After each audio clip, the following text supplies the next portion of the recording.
Chapter 8:21.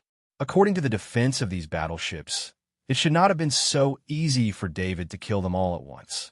In the process of manufacturing the battleships, they had the ability to defend against mind attacks, poison attacks, and other special area of effect attacks. This was also perfected after countless wars with the great world of God. Without these defensive abilities, the level 5 priests of the great world of gods only needed to perform group hypnosis to make the battleships lose their combat power. They could even turn against other battleships and become the puppets of the level 5 priests. First of all, the 200 battleships here had consumed a lot of energy on the high-intensity main cannon attack, which made the battleship's defensive shields extremely weak. As a matter of fact, David's plague innate ability was a spiritual innate ability that surpassed level 5. It came from the power of a divine being. Although David couldn't unleash its full potential due to his own strength, the spreading ability of the plague remained at the level of a divine being. Of course, the most important thing was that these 200 battleships were not in the middle of a war with the great world of God. They did not know what kind of existence they had to deal with. This was the final result of their deaths. If they were facing a strong person from the great world of God, the 200 battleships would have spread out and distanced themselves from David. They would not have allowed him to get close to them. The crew of the 200 battleships were all dead, and their souls were absorbed by the shadow attendant. In less than a minute, the battle was over. However, David still stayed in space for half a day, and this was because he was fast. In half a day, David controlled the shadow attendant to enter each battleship and gain access to the battleship. Then, he put the battleship into the dimension pendant. These battleships were the latest models of the Interstellar Federation. It was not easy to get one of them. Now that there were 200 battleships that even the military did not have access to, how could he let go of them? 200 battleships were put into the dimension pendant, which finally made the dimension pendant less empty. Using the same way he came, David returned to Planet of Origin. After a day, he was close to Planet of Origin. In the Federal High Command on Planet Origin, Grand Marshal Andre was meeting with his intelligence officer, Colonel Morrison. Colonel Morrison was a loyal subordinate of Grand Marshal Andre. He controlled an independent intelligence agency and was an important source of secret intelligence for Grand Marshal Andre. "Tell me, why are you in such a hurry? What happened?" Grand Marshal Andre asked in a deep voice. Colonel Morrison rarely appeared in public, due to his special status. He would only come to see Grand Marshal Andre when there was an extremely important matter that required his personal report. General Erskine has sent word that they've lost contact with him. There's chaos over there, Colonel Morrison reported. Grand Marshal Andre narrowed his eyes. He had always been at odds with General Erskine. Previously, due to his health, he had wanted to nurture a leader who could rival General Erskine. However, it wasn't easy to nurture a leader like that. Grand Marshal Andre could only drag on his sickly body and hold on. Grand Marshal Andre was aware of General Erskine's actions as well. However, he didn't have the energy to counterattack and could only stay on the defensive. In Grand Marshal Andre's opinion, with his immense influence and authority, it wouldn't be easy for General Erskine to seize power. However, a while ago, there had been reports of General Erskine's movements. That was why Grand Marshal Andre had ordered Colonel Morrison to mobilize all his resources to investigate General Erskine's movements. Unfortunately, Colonel Morrison could only probe General Erskine's forces. He couldn't get close to General Erskine and find out what General Erskine was up to. Is the information reliable? Grand Marshal Andre asked in a deep voice. This information was of great importance. Grand Marshal Andre couldn't help but be cautious. He knew General Erskine's abilities. He was a general who had killed his way through countless battles. He was a general who excelled at scheming. It can't be wrong. If General Erskine doesn't show up in 2 days, the entire force will fall apart, especially from the attitude of the upper echelons. Something might have happened to General Erskine. Colonel Morrison shook his head. Colonel Morrison's informants had made it clear that if this information was false, the price to pay would be too great. For some reason, the first thought that flashed through Grand Marshal Andre's mind was David. He recalled how David had asked him if he needed help a few days ago. Wait a moment. Grand Marshal Andre waved his hand. He came to his desk and sent a message to David through his identity bracelet. After Grand Marshal Andre sent the message, David didn't expect him to immediately respond. This was because messages from the identity bracelet could only be sent when close to Skynet or when inside a large spaceship with interstellar communication. However, Grand Marshal Andre's luck was not bad. He sent the message just as David had completed his mission and was approaching Planet Cradle. David, do you know anything about General Erskine? David looked at Grand Marshal Andre's message on his identity bracelet and couldn't help but smile helplessly. David was also terrified by Grand Marshal Andre's information. It could be said that there wasn't a single person left alive on Planet Cradle. Erskine had slaughtered so quickly that the news hadn't even spread. Even so, it had only been a day, and Grand Marshal Andre's intelligence system had already suspected him. David's guess was wrong. This wasn't the intelligence system's suspicion at all. It was just Grand Marshal Andre's special feeling. He had only sent the message to test the waters. General Erskine is dead. When he saw Grand Marshal Andre's question, he didn't hide anything and directly replied. Grand Marshal Andre was about to discuss with Colonel Morrison when he saw the message on his identity bracelet. He opened it and couldn't help but freeze for a moment before laughing out loud. Grand Marshal, what's the good news? Colonel Morrison hadn't seen Grand Marshal Andre like this in a long time. In recent years, he had been troubled by the power struggle within the government and the military. Adjutant Jekyll, come in for a moment. Grand Marshal Andre didn't immediately answer Morrison's question. Instead, he opened an internal communication channel and spoke. Grand Marshal, Jekyll's adjutant was just outside the door. He walked into the inner office as soon as he received the message. Pass down my orders. Take over all of General Erskine's authority. Release all evidence we've collected. Convict all of General Erskine's subordinates who should be convicted and dismiss them. Grand Marshal Andre ordered in a deep voice. For Grand Marshal Andre, without General Erskine's support, the military's opposition was nothing. His intelligence system had been collecting all sorts of evidence on the illegal activities of General Erskine's subordinates. But because of General Erskine's existence, he couldn't do anything about it. After confirming General Erskine's death, the rest was much simpler. Grand Marshal Andre's subordinates could dismantle General Erskine's forces. Yes, Grand Marshal. Jekyll's adjutant replied excitedly. Colonel Morrison had a look of disbelief on his face. His greatest opponent had fallen inexplicably, and it was obvious that Marshal Andre knew the details, but he didn't ask. In his opinion, this should be the doing of Marshal Andre's most secretive subordinate. After replying to Grand Marshal Andre's message, David transformed into a flash of light and entered the embassy of the great world of God on planet Origin. It was lunchtime. David washed up and changed into a casual outfit before going to the dining hall on the first floor.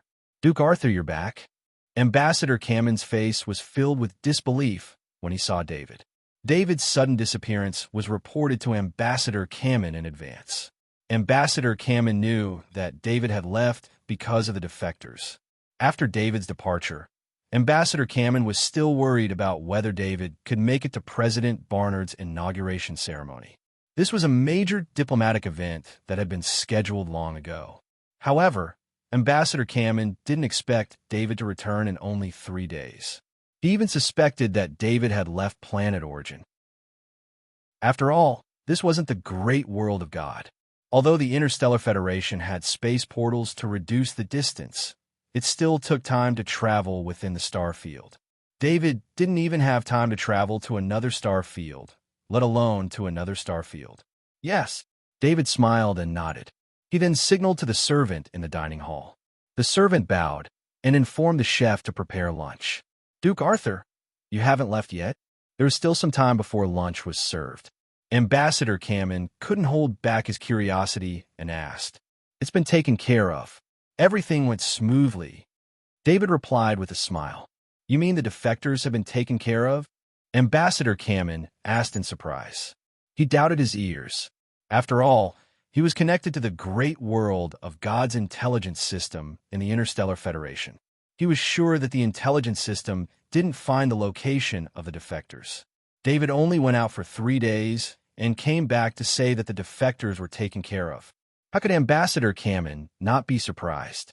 Yes, the defector knight Monty Sky Knight of the Dennis family, the defector Sky Knight of the Cotton family, and 6 level 3 Earth Knights. Their bodies are in my space item. This is the dining hall, so I won't take them out. David joked. When Ambassador Cameron heard this solution, he couldn't help but believe it. David wouldn't lie to him about this. Ambassador Cameron, I will stay in the training room for the next 10 days. Please report the completion of the mission to the great world of God. David said to Ambassador Cameron when he saw the servant bringing the dishes over. In the next 10 days, David quietly stayed in the embassy and didn't go out. This made the Interstellar Federation let out a sigh of relief. The government and the military didn't want this great world of God to continue causing trouble on Planet of Origin. This Duke Arthur was also very hot-tempered. He didn't show any mercy. Now, the entire Federation knew of Duke Arthur's name. What happened at the Hard Advanced Equipment Exhibition Shop was quickly spread throughout the Interstellar Federation, where news spread quickly. Especially on Planet of Origin, the merchants restrained their arrogance, and the Transcendent also warned each other. Of course, an undercurrent was also surging.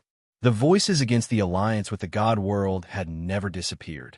These organizations were in close contact with each other. David took out a suit from his space pendant. This was a suit that had been prepared for him by the Supreme Council. Not only the suit, when the Supreme Council decided that David would attend the inauguration of the Interstellar Federation as a probationary member of the Supreme Council, they prepared a full set of clothes for him. This included a suit, a cape, leather boots, a belt, gloves, a top hat, and a set of accessories. Anything that the Supreme Council could provide was naturally the best. After a year of living in the great world of God, David didn't have any resistance to these luxurious clothes. When he appeared in front of Ambassador Cameron wearing the best suit from the great world of God, Ambassador Cameron couldn't help but be amazed by David's majesty. David was too young, and the title of Duke didn't match his age. When he suppressed the aura of his strength, he made others feel that he was young. However, attending an event that represented the world required majesty. This top-grade suit minimized the influence of his age and greatly increased his majesty. Norbert, who was wearing a knight's armor, walked into the hall and reported to David with a bow. The alchemy carriage is ready to listen to your orders. Ambassador Cameron, it's almost time. Let's go, David said to Ambassador Cameron with a smile. Duke Arthur, this way, please. Ambassador Cameron bowed and made an inviting gesture. David nodded and walked out of the hall first. In the courtyard of the embassy, the alchemy patterns on the alchemy carriage were all activated. Streams of light flowed on the alchemy carriage, making the surface of the alchemy carriage look like a liquid. The 12 official knights were riding their respective warhorses. The armor on the warhorses and the armor on the knight were shining with the light of the alchemy patterns. The knights were connected by the light, forming the knight battle formation. David and Ambassador Cameron got into the alchemy carriage. Norbert also summoned his warhorse and joined the knight battle formation. The knight battle formation was formed by 13 knights, with David at the center. David naturally became the core of the knight battle formation.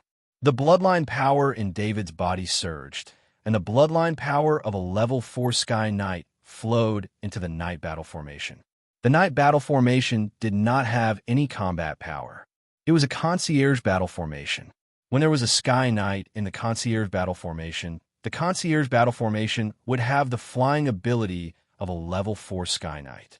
David's level 4 bloodline power flowed in the concierge battle formation. This level of bloodline power was not something a level 3 Earth Knight could use, let alone a level 2 Knight. The concierge knights could only use the concierge battle formation to fly, which was why they had no combat power. Chapter 822. Attention! Duke Arthur is on his way. Block the road ahead and don't let anyone get close. The soldiers were already waiting for David's departure. When the alchemy carriage rose into the air with the 13 knights and flew forward at a steady pace without relying on any external forces, The road outside the embassy had already been sealed off. Only the figures of the armored soldiers could be seen, and the other hover carriages could not be seen. This small flying team didn't represent Duke Arthur himself, but the great world of God. If any accident happened, it would become a serious diplomatic incident. The Federation wouldn't let this happen. Especially when the organizations against the great world of God were active, the security level was raised. Although there was no one on the street, many people were watching this rare, big shot of the great world of God from the top of the nearby buildings. High in the sky, there was a live broadcast of the inauguration ceremony to the Federation. The most mysterious big shot of the great world of God was also the Federation's most curious point. The powerful and mysterious Duke Arthur killed Transcendent Heart with one hand. This was widely spread in the Federation, but only ordinary Federation people knew this information.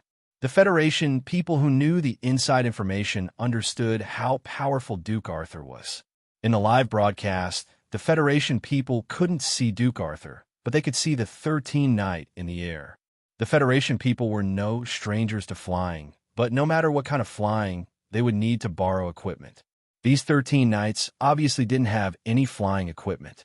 In the eyes of the Federation people, these knights were extremely powerful. The audience couldn't be blamed for this. The Interstellar Federation people who needed protection were usually not as strong as the guards. This made the audience think this way. Thinking about the rumors about Duke Arthur, they only thought that these 13 knights were stronger than Duke Arthur, or at least on par with him. Not many people knew that these knights were just for show. Of course, this so-called ostentatious display depended on who it was. If it was the Federation's Transcendent, the 13 knights here were equivalent to 5 times the number of Transcendent. Above the Political Affairs Hall, for Transcendent and 24 Kaji formed a battle formation to welcome the arrival of the alchemy carriage. 24 Kaji were using exoskeleton armor to hover in the air. These Kaji and Transcendent were all elites. Their aura was not inferior to the 13th Knight of the great world of God. When the alchemy carriage stopped 20 meters in front of the 4 Transcendent and the 24 Kaji, the Transcendent and Kaji saluted to the carriage, and the Knight saluted back to the Knight salute. In a solemn atmosphere, the alchemy carriage and the Knight landed in the Political Affairs Hall under the protection of the Transcendent and Kaji. General Francis, who had been in charge of Duke Arthur's affairs, represented the military and stood at the landing point of the Political Affairs Hall with another government minister. Captain Norbert dismounted from his horse and walked to the side of the alchemy carriage. He opened the door and used his knees as a ladder and his hands as handrails. This was the highest standard of etiquette. David smiled and stepped on Captain Norbert's knees. He held Captain Norbert's hand and slowly walked down from the alchemy carriage. When David appeared, the 12 knights dismounted from their horses and knelt on one knee and saluted. "Welcome, Lord Duke." David walked down from the alchemy carriage and bowed back to the knight, who saluted him. The knights stood up and led their horses to the side and stood in 2 rows. Ambassador Cameron did not receive the same treatment as David. Captain Norbert followed behind David, so Ambassador Cameron could only walk down from the carriage. It was not that Captain Norbert was stingy, but Ambassador Cameron did not have the right to receive the courtesy of a level 3 Earth Knight. Although a level 3 Earth Knight was not important in the great world of God, Captain Norbert was a level 3 Earth Knight from a top noble family. Not to mention his potential, his actual social status was much higher than Ambassador Cameron's. Ambassador Cameron could sit in the alchemy carriage because of David's invitation. Otherwise, Ambassador Cameron would not have the right to be escorted by a team of protocol knights. The Honorable Duke Arthur, welcome to our city. My name is Francis, and this is Minister Chambers. General Francis had a polite smile on his face as he saluted. However, the minister beside General Francis had a much more fake smile on his face.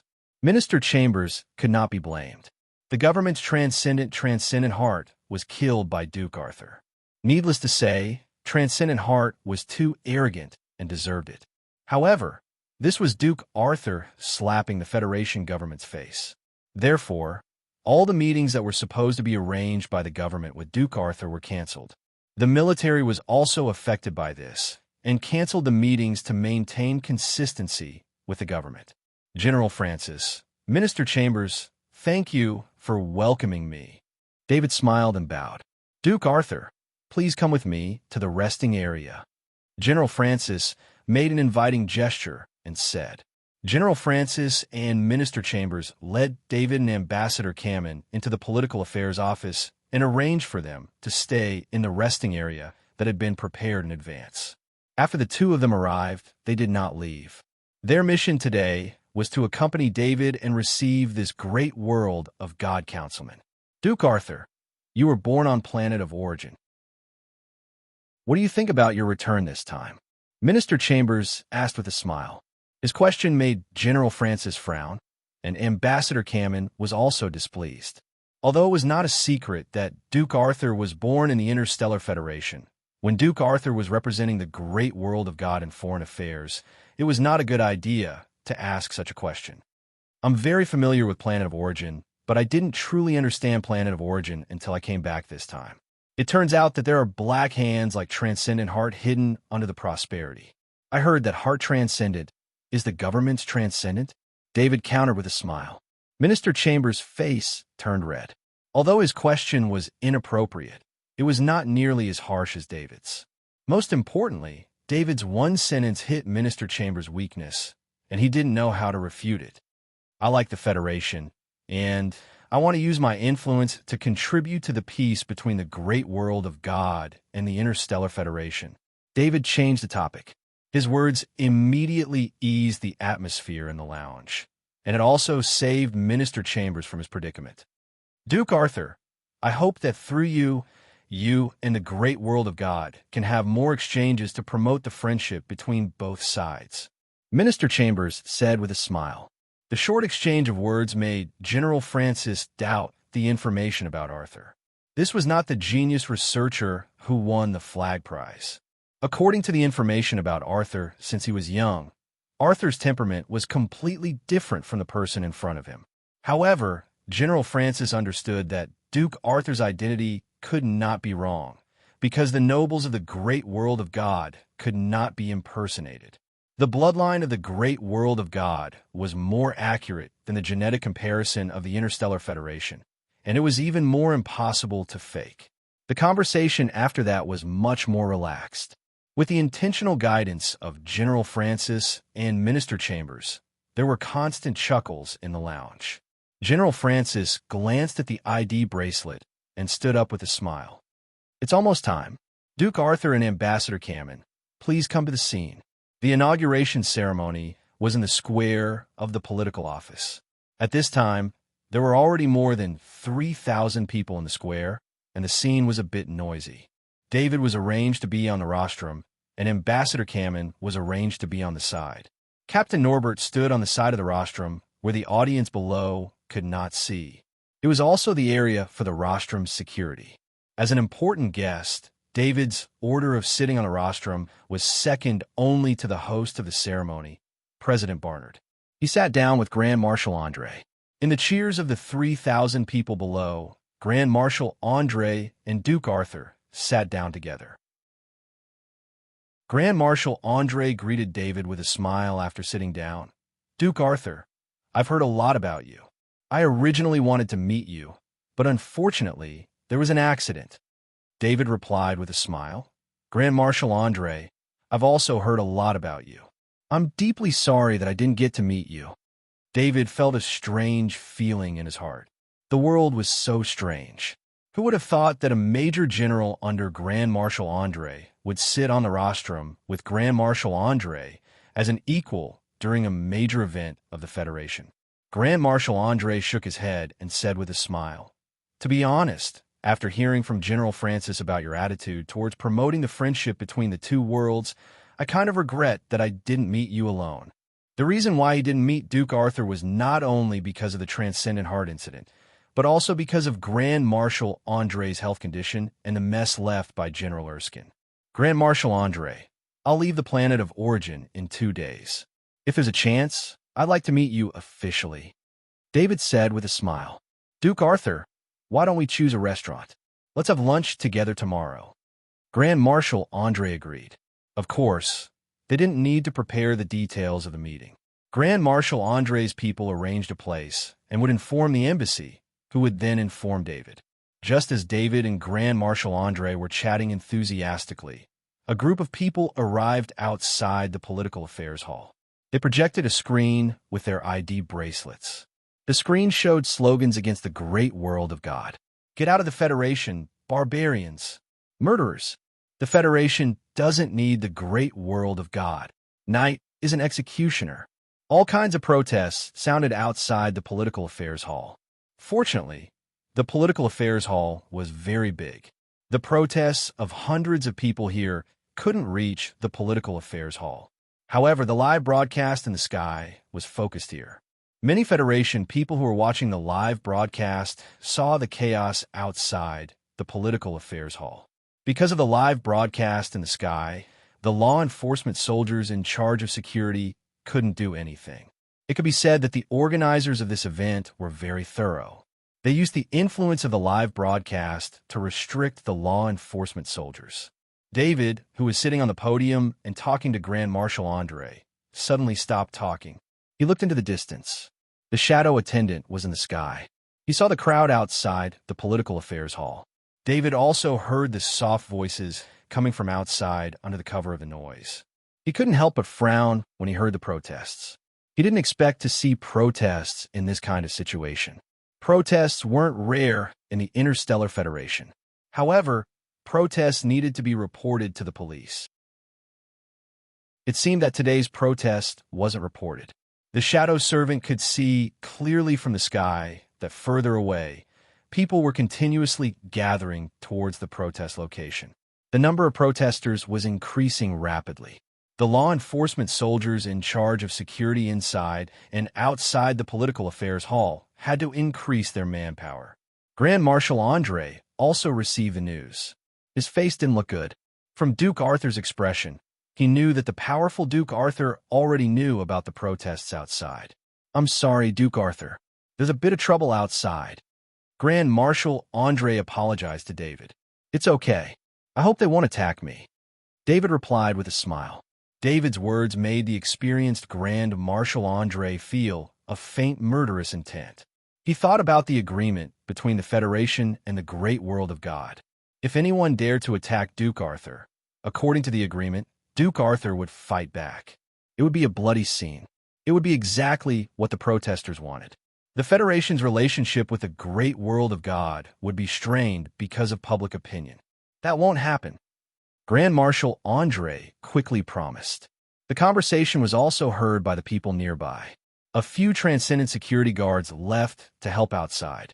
With the Transcendent's imposing manner, it wasn't a problem to forcibly suppress the protesters. David's sharp senses detected a sniper aiming at the rostrum. This made him feel strange. David himself was a sniper Kaji. He was also an extremely powerful sniper master. This made him extremely sensitive to sniping. After entering the Political Affairs Hall, he noticed that there were snipers around Kaji. This wasn't strange. For such an important event, it was important to set up snipers around Kaji. However, the sniper rifle used to snipe Kaji couldn't be aimed casually. The Transcendent's existence was extremely sensitive to danger. Once the sniper rifle was aimed at the Transcendent, it would anger the Transcendent. The elite sniper Kaji wouldn't use his sniper rifle carelessly. He would only carry out security tasks within a designated area. Everyone on the rostrum had an extremely high status. One misfire from the sniper rifle could lead to a huge mistake. The professional elite sniper Kaji wouldn't make such a mistake. Boom! An explosion came from afar. Everyone present was shocked. Immediately, more than 10 Transcendent security guards rose into the air and flew in the direction of the explosion. Please stay where you are. The explosion just now was caused by the protesters outside the Political Affairs Hall. The scene has been controlled. A security guard began to maintain order. Chapter 823. Someone in the crowd used a flash grenade. a non-lethal weapon that did not cause any damage and only caused temporary blindness. However, the violent explosion, coupled with the chaos caused by the blindness of the crowd, caused a crowd of nearly 1,000 people to scream in fear. The protesters ran in all directions, and a considerable number of protesters unknowingly broke through the blockade. Because the sudden flash grenade also affected the military law enforcement team at the scene, the protesters were about to enter the area of the political affairs court. The military Kaji, who had been hiding in the political affairs court, appeared. They were not the law enforcement team, so they did not have to worry about the live broadcast. As long as they used the military Kaji, it would be a battle. Fortunately, the military Kaji did not want to kill anyone. All the protesters who rushed to the defensive line of the political affairs court were knocked down by the military Kaji. When an ordinary person's body came into contact with the exoskeleton armor, the lightest injury would be broken bones. Screams and groans were heard everywhere. Among the protesters, people took out flash grenades from their clothes at the same time and threw them out again. Got you. For shadows descended from the sky and accurately caught the 4 people in the chaotic crowd. They were the Transcendent, and they ignored the flash grenades. For the Transcendent, even an offensive bomb would not be able to hurt them, let alone flash grenades. The 4 consecutive explosions of the flashbang grenades caused the chaotic crowd to calm down. All the protesters were scared stiff. David, who was on the rostrum of the political affairs court, reached out his hand the moment the 4 flash grenades went off. He caught a sniper bullet that was flashing with green light in front of Grand Marshal Andre. Grand Marshal Andre's 4 personal Transcendent guards also realized that something was wrong, but they were still one step too late. After David caught the sniper bullet, they arrived in front of Grand Marshal Andre. "Grand Marshal, are you okay?" a Transcendent guard asked. Grand Marshal Andre looked at the grade 3 sniper bullet in David's hand and thanked him. "Duke Arthur, thank you for your help." "Grand Marshal Andre, I didn't do anything. I just don't like things flying in front of me." David casually tossed a rank 3 sniper bullet to a Transcendent guard and said with a smile. Grand Marshal Andre understood what David meant. David couldn't act as he pleased in the Federation. According to the agreement, as long as David wasn't attacked, David couldn't act. In private, the scope of the agreement could be more lenient, but in such an occasion, David didn't want to look for trouble. He had to pay attention to his words. "Yes, you didn't do anything. Is your hand all right?" Grand Marshal Andre asked with concern. Not only was Grand Marshal Andre curious, but the 4 Transcendent guards were also curious. That was a grade 3 sniper bullet. Grade 3 sniper bullets could only be fired by a special Kaji sniper who was at least a master sniper. Grade 3 sniper bullets were also the most powerful sniper bullets that a Kaji sniper could use. No sniper rifle could fire a higher grade sniper bullet. David opened his hand with a smile. There wasn't a single mark on his hand. With the strength of his body, it wasn't easy for a grade 3 weapon to pierce through his skin. Not to mention, the grade 3 sniper bullet was caught between his fingers. It wasn't hit by the tip of the bullet. Of course, David's ability was even more shocking than using his body to block a grade 3 sniper bullet. In fact, David was also sighing in his heart. Just a moment ago, he sensed a sniper aiming at him, followed by a series of explosions. He clearly sensed that the sniper's aim had paused for a moment. Because the sniper wasn't aimed at him, he didn't sense the danger of the sniper. However, as a sniper grandmaster, David was able to determine that this pause was the result of a hidden sniper Kaji sniping. When the sniper's aim had paused, it was aimed at Grand Marshal Andre. He had a close relationship with Grand Marshal Andre, so he naturally wouldn't let Grand Marshal Andre be attacked. David focused his mind, and the world in his eyes slowed down. He saw the green sniper bullet flying towards him. At that moment, he had a strong confidence that he could catch this grade 3 sniper bullet with just a stretch of his hand. This was the confidence of a powerhouse. He thought so, and did so. He reached out his hand as if he was picking up an item in front of him, and used 2 fingers to catch the grade 3 sniper bullet. The impact of the Grade 3 sniper bullet was firmly controlled by David's Grade 5 Temple Knight strength.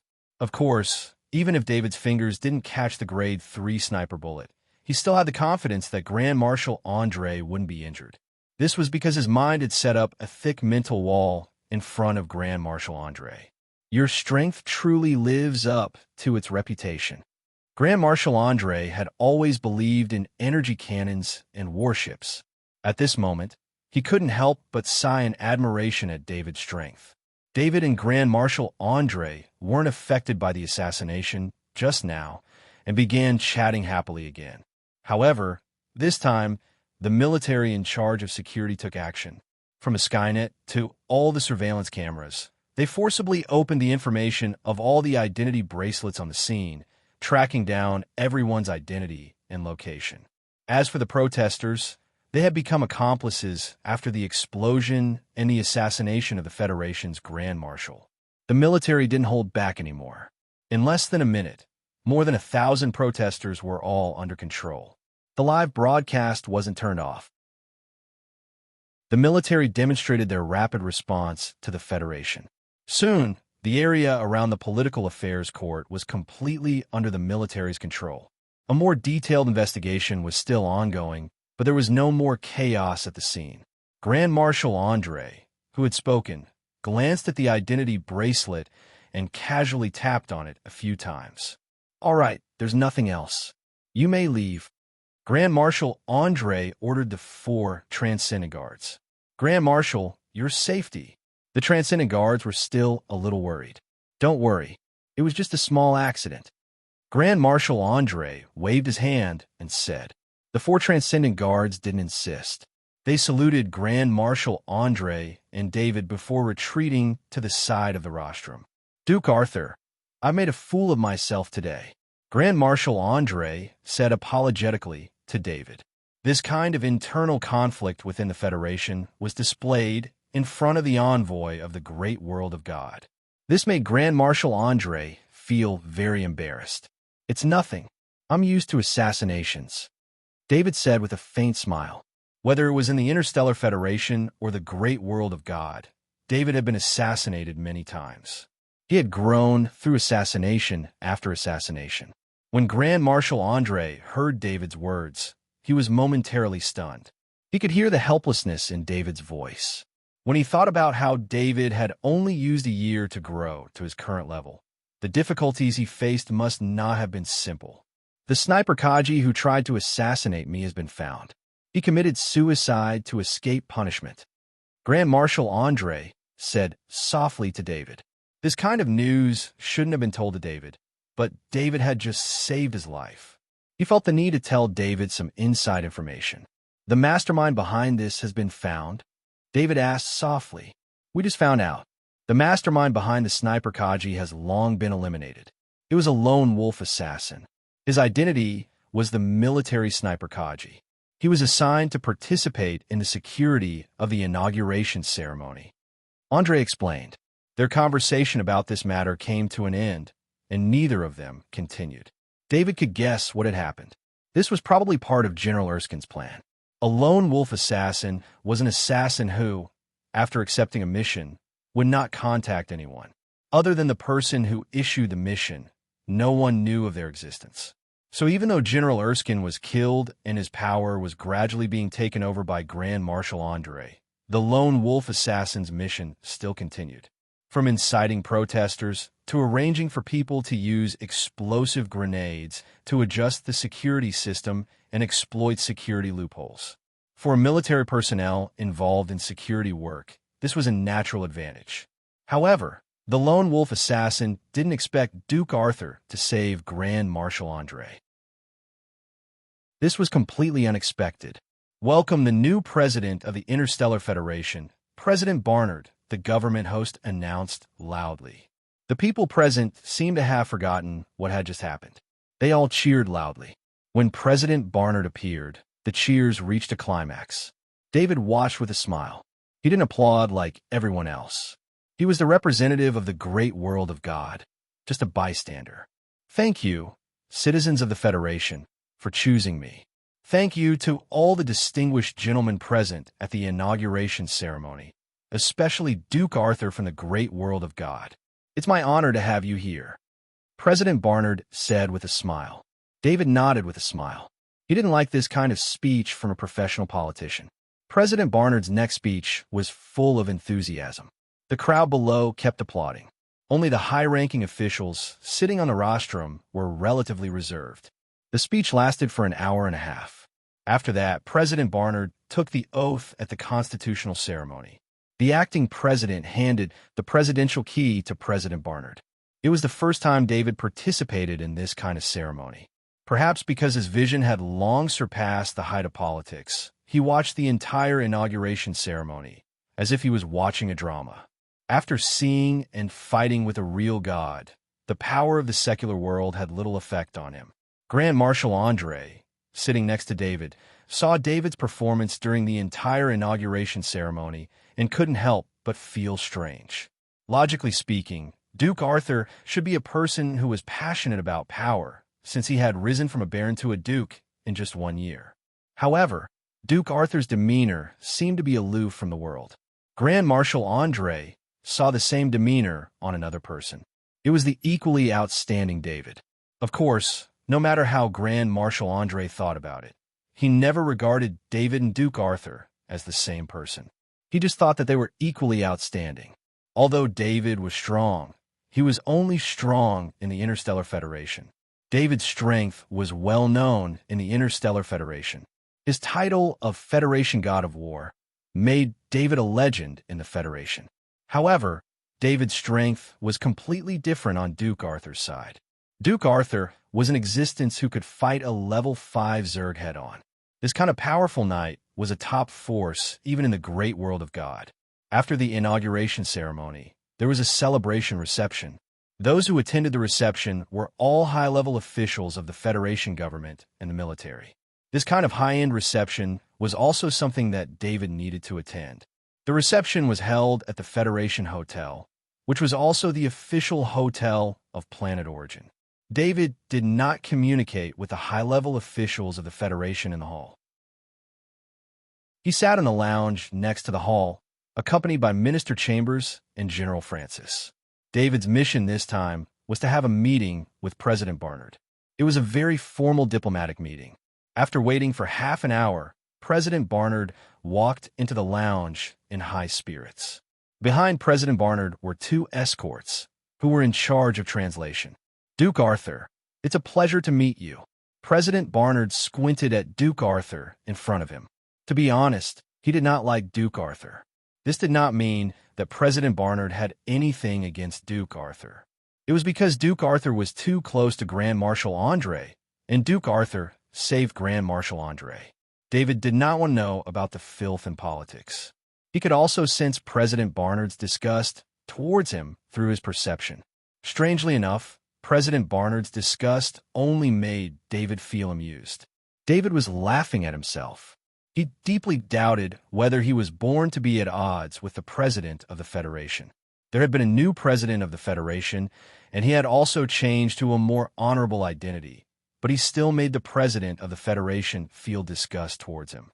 President Barnard, it's a pleasure for me, too.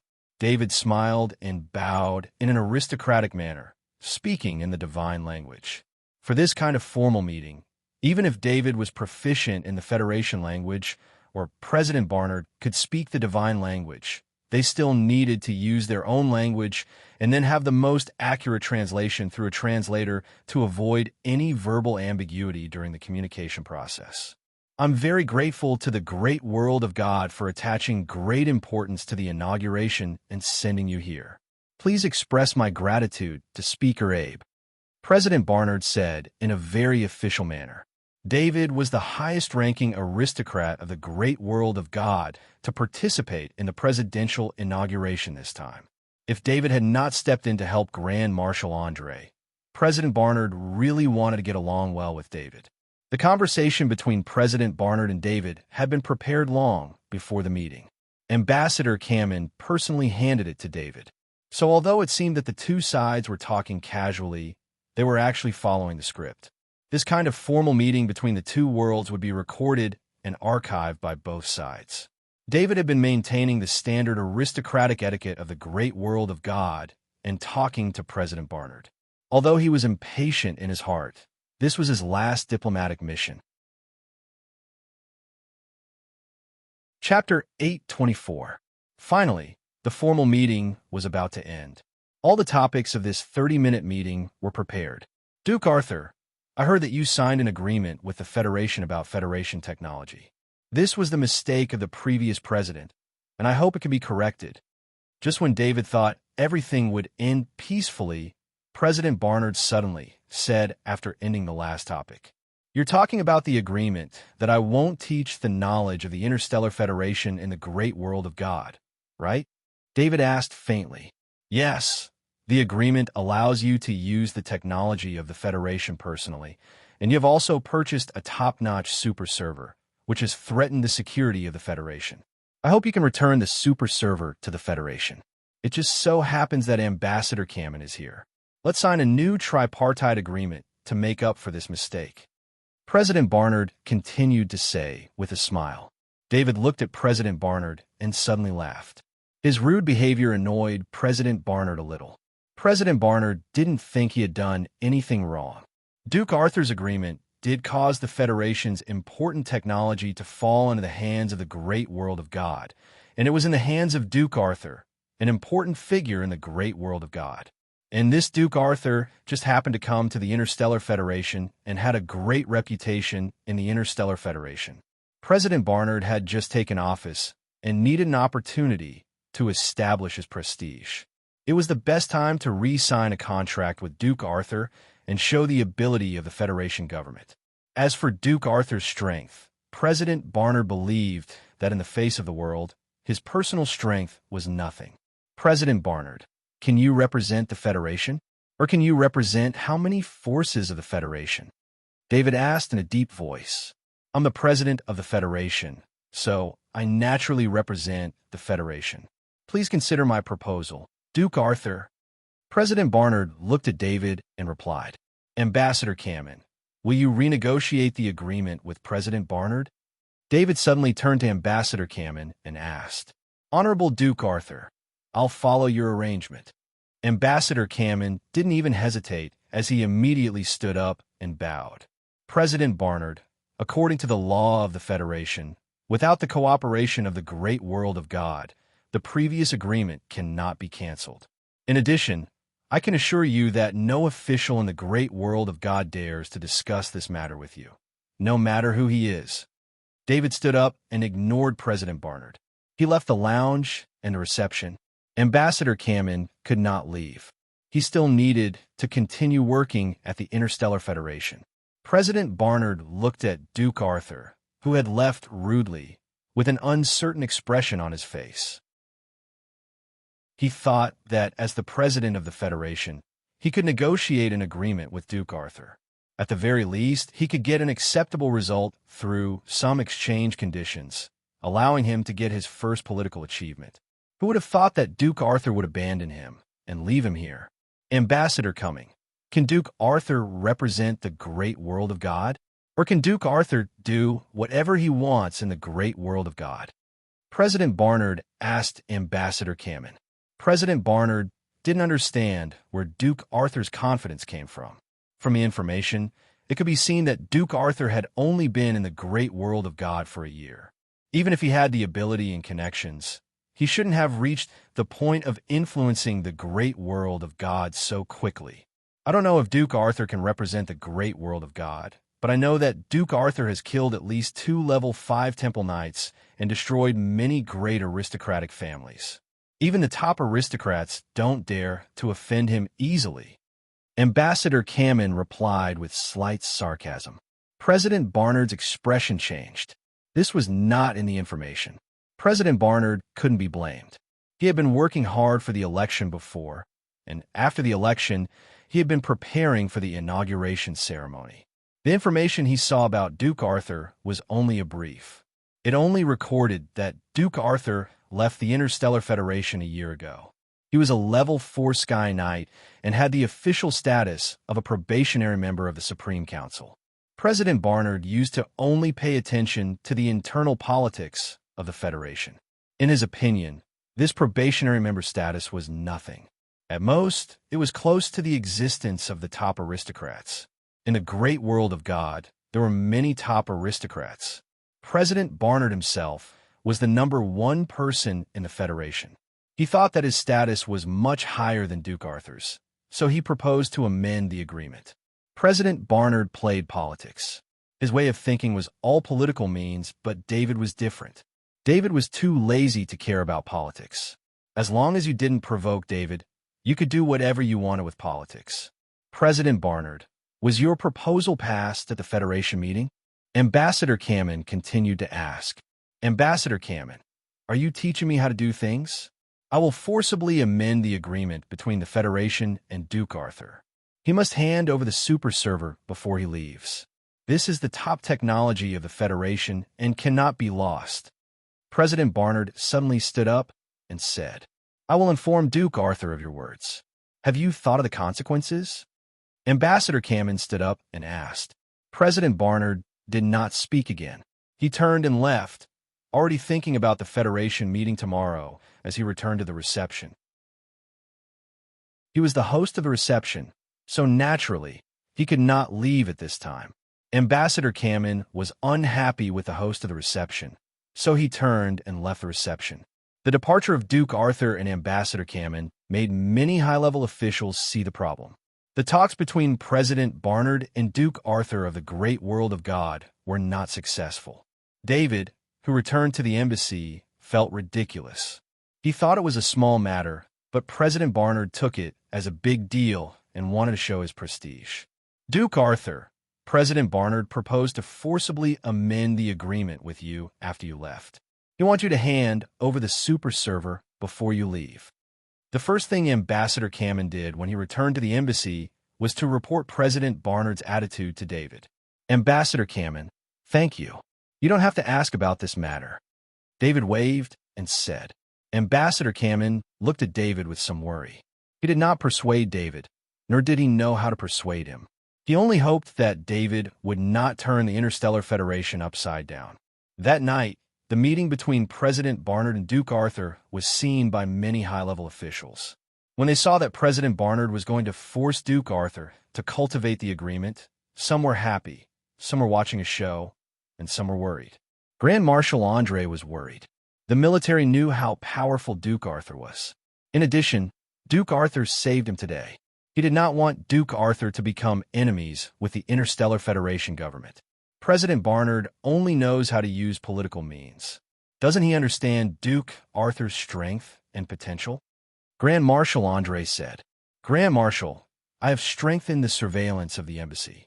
If Duke Arthur takes action, we will immediately stop him.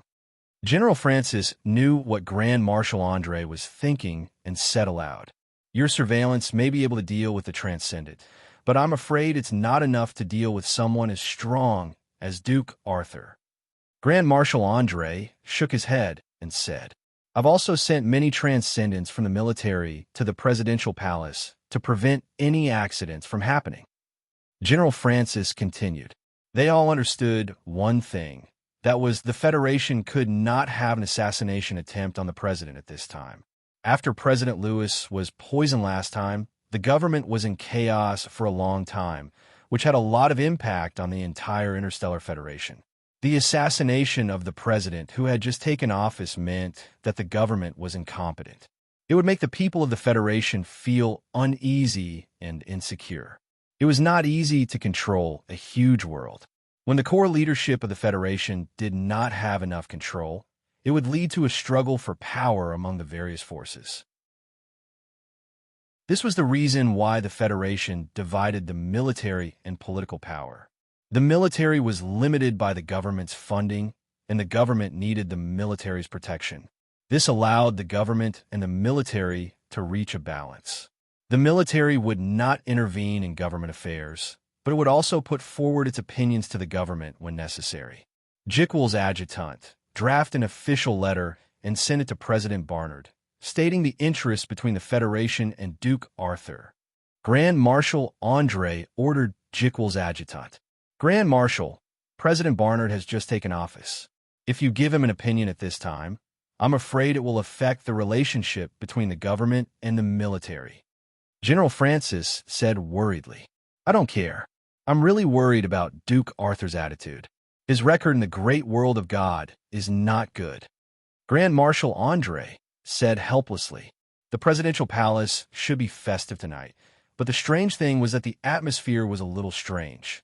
Outside the presidential palace, the military Kaji was patrolling around, and many military transcendent were standing at the surrounding high points, watching the presidential palace. The military order was that these military transcendent and Kaji needed to protect the presidential palace until Duke Arthur left the Federation. For some reason, the military transcendent and Kaji still carried out the order. Outside the presidential office, more than 10 transcendent were protecting President Barnard, who was in the middle office. There were President Barnard's own transcendent here, as well as the government's transcendent and several transcendent he had borrowed. The reason was that Grand Marshal Andre had been assassinated, and the transcendent had temporarily strengthened the presidential palace's defense. "Damn it, my meeting hasn't even started yet," and Grand Marshal Andre sent a plea letter. What is he trying to do? Is he trying to force me to submit? President Barnard was in high spirits after gaining new power, but he was continuously obstructed by Duke Arthur and Grand Marshal Andre, and he was extremely indignant. There was only one person in the office, and this person was President Barnard's first aide, Drummond. All presidents had aides.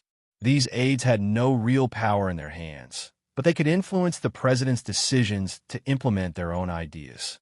Their influence was no less than that of some senior officials. "President, you are newly in charge of the government, and this is not a good time to oppose Grand Marshal Andre. Duke Arthur's matter is not a big deal, so let's just forget about it." Drummond's aide did not expect President Barnard's temperament to change so much after he became president. The politician who was good at scheming before was now very easily angered, and he advised, "How can I forget about it? I thought it was a trivial matter, so I casually mentioned it to Duke Arthur during the formal meeting. Now, my proposal has been recorded in the archives of the Federation and the great world of God. Once I take back my proposal, how can I issue government orders in the future?" President Barnard said in a deep voice. Drummond's aide was stunned when he heard this. He remembered that he was the one who drafted the minutes of the meeting with Duke Arthur, and there was nothing about Duke Arthur's agreement in it. "I'm going to hold a government meeting tomorrow and force through a resolution to amend the agreement by voting. This is also the first shot of the government order." President Barnard didn't know if he was trying to convince Drummond's aide or himself. Drummond's aide wanted to persuade President Barnard, but he also saw President Barnard's determination. President Barnard was now in a difficult position. Modifying Duke Arthur's agreement would give him a chance to step down. As for Duke Arthur's powerful threat and Grand Marshal Andre's opposition, he decided to make some substantial concessions after the agreement was revised. For example, not taking back the super server. What President Barnard needed to do was to make a statement and form his first political achievement. While the two were discussing, a pattern inexplicably appeared in the president's office. Then President Barnard and Drummond's aides were stunned, and their eyes couldn't help but slacken. Then an electric light appeared in the president's office, and the electric light turned into David's figure. David sneaked into the president's office overnight, which was no more difficult than entering his own restaurant. He listened to the conversation between President Barnard and Drummond's aides in the form of electric light. After hearing that President Barnard was stubborn, he didn't wait any longer and decided to take action. David certainly wouldn't kill President Barnard. As long as this kind of thing was done, the Federation would definitely have a huge reaction, and it might even break the alliance between the Federation and the great world of God. He wouldn't be a sinner for all eternity, and President Barnard's actions wouldn't be a death sentence. David used his mind to draw ancient isolation patterns around him. Using only his mind to draw would weaken the effect of the ancient isolation patterns. At the same time, the retention time was very short, only a few hours. What he just used was the hypnosis talent ability. To be honest, using this super level 5 mental talent ability to deal with President Barnard and Drummond's aides was really making a mountain out of a molehill. But David didn't intend to use the hypnosis talent ability to change President Barnard's mind. It was very dangerous to do so because the Federation's technological level could detect this kind of mental influence. Using hypnosis to bewitch the Federation's president, if it happened, the two worlds would probably go to war directly. David smiled and took out a genetic repair pod, took off President Barnard's clothes, and threw it in. Then he modified President Barnard's face into a beautiful woman in the genetic repair pod. This face was a well-known erotic dancer that David chose from Skynet. Chapter 825. The 10 Transcendent didn't understand why President Barnard stayed in the president's office all night, but the living facilities in the president's office were complete, so there was nothing to worry about. Of course, several of the seconded Transcendent also had contempt in their hearts. Wasn't this the first time he got the president's throne? So he lingered in the president's office? The meeting is about to start. Hasn't the president come out yet? The new Secretary of State, Absalom, came outside the president's office and asked the Transcendent. This was the first government meeting held by President Barnard, and Secretary of State Absalom was anxious. First of all, the topic submitted this time worried him, and second, President Barnard's attitude of not showing up was a bit strange. Wait another 10 minutes. If President Barnard hasn't come out, I'll knock on the door to remind him. The Transcendent looked at the time and said, Then I'll have to trouble you. Secretary of State Absalom could only nod and say. He turned and went to the conference hall. The preliminary preparations still had to be done. He also needed to contact the officials who had already arrived and get support. In the president's office, President Barnard opened his eyes with some difficulty. He felt a headache. This was a sign of a hangover. He couldn't help but look to the side and found that he was lying on the sofa with 2 bottles of red wine in front of him. Drummond's aide was drunk on the other side and hadn't woken up yet. President Barnard shook his head. His memory of last night was extremely vague. He must have drunk too much. I can't drink like this in the future. President Barnard stood up and stretched, feeling the discomfort of an uncomfortable sleeping posture all night, and muttered to himself. He opened his identity bracelet and found that there were many messages on it and nearly 10 communication requests. He looked at the time on his identity bracelet again. It was almost 10 o'clock. Oh no! President Barnard was shocked. 10 o'clock was the time for the government meeting. There were still 2 minutes left, and President Barnard didn't have time to wash up. He quickly tidied up his clothes and pushed Drummond's aide. When he found that Drummond's aide was still unconscious, he gave up. Thank you for your hard work. I'm going to the meeting. President Barnard opened the door, greeted the Transcendent, and hurried to the conference hall. When the 10 Transcendents saw President Barnard's face, they were all stunned. Some Transcendents looked through the open door of the president's office and saw Drummond's staff still sleeping inside, and guessed in their hearts. If it weren't for President Barnard's voice, the Transcendent would have captured President Barnard immediately. Of course, the wrong face did not make the Transcendent mistake him for someone else. President Barnard's aura, clothes, build, and so on all indicated that this was President Barnard. As for why President Barnard wanted to make himself look like a woman, the Transcendent in charge of security had no right to interfere with this quirk.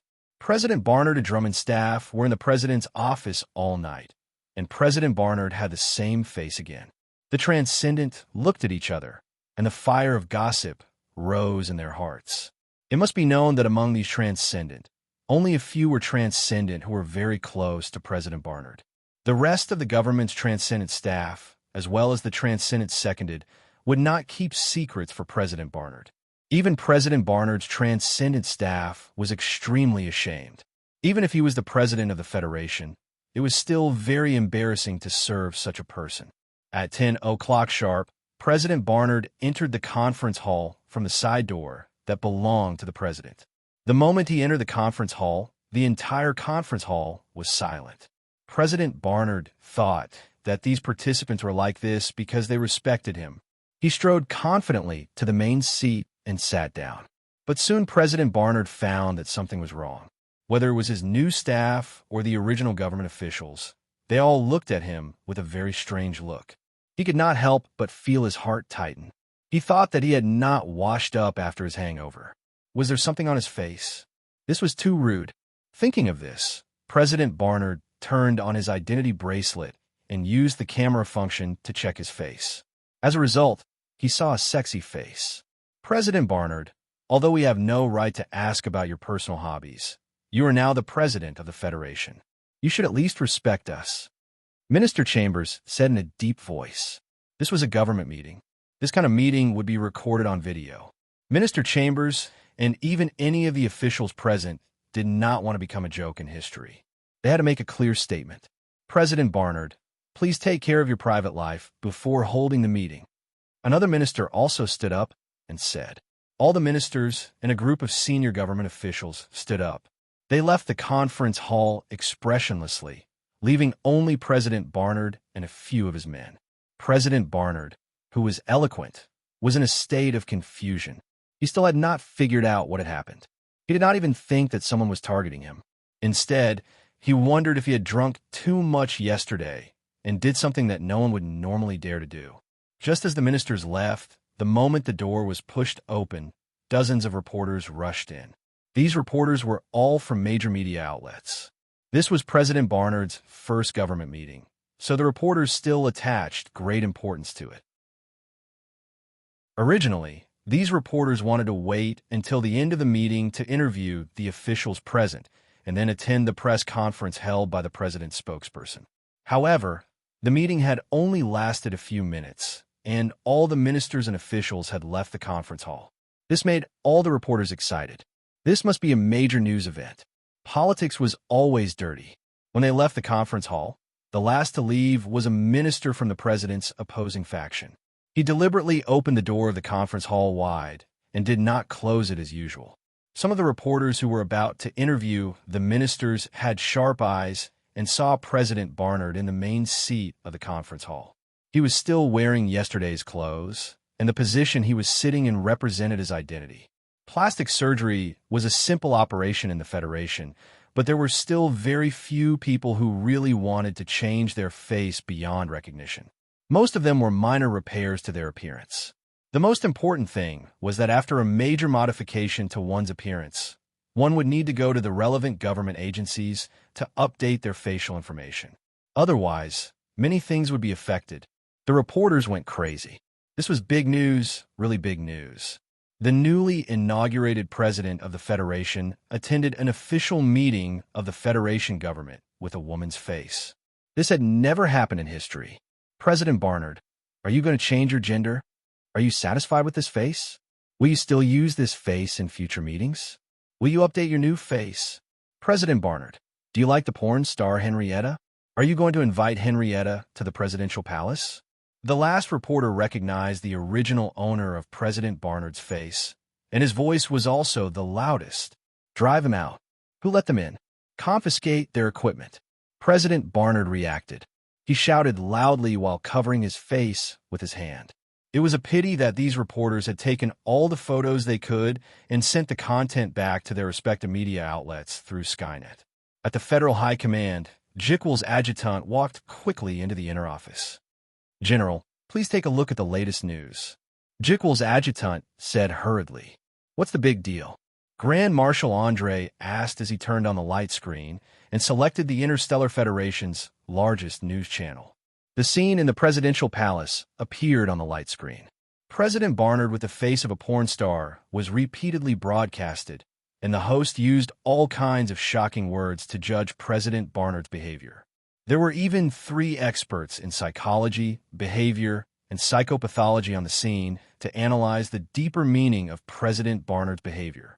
Grand Marshal Andre had experienced many things, but he was still shocked by the news he saw. Asked General Francis and Colonel Morrison to come over. Grand Marshal Andre ordered Jekyll's adjutant. After Jekyll's adjutant left the office, Grand Marshal Andre repeatedly watched the news. He did not listen to the words of the host and the experts, but focused on President Barnard's expression. The process of President Barnard's alternating expressions of confusion, doubt, shock, and anger made Grand Marshal Andre judge that President Barnard would never change his face, at least not in a sober state. General Francis, and Colonel Morrison walked into the office. "Sit down, General Francis. Did you find anything unusual in the embassy?" Grand Marshal Andre asked after waving his hand. Grand Marshal Andre's first suspect was naturally Duke Arthur.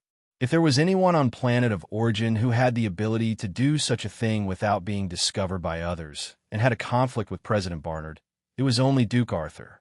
The day before, President Barnard had just become enemies with Duke Arthur because of the agreement signed between the previous government and Duke Arthur. The next morning, President Barnard attended the meeting with Duke Arthur with that face. Grand Marshal Andre did not believe that this had nothing to do with Duke Arthur. "The embassy is normal. No one has been in or out." General Francis replied affirmatively. General Francis' answer did not dispel Grand Marshal Andre's suspicions. He also knew that with General Francis monitoring personnel, it was very difficult to find a level 4 Sky Knight. According to the intelligence from the great world of God, this Duke Arthur was good at sneak attacks. Even the great nobles of the great world of God and the level 5 Temple Knight could not find and defend against Duke Arthur's sneak attacks. Although the security defense of the great world of God was not the same as the security defense of the Interstellar Federation, the ability to break through the defense was very likely to be universal. "Colonel Morrison, what's the situation at the presidential palace?" Grand Marshal Andre turned to look at Colonel Morrison and asked. Although the military could not openly plan intelligence personnel in the government, it did not know how many intelligence personnel were secretly everywhere in the government. Every move of the government would be known by the military. Last night, President Barnard and Drummond's aides were talking in the president's office. There were 10 transcendent guards outside the president's office until 2 minutes before 10 o'clock the next day. President Barnard appeared in the face of the porn star Henrietta and hurriedly attended the meeting. According to a security personnel present at the time, President Barnard had a strong smell of alcohol. President Barnard and Drummond's aides drank red wine in the president's office all night. "The current rumors are extremely unbearable," Colonel Morrison reported. "How many people can successfully sneak in under the surveillance of 10 Transcendent without alarming the 10 Transcendent?" Grand Marshal Andre continued to ask. "Only 2, General David and Duke Arthur." Colonel Morrison had already done the analysis and replied without hesitation. "There's no need to check anymore. I'll ask Duke Arthur myself." Grand Marshal Andre shook his head helplessly. He was 100% sure that the only one who could do such a thing was Duke Arthur, who had a conflict with President Barnard. Grand Marshal Andre would meet Duke Arthur in a while, and he would naturally know when they had lunch together.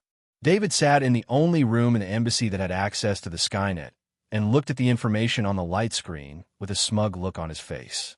His little trick, without causing physical harm to President Barnard, could at least keep President Barnard busy and have no time to discuss his agreement.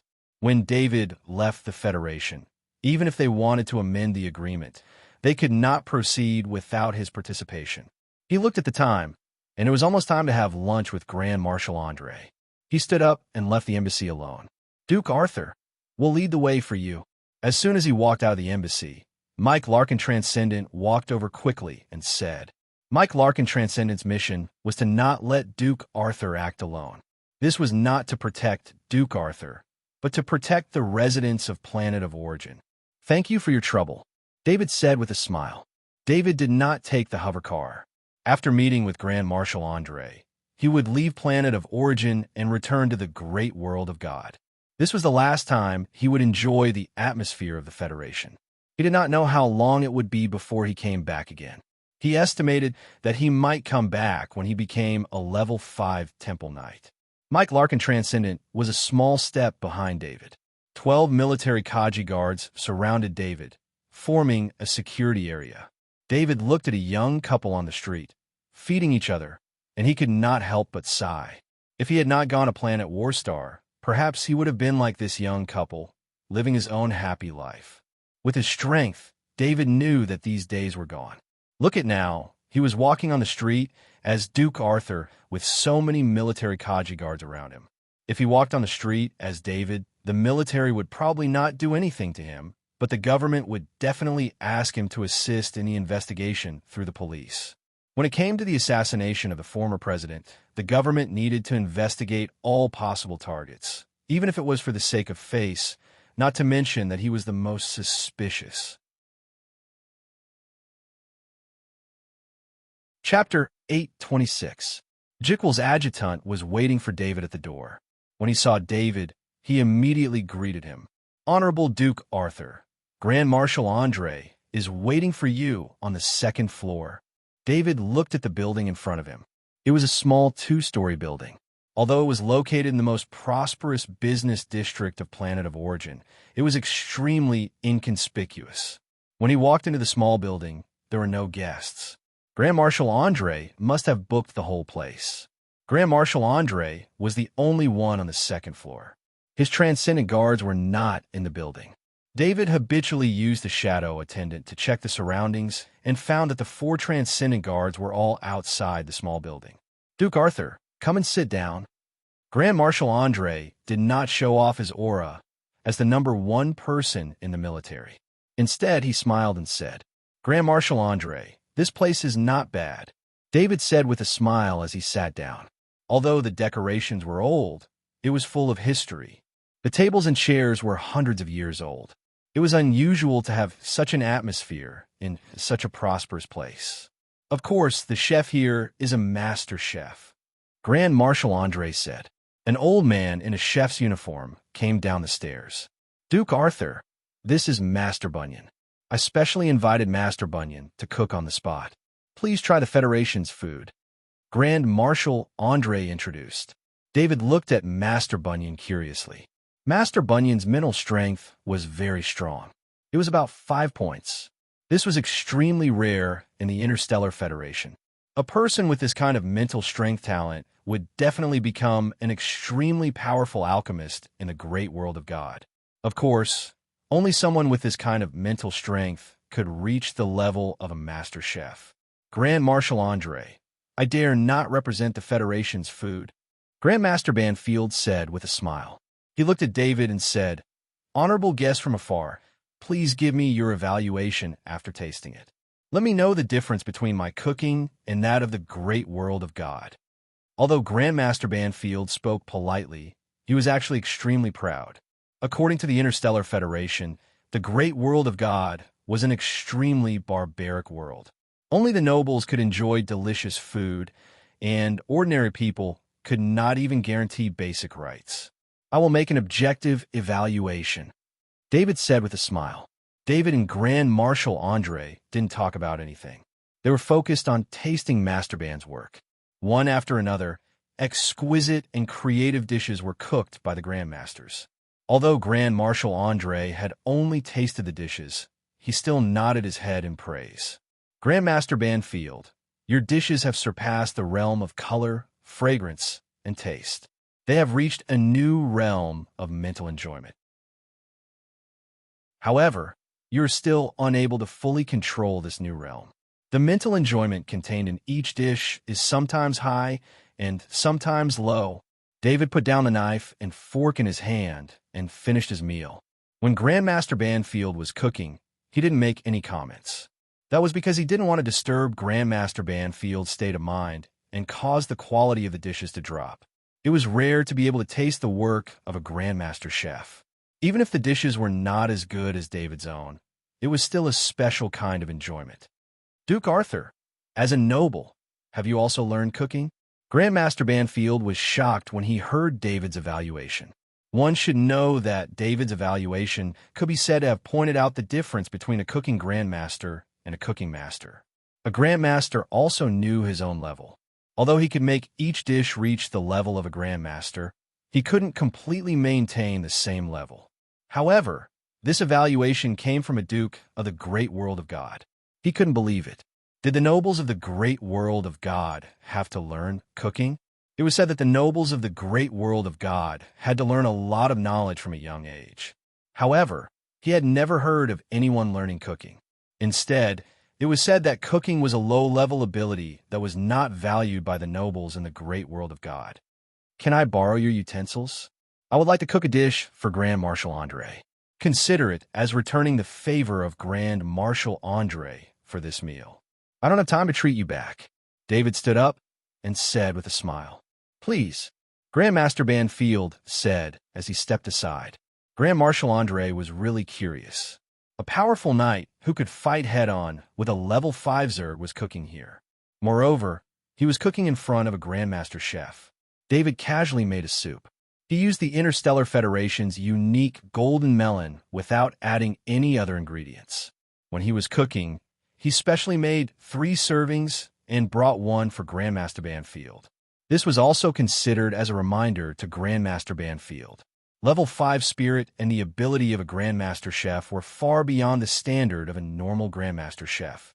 David's cooking ability was extremely famous among the nobles of the great world of God. However, this fame was not due to his combat ability. Therefore, it did not spread to the Interstellar Federation. Please enjoy, David said with a smile as he placed the golden melon soup in front of Grand Marshal Andre and Grandmaster Ban. He also brought his share of the golden melon soup back to his seat and began to taste it. Different from the previous taste, Grand Marshal Andre used a spoon to taste a bit of the golden melon soup. After that, he didn't care if there was still room in his stomach. He quickly ate the golden melon soup. As for Grandmaster Banfield, after a mouthful of the golden melon soup entered his mouth, his eyes first became dazed, then shocked, and finally moved. Grandmaster Banfield put down his spoon and bowed respectfully to David. Duke Arthur, thank you for guiding me on the path of cooking. Only Grandmaster Banfield, who is also a Grandmaster Chef, understood the level of this simple golden melon soup. It was a level that Grandmaster Banfield had never imagined. It was a level that had never appeared in the history of cooking. Most importantly, when David was cooking, he used the Interstellar Federation's unique ingredients. This showed the height of cooking. Grand Marshal Andre, I won't disturb you. I also need a quiet environment to think. Grandmaster Banfield said to Grand Marshal Andre. After that, Grandmaster Banfield carried the unfinished golden melon soup downstairs. Looking at how carefully he was carrying it, it was as if he was carrying a peerless treasure. It wasn't that Grandmaster Banfield didn't want to finish the golden melon soup, but he didn't want to. He needed to find a place to study and comprehend in peace. Grand Marshal Andre exclaimed, Duke Arthur, it's hard to believe that you have surpassed the level of a Grandmaster Chef in cooking. A genius like you should really stay in the Federation. Grand Marshal Andre thought of the flag prize that Duke Arthur had won in the Federation a year ago. That was the highest award in the field of research. If Duke Arthur hadn't left the Federation, he might have brought more research results to the Federation in the past year. David smiled modestly and said, I'm just a little greedy, so I spent some time practicing. Grand Marshal Andre shook his head and smiled. He didn't believe that Duke Arthur could reach this level with just a little practice. If that was the case, then Grandmaster Banfield's lifetime of hard work was nothing. Duke Arthur, when are you going to leave the planet of origin and return to the great world of God? Grand Marshal Andre asked, changing the subject. I'm leaving in the afternoon. Does Grand Marshal Andre want me to leave early? David replied in a joking tone. Yes, I'm worried that if you stay here any longer, there will be more chaos in the Federation. Grand Marshal Andre also added in a joking tone. David's eyes moved. Grand Marshal Andre used the word more. It seemed that Grand Marshal Andre suspected that what happened to President Barnard had something to do with him. This was normal. Almost all of the Federation's higher-ups knew about the conflict between him and President Barnard. If something happened to President Barnard, he would naturally be the first to be suspected. Grand Marshal Andre, if I really wanted to create chaos, then it would end with the death of my enemy, David said with a smile. That's why I hope you leave early. I can guarantee that President Barnard's proposal for your agreement will not be passed. Grand Marshal Andre made a clear guarantee. Grand Marshal Andre also understood the meaning of David's words. David was behind President Barnard's incident, but David was just teaching him a small lesson and did not really kill him. Marshal Andre believed this. Duke Arthur had grown up in the great world of gods, and he had spent almost all of his time in the great world of gods. 2 of the level 5 Temple Knights had died at the hands of Duke Arthur. This time, President Barnard was not killed, and it was really thanks to Duke Arthur's mercy. In fact, if David was not a member of the Interstellar Federation, he would have used the simplest and most violent way to solve the problem. It was precisely because David considered the peace of the 2 worlds and did not want to cause friction between the 2 worlds because of his own reasons that he did not kill. "Thank you," David also said with a smile. "Duke Arthur, you grew up in the Federation. Although you have the noble blood of the great world of God flowing in your body, I still hope you can remember that the Federation is your hometown." Grand Marshal Andre said sincerely, "I have always regarded the Federation as my hometown. I will work hard to use my influence to maintain the peace between the great world of God and the Interstellar Federation forever," David solemnly stated. Grand Marshal Andre smiled. This was what he wanted. He got a clear response from Duke Arthur, the great world of God's parliamentarian. At least the federal military would have one more bridge for direct communication between the great world of God and the federal military. "It's Duke Arthur, it must be him." In the presidential office of the presidential palace, President Barnard shouted angrily. His face had returned to its original state at this time, but his anger had not diminished at all because on the light screen in the middle of the president's office, the most embarrassing part of his life was constantly being played. After a period of sobriety, President Barnard finally figured out. Although he couldn't remember some of the things that happened last night, he knew very well that he wouldn't drink red wine until he was dead drunk when he was in a bad mood. The most important thing was that Drummond's staff did not drink. He usually did not touch a drop of alcohol. So how could he get drunk?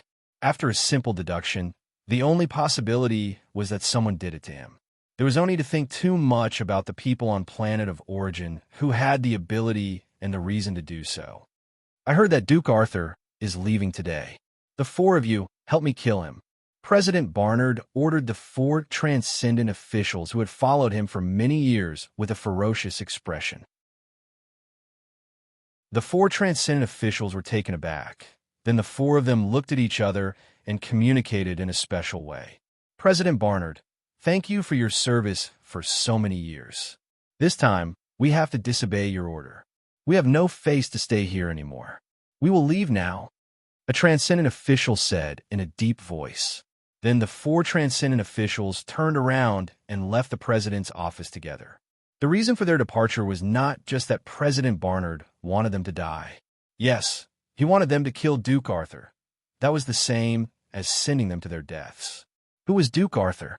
According to the news from Warstar, this was a super powerhouse who could fight head-on with a level 5 insectoid. Let alone the 4 transcendent officials. Even if the military sent a smaller fleet, they would not be able to pose a threat to Duke Arthur. President Barnard was in a bad mood here. His anger had affected his mind, and the great humiliation had blinded his wisdom. Many of his subordinates who came to report were scolded and left. Therefore, President Barnard did not know the latest movements in the government. Because of what President Barnard had done, many forces in the government believed that he could not continue to take office as president and were preparing for impeachment proceedings. A meeting had caused President Barnard to have conflicts with almost all the ministers. It was very difficult for a president to work without the support of the ministers. In addition, President Barnard had just taken over the presidency and had a disagreement with Grand Marshal Andre, so President Barnard lost the support of the military. This seemed to be just President Barnard's personal farce, but it destroyed President Barnard's political future. Perhaps David did not know that his mischievous actions could have such an effect. Now, among the presidential palace and the upper echelons of the government, there were rumors about President Barnard's special hobbies and the unspeakable secrets between him and Drummond's aides. There had never been a president whose private life was as rich and exciting as President Barnard's. Coupled with the large-scale media coverage, the Federation people knew about President Barnard's scandal, causing President Barnard's public opinion to drop to the extreme in a short time. President Barnard, who was sitting in the president's office, looked at this huge and imposing office in a daze. At this time, he felt that this office was very strange, as if he was not the owner of this place. David took Captain Norbert and the 12th Knight, boarded the starship, and left planet Origin in the afternoon. After receiving the news of David's departure, the military's Grand Marshal Andre, General Francis, the government officials, and the transcendent of planet Origin all breathed a long sigh of relief. They had never hoped for an envoy from the great world of God to leave as soon as possible. In the past, when an envoy from the great world of God arrived, they would warmly welcome him and try their best to get along well with him. But this time, Duke Arthur's visit only included attending the inauguration ceremony, an inauguration reception, a meeting with President Barnard at the reception, and an informal meeting with Grand Marshal Andre. Such few diplomatic actions were extremely rare.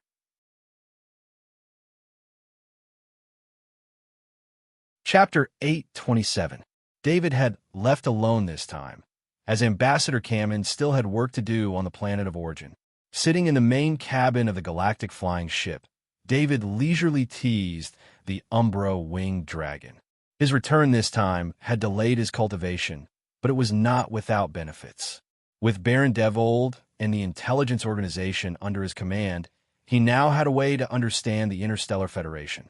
This time, David had also made some arrangements regarding the Interstellar Federation, strengthening his relationship with Grand Marshal Andre so that his businesses would not be affected by his long absence. Of course, there was also the Shadow Pterosaur. During this period of time, whenever he had time, he would train the Shadow Pterosaur. Under the effect of a large amount of level 3 strengthened meat and bloodline power, the Shadow Pterosaur's growth was very fast.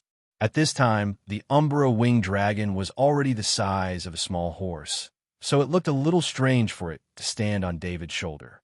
David looked at the Umbro winged dragon with gratification. He was not far from riding the Umbro winged dragon and becoming a true Sky Knight. "Captain Norbert, where are we now?"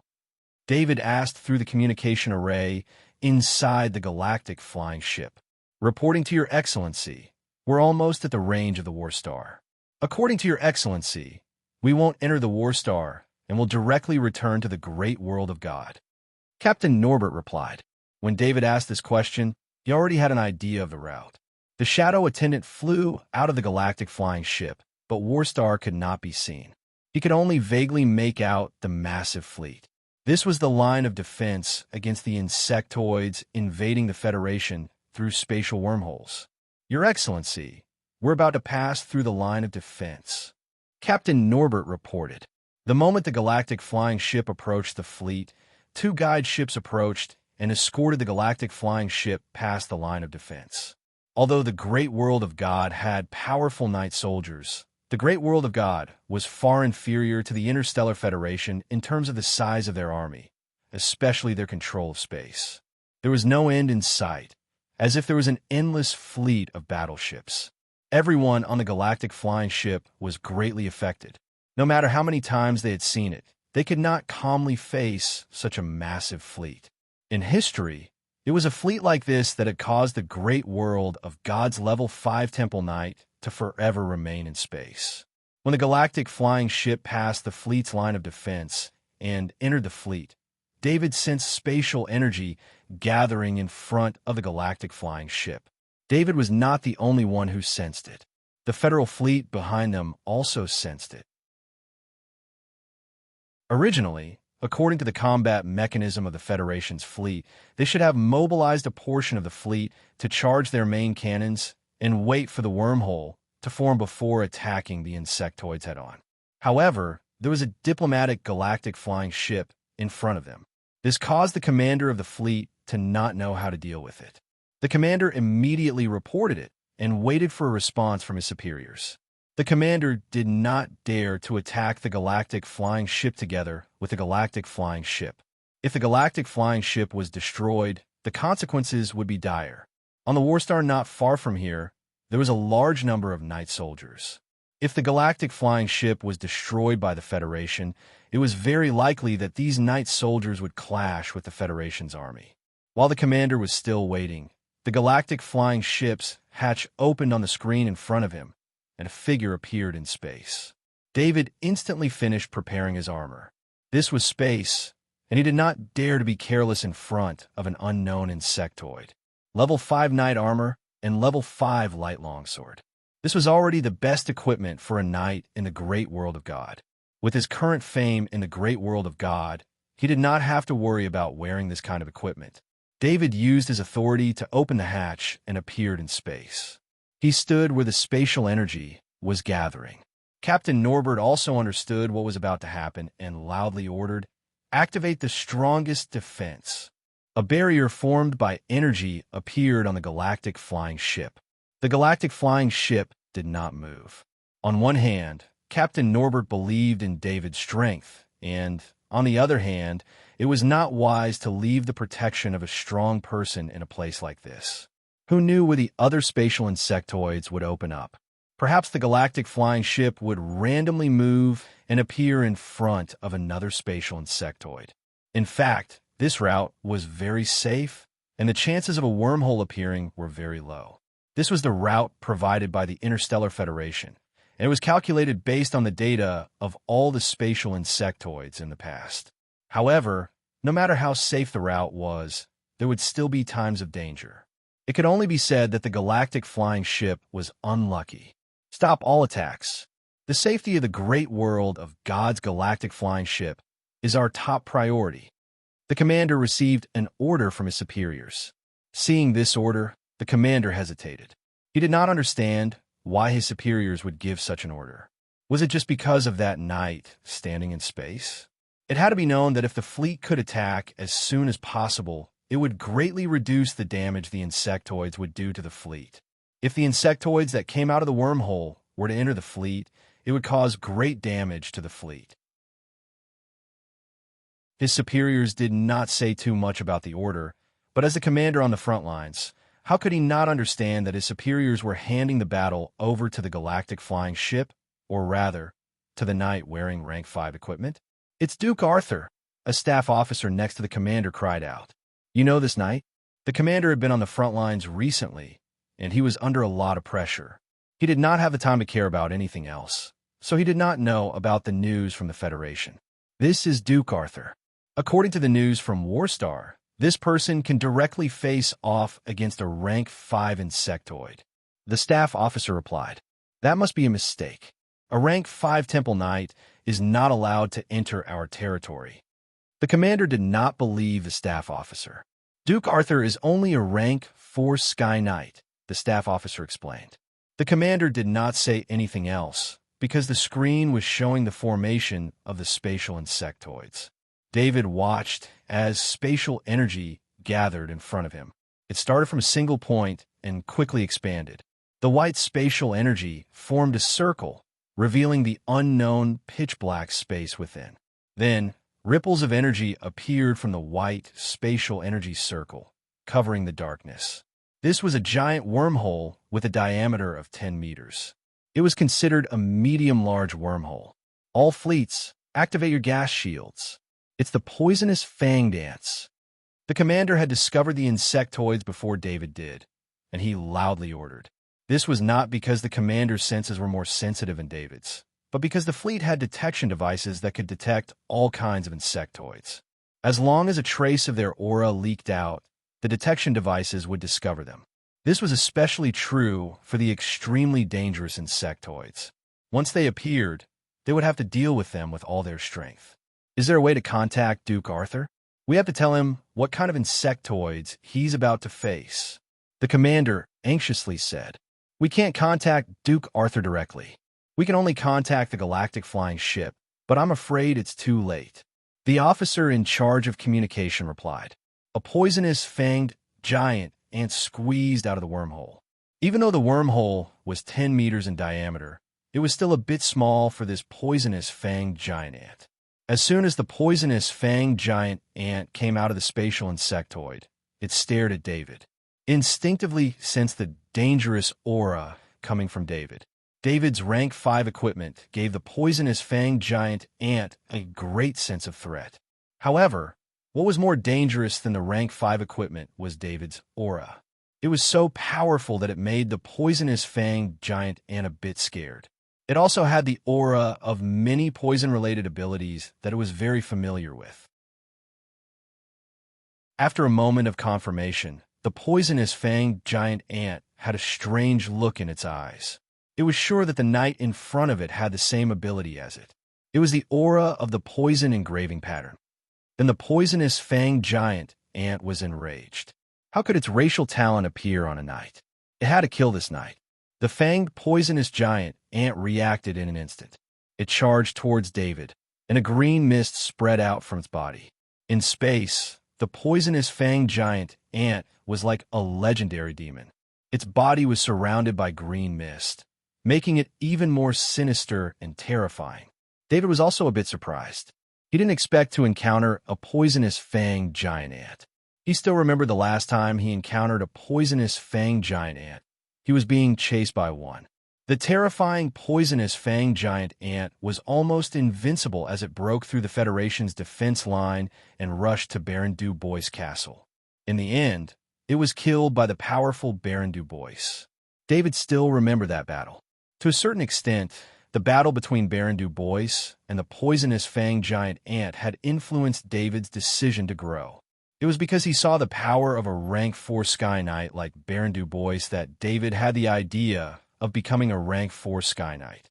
When David obtained the power of the bloodline of the great world of God, he chose to leave the Interstellar Federation without any hesitation. He went to the great world of God to find a way to become stronger, and all of this was related to the poisonous fanged giant ant.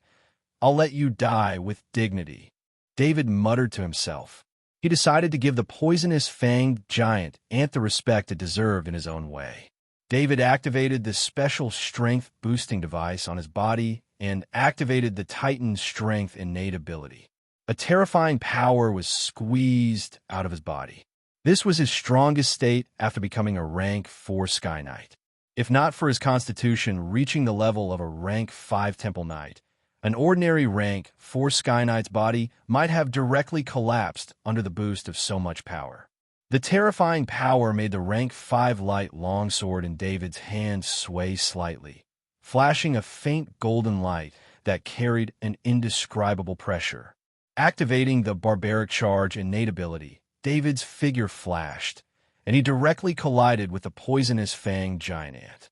On one side was the fanged poisonous giant ant, which was over 10 meters tall, and on the other side was the knight, who was only 2 meters tall. There was no comparison between their sizes, but David's aura suppressed the fanged poisonous giant ant. David didn't use any other special abilities. His goal was to strengthen his body, and he truly displayed the pure power of a knight. Using the master-level knight inheritance sword art, he collided with the poisonous fanged giant ant. Of course, this collision was just the feeling of a bystander. The real situation was that David used the master-level knight inheritance sword art to cut open the poisonous fanged giant ant's chest first, and then his body slightly moved, dodging the poisonous fanged giant ant's attack. David ignored the poisonous fanged giant ant's poison. To be honest, it was impossible for the poisonous fanged giant ant's rank 4 poison to hurt David. The plague pattern in David's soul kept flashing as it absorbed all the poison around him. Instead of saying that the poisonous fanged giant ant's rank 4 poison was an attack, it was more like it was replenishing the plague pattern's energy. The poisonous fanged giant ant poison pattern was a rank 4 talent, and the plague pattern was a rank 5 talent, so it naturally suppressed the poisonous fanged giant ant's talent. The poisonous fanged giant ant felt pain in its chest. It felt like its enemy was a nail, and it was a piece of rotten wood. No matter how big it was, it couldn't block a nail. After David cut open the poisonous fanged giant ant's chest, he didn't stop moving forward. The effect of the reckless charge was still there. He forced his way into the poisonous fanged giant ant's chest, broke through its muscles, heart, and bones, and came out from its back. The poisonous fanged giant ant's body stopped moving. Even with the powerful life force of the insectoids, it couldn't continue moving with its heart damaged. The poisonous fanged giant ant took one last look at its enemy, the powerful knight that it was afraid of. Its eyes were full of confusion and confusion. Unfortunately, no one knew what the poisonous fanged giant ant was thinking. The shadow attendant absorbed the soul of the poisonous fanged giant ant before it lost its last bit of life force.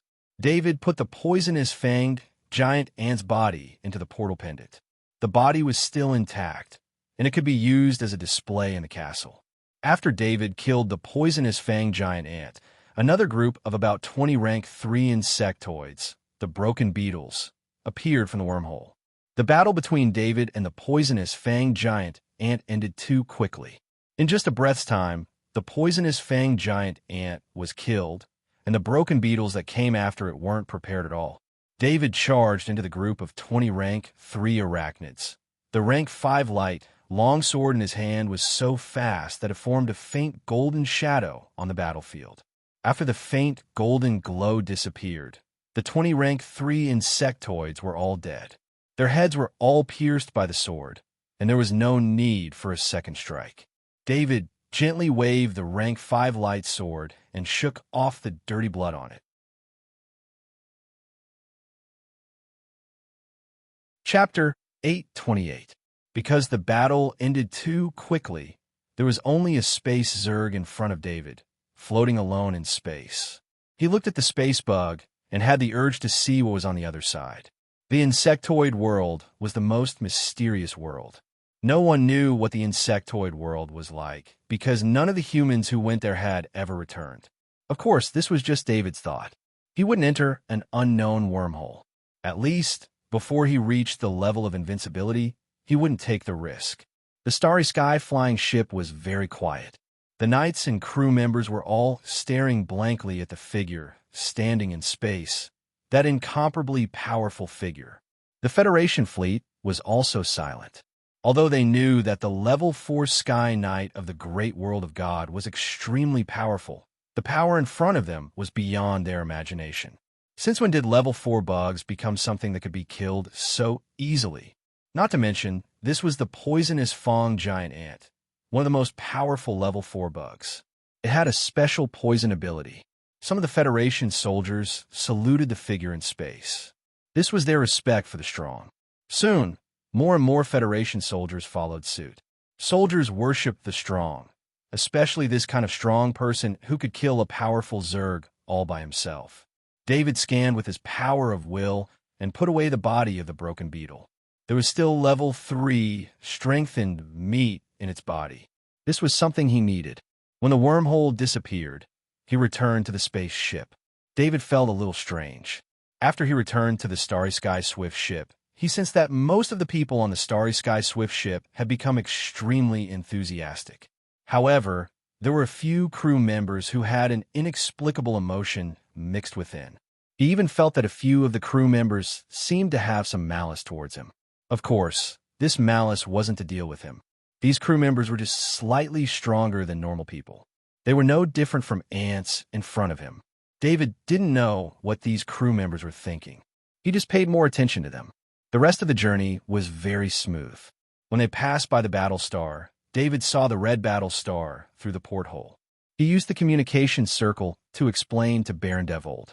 From the other side of the war star, the interstellar airship entered the great world of deities. The crew members who had been away from the great world of deities for many days all had smiles on their faces. Only a few crew members were becoming more and more emotionally unstable. When they arrived at the Guardian planet, Nelson appeared to welcome David. This time, the two didn't talk much. Nelson had a Guardian mission, and David wanted to return as soon as possible. The two of them agreed to meet again after Nelson finished his duty as a 5th rank Temple Knight. Half a day after the spaceship left the Guardian planet, David sensed that one of the crew members he was paying attention to had placed a top-grade Krypton crystal in an alchemy array in the cabin. As a Grandmaster Alchemist, David could tell at a glance that the array was a positioning array. Moreover, this positioning array was very special. It didn't need bloodline power or mind power to activate. Instead, it stored energy for several activations. Once a top-grade Krypton crystal was placed in it, the positioning array would automatically activate. Killing intent flashed in David's eyes, but he still restrained it. This crew member must have been ordered to activate the positioning array. Killing this crew member wouldn't help at all. It would only alert the enemy. Although top-grade krypton crystals weren't very precious to nobles, they were something that ordinary people couldn't come into contact with. David had absolute strength, so he wasn't worried about any traps. He just wanted to figure out who wanted to deal with him. He originally thought that after killing a 5th-ranked Temple Knight and the great noble behind him twice, the other nobles wouldn't dare to cause trouble for him. But he guessed wrong. Thus, David prepared to start another massacre. He believed that as long as he killed a few more times, all the nobles would be frightened and no one would dare to target him. The positioning array kept transmitting the signal, and the starry sky flying ship was still flying. Apart from the few crew members, no one knew that danger was approaching. The shadow attendant was on the spaceship, using the eagle eye to observe the distance. A day later, David, who was lying in the bedroom of the starship, suddenly opened his eyes. His eyes were filled with shock. The shadow attendant saw a spaceship several hundred kilometers away. If not for the shadow attendant's eagle eye, he wouldn't have been able to discover the spaceship so far away. What surprised David wasn't the spaceship, but the 6 people flying out of the spaceship. These were 6 Temple Knights of the 5th rank, and the number of Temple Knights of the 5th rank just happened to form the most powerful battle formation with the lowest number of people. The 6 5th rank Knights appeared with their main bodies. They probably thought that with 6 5th rank Knights acting together, their safety would be guaranteed. Naturally, they only sent their energy avatars because they didn't have the confidence to kill Duke Arthur. The 6 Temple Knights of the 5th rank were all wearing armor of the 5th rank, and their visors were pulled down to hide their faces. This made it impossible for David to determine which force these 5th rank Temple Knights belonged to, but he was certain that they belonged to some top-notch noble force. Apart from the top noble forces, the rest of the greater noble forces simply couldn't gather 6 5th rank Knights at once. The 6 5th rank Knights had chosen the area to attack. It would take them 1.5 days to reach the Guardian planet, and 1.5 days to reach the nearest planet, Tula's star. This almost cut off David's possibility of escape.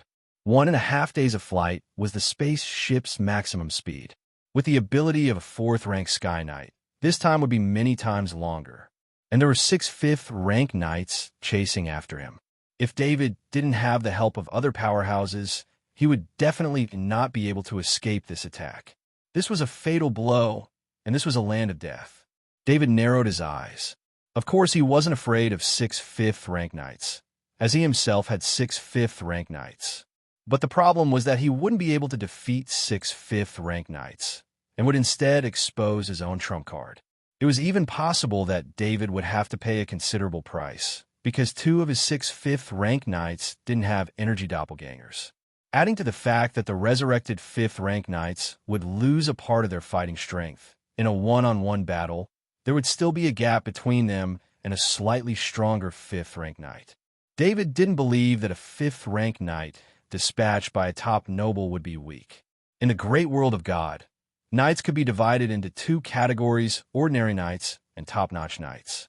Ordinary Knights were not only lacking in cultivation resources, but also in Knight's inheritance.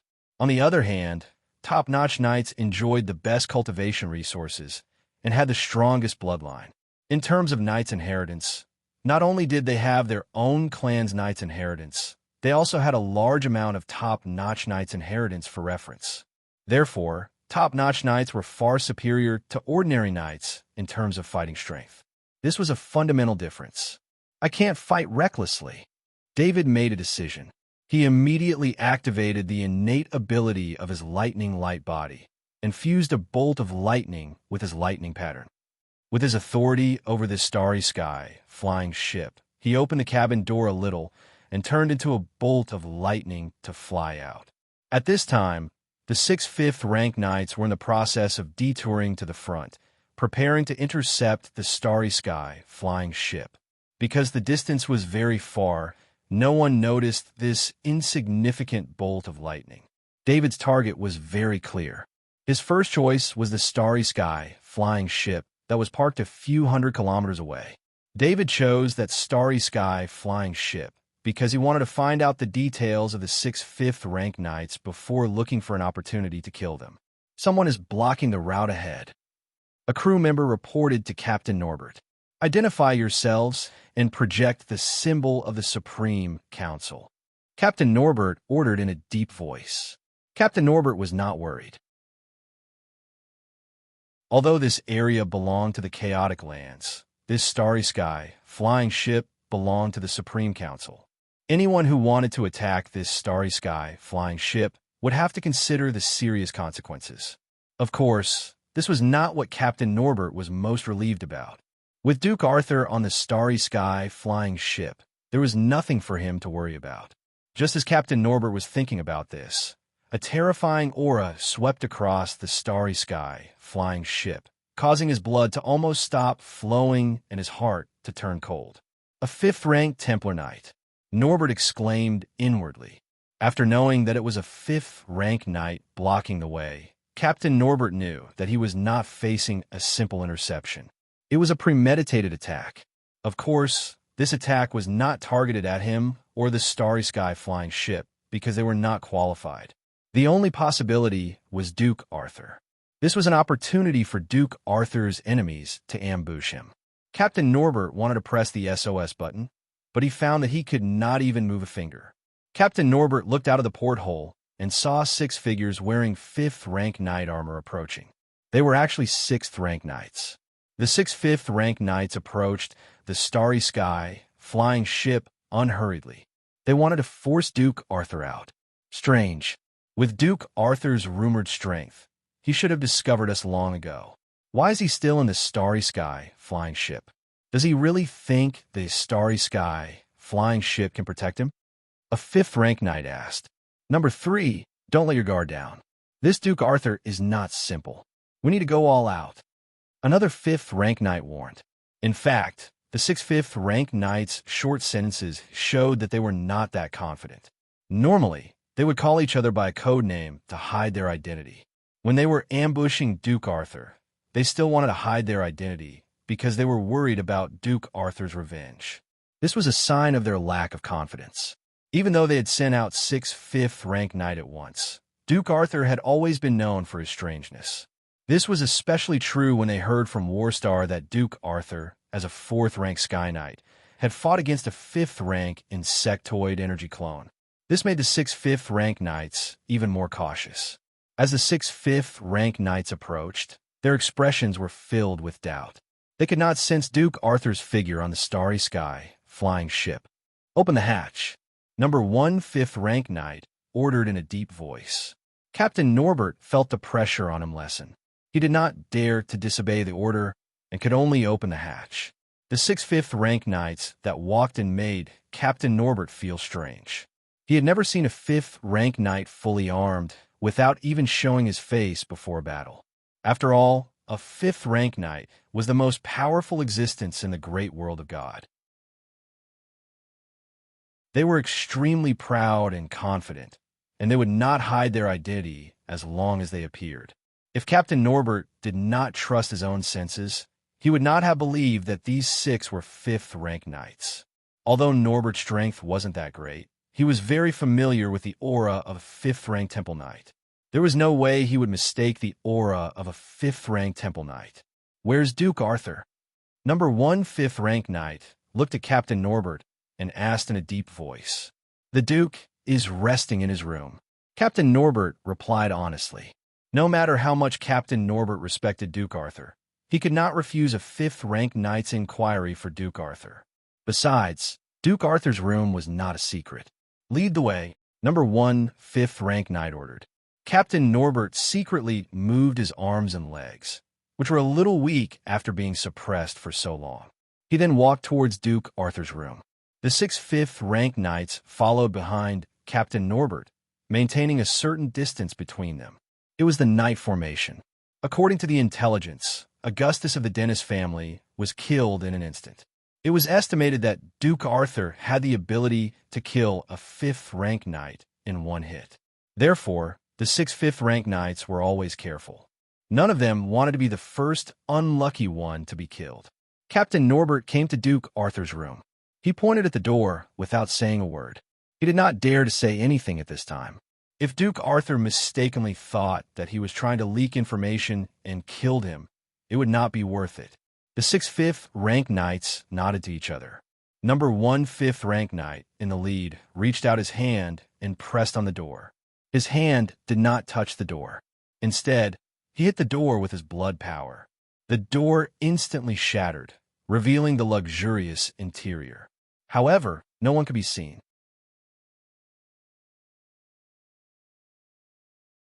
Chapter 829. Captain Norbert watched as the 6 level 5 knights entered the room in a defensive formation. His heart was filled with disdain and contempt for the 6 level 5 knights. They were the most powerful knights in the great world of God. How could they become a level 5 knight without the spirit of knight? Captain Norbert didn't know the pressure of the 6 level 5 knights. Duke Arthur's battle record made them cautious. Ever since a level 5 knight obtained an energy clone, the level 5 knights seemed to value their lives even more. Level 5 knights rarely took risks. If there was a real danger, they would send out their energy clones. If it wasn't for Chancellor Abe's order, the 6 level 5 knights wouldn't have taken the risk with their true bodies. After entering the room, they didn't touch anything. Places like the wardrobe that could hide people were destroyed by controlling their bloodline power from a certain distance. Duke Arthur is not in the room. One level 5 knight said in a deep voice. The other level 5 knights weren't surprised. If Duke Arthur was here, he wouldn't have escaped their search. Expand the search area, one level 5 knight said. The 6 5th-rank Temple Knights spent 10 minutes searching the entire starry sky flying ship, but of course, they didn't find anything. Number 1. Did Duke Arthur discover something and leave early? Number 3. Level 5 Holy Knight asked. If that's the case, we're in trouble. One level 5 knight said with a frown. The level 5 knights were glad that they didn't expose their identities. Although they didn't complete the mission, at least they wouldn't be exposed and be hunted down by Duke Arthur. What we do with them? For level 5 knight glanced at Captain Norbert and asked one level 5 knight. They heard us. Kill them all. One level 5 knight said with a wave of his hand. When Captain Norbert heard this, he wanted to struggle, but he instantly felt his breathing become labored. Then he lost consciousness. On the starry sky, flying ship, everyone lost their ability to breathe under the pressure of the 6 Temple Knights and died one after another. The intelligence personnel among the crew never thought that the news they released would make them the first batch of people to die. One level 5 knight came to the cockpit and set a direction on the starship. He then left the starship with the other level 5 knights. The starship turned around and flew towards an unexplored region of space. With the energy inside the starship, it was almost impossible for it to be discovered by a deity major world if it flew at full speed. In this chaotic space domain, it was common for universal flying ships to go missing. The 6 5th-ranked Temple Knights looked at the starry sky, flying ship in the distance. They looked at each other, their eyes full of disappointment and helplessness. The failure of this mission would definitely make Duke Arthur more vigilant. It would be difficult to find another opportunity like this.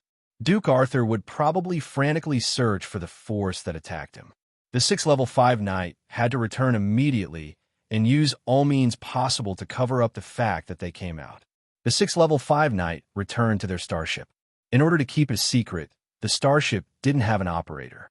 It was completely automated. Mike Fay, 3 level 5 knight, said to 1 level 5 knight. Shut up. However, before he could say his name, he was yelled at by 1 level 5 knight, Mike Fay. Number 3, we agreed before the mission that we shouldn't call each other by name during the mission. Have you forgotten? Number 4, the 5th-ranked Temple Knight, called out.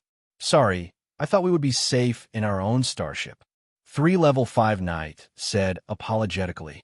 Duke Arthur is too strange. No one knows what special ability he has. I don't want anyone to make a mistake again. Mike Fay said with a gloomy look. When the Temple Knight number 3 of the 5th rank called out his name, he felt as if his secret had been exposed in front of Duke Arthur. This feeling made him feel a chill in his heart, and he instinctively shouted to stop him. To be honest, McPhee was a level 5 Templar Knight with a strong sense of perception. However, he did not have a strong spirit, so he could not fully utilize his perception. Otherwise, he would have guessed that Duke Arthur was nearby and could hear the truth of their conversation. David was in the starship. He turned into a flash of lightning and hid in a room, leaving only the shadow attendant in the main cabin. He had also heard the conversation between the 6 level 5 knight. Upon hearing the name Mike Fay, he began to recall the information he had regarding the top-tier nobles. Although it was just a name, there were only so many level 5 knight in the great world of God. David searched through his memories for information regarding this Mike Fay knight. Mike Fay was a member of the top-tier nobles of the Baruch clan, and was the second level of the Baruch clan's Temple Knight. Although the other level 5 knight of the Baruch clan was very powerful, he was rather old. Most likely, he would enter the death door in a few years. David thought back to the relationship he had with the Baruch clan. He discovered that he didn't have any enmity with the Baruch clan. In fact, due to the distance between the two planets, it was almost impossible for the two to come into conflict. The starship continued to travel through space. After a day and a half of travel, the 6 level 5 knight didn't say a single word. They didn't even rest. All of them sat in the main cabin, standing guard in the knight's formation. David's plan to assassinate the Baruch clan had been dashed until the starship arrived at Tula. Everyone, let's keep in touch when we have time. We part here. The 4th level of the 5th level knight was the first to stand up and say goodbye to the other level 5 knights. Let's keep in touch. The other level 5 knights, aside from the level 5 knight Mike Fay, all stood up and said their goodbyes. The cabin door opened, and the 5 level 5 knights flew out at high speed. They would use all sorts of methods to conceal themselves and return to their clans. To top-tier nobles, this was an extremely simple matter. The 5th level knight Mike Fay let out a long sigh. The Baruch clan had been helpless in this operation as well. Speaker Abe's decision was for the sake of the future of their top-tier noble clan. Although Duke Arthur's rise to power was one thing, the most important thing was that Lord Gould had used the heartwarming lotus seed soup to gather together a group of top-tier nobles and level 5 knights. This would affect the power of the top-tier nobles, with Speaker Abe at the center. The key to all of this was Duke Arthur. As long as Duke Arthur was eliminated, then the new power of Lord Gould would naturally crumble. But who would have thought that the 6 level 5 knights would have such a result? The 5th level knight, Mike Fay, controlled the starship to arrive at the planet-level teleportation gate. His starship didn't have any markings on it, but he had been prepared beforehand. Thus, he didn't even need to say anything. The planet-level teleportation gate opened for him. After a few seconds, the galactic flying ship appeared on another planet. David didn't hesitate. While the spatial energy was active, the shadow attendant was already standing behind the 5th level knight Mike Fay. After the teleportation ended, in the instant that the spatial energy protecting the 5th level knight Mike Fay disappeared, 6 5th level knights appeared in the spacious room. In terms of ganging up, especially on the level of the 5th level knight, there was probably no one more experienced than David. This was because no 5th level knight would be willing to enter a summoning ring and place their lives in the hands of others. It must be understood that within a summoning ring, even a 5th level knight wouldn't be able to control his or her own fate.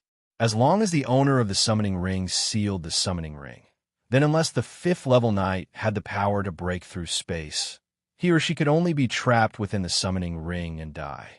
Needless to say, gathering so many temple knights of the 5th rank in a summoning ring was an impossible task.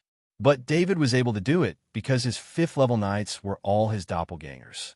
The appearance of the 6 5th level knights in the room immediately made the room crowded, but this didn't affect the coordination of the 6 5th level knights. The souls of the 6 5th rank temple knights were all David's soul doppelgangers, so their coordination was much more harmonious than any kind of training, and they could achieve a truly flawless cooperation. When the 5th level knight Mike Fay was teleported, his senses were unavoidably affected. The instant the spatial energy disappeared, just as he was preparing to move his body, he sensed an abnormal aura, and at the same time, his hands and feet were fixed. Instinctively, the 5th level knight, Mike Fay, wanted to struggle, but 4 5th rank bloodline powers poured into his limbs. Although he had a 5th rank knight's armor to block them, in a 4 against 1 situation, the bloodline powers of the 4 5th level knights forcibly suppressed his bloodline power for a short time. When the 5th level knight Mike Fay came back to his senses, he saw a scene he would never forget for the rest of his life. 4 unfamiliar 5th level knights were grabbing his 4 limbs, while 2 other unfamiliar 5th level knights were using 4 hands to hold a light sword of the 5th rank. Borrowing the power of the 2 5th level temple knights, they pierced his chest with the light sword of the 5th rank.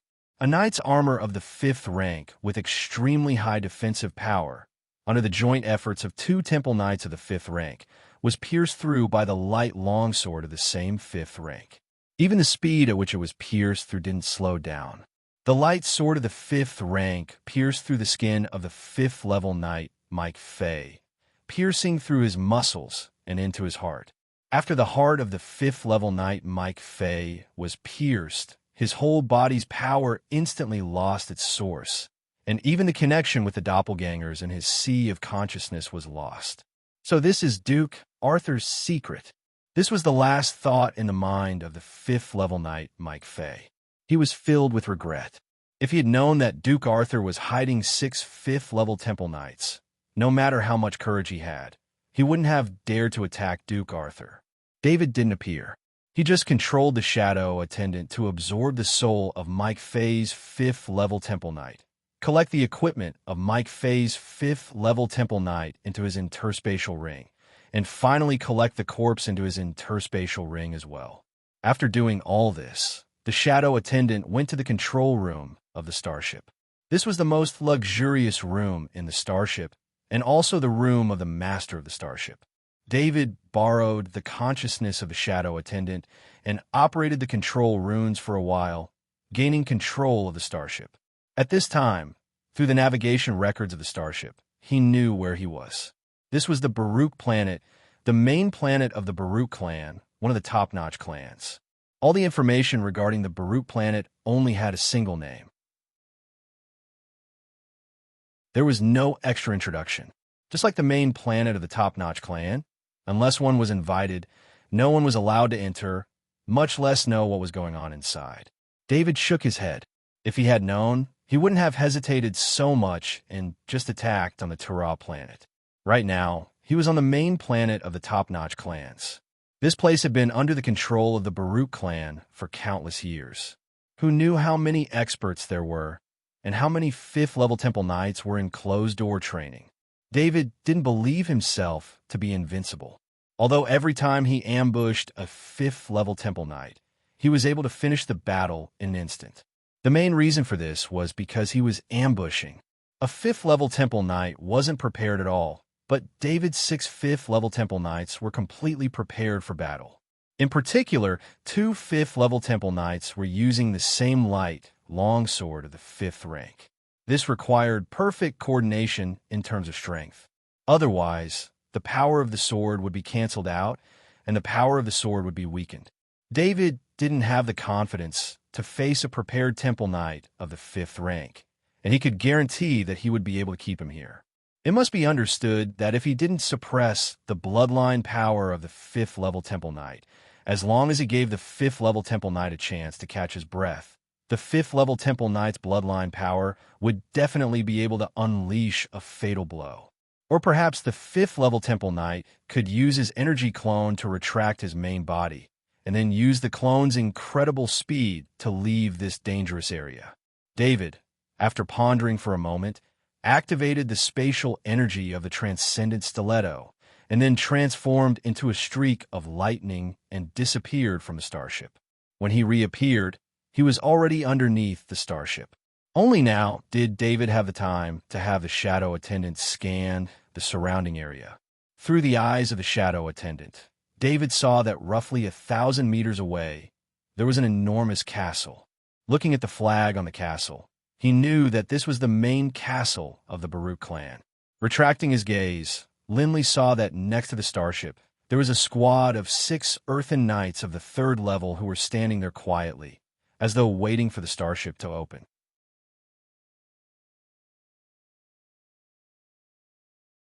Chapter 830. David wasn't in a rush. He had plenty of time. Before he understood the situation on planet Baruch, he wouldn't make any moves. After all, he had the absolute advantage. No one would discover him, and he could attack or retreat as he pleased. If he had the chance, David could use his absolute power to slaughter and replenish his spiritual energy. If he didn't have the chance, he could find a relatively safe place and set up a safe house. He could install an ancient mid-sized teleportation gate and leave planet Baruch at any time. The starship had been parked in front of the planetary-level teleportation gate for an hour. Finally, the night squad realized that something was wrong. Steward Carroll, Lord Mike Fay's starship has returned, but he hasn't come down yet. Please come over. A knight took out a communication array and reported to Steward Carroll. This squad of knights didn't dare to disturb Mike Fay, a knight of the 5th rank. Thus, they could only invite the head steward of the Baruch clan, Steward Carroll. An alchemy carriage flew over from the Baruch castle, stopping in front of the starship. Steward Carroll got off the carriage, ignoring the knight squad. He arrived in front of the starship, took out a gold medallion, and scanned the cabin door of the starship, but found no reaction. Lord Mike Fay, Master invites you over. Steward Carroll was no longer as calm as he had been before. Carrying his last bit of hope, he spoke out. It must be understood that this starship had been prepared by Steward Carroll. He had the authority to open it, but he wasn't able to. There were 2 possibilities. The first was that Mike Fay, a knight of the 5th rank, had forcibly closed the cabin door, not wanting anyone to disturb him.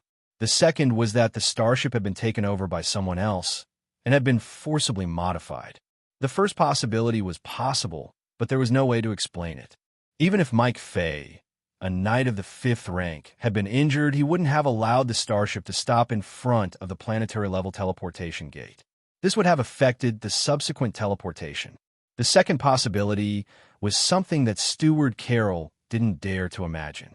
If this was the case, then something had happened to Mike Fay, a knight of the 5th rank.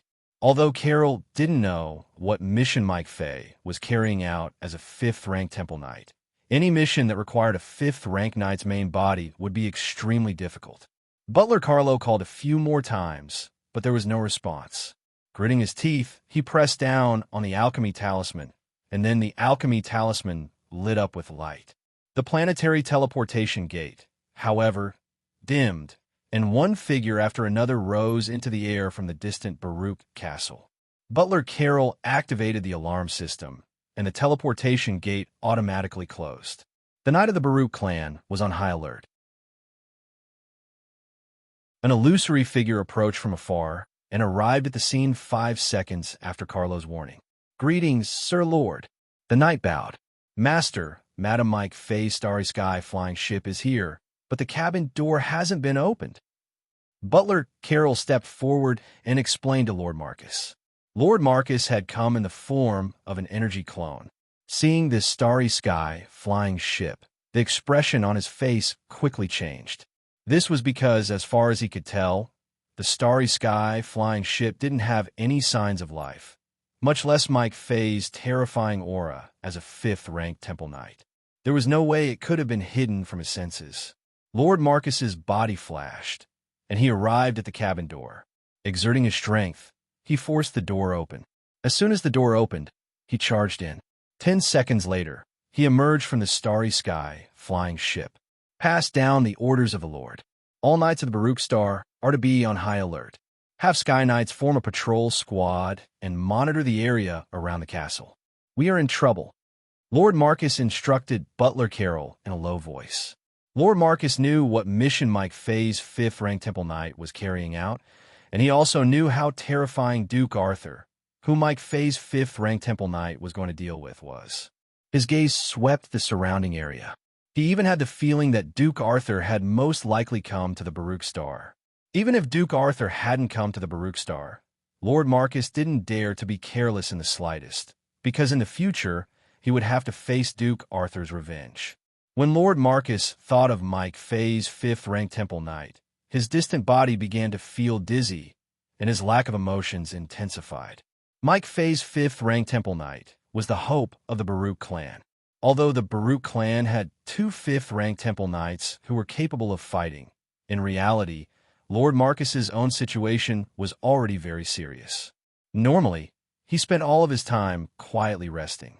For the sake of the Baruch clan's future, the Baruch clan had spared no effort in raising Mike Fay's fifth-rank Temple Knight to ensure the prosperity of the Baruch clan.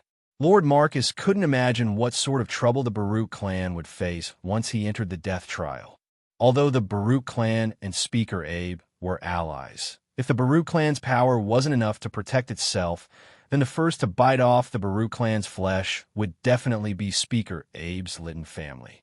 With his last hope, Lord Marcus took a communication array from Steward Carroll and entered a contact request in the communication array.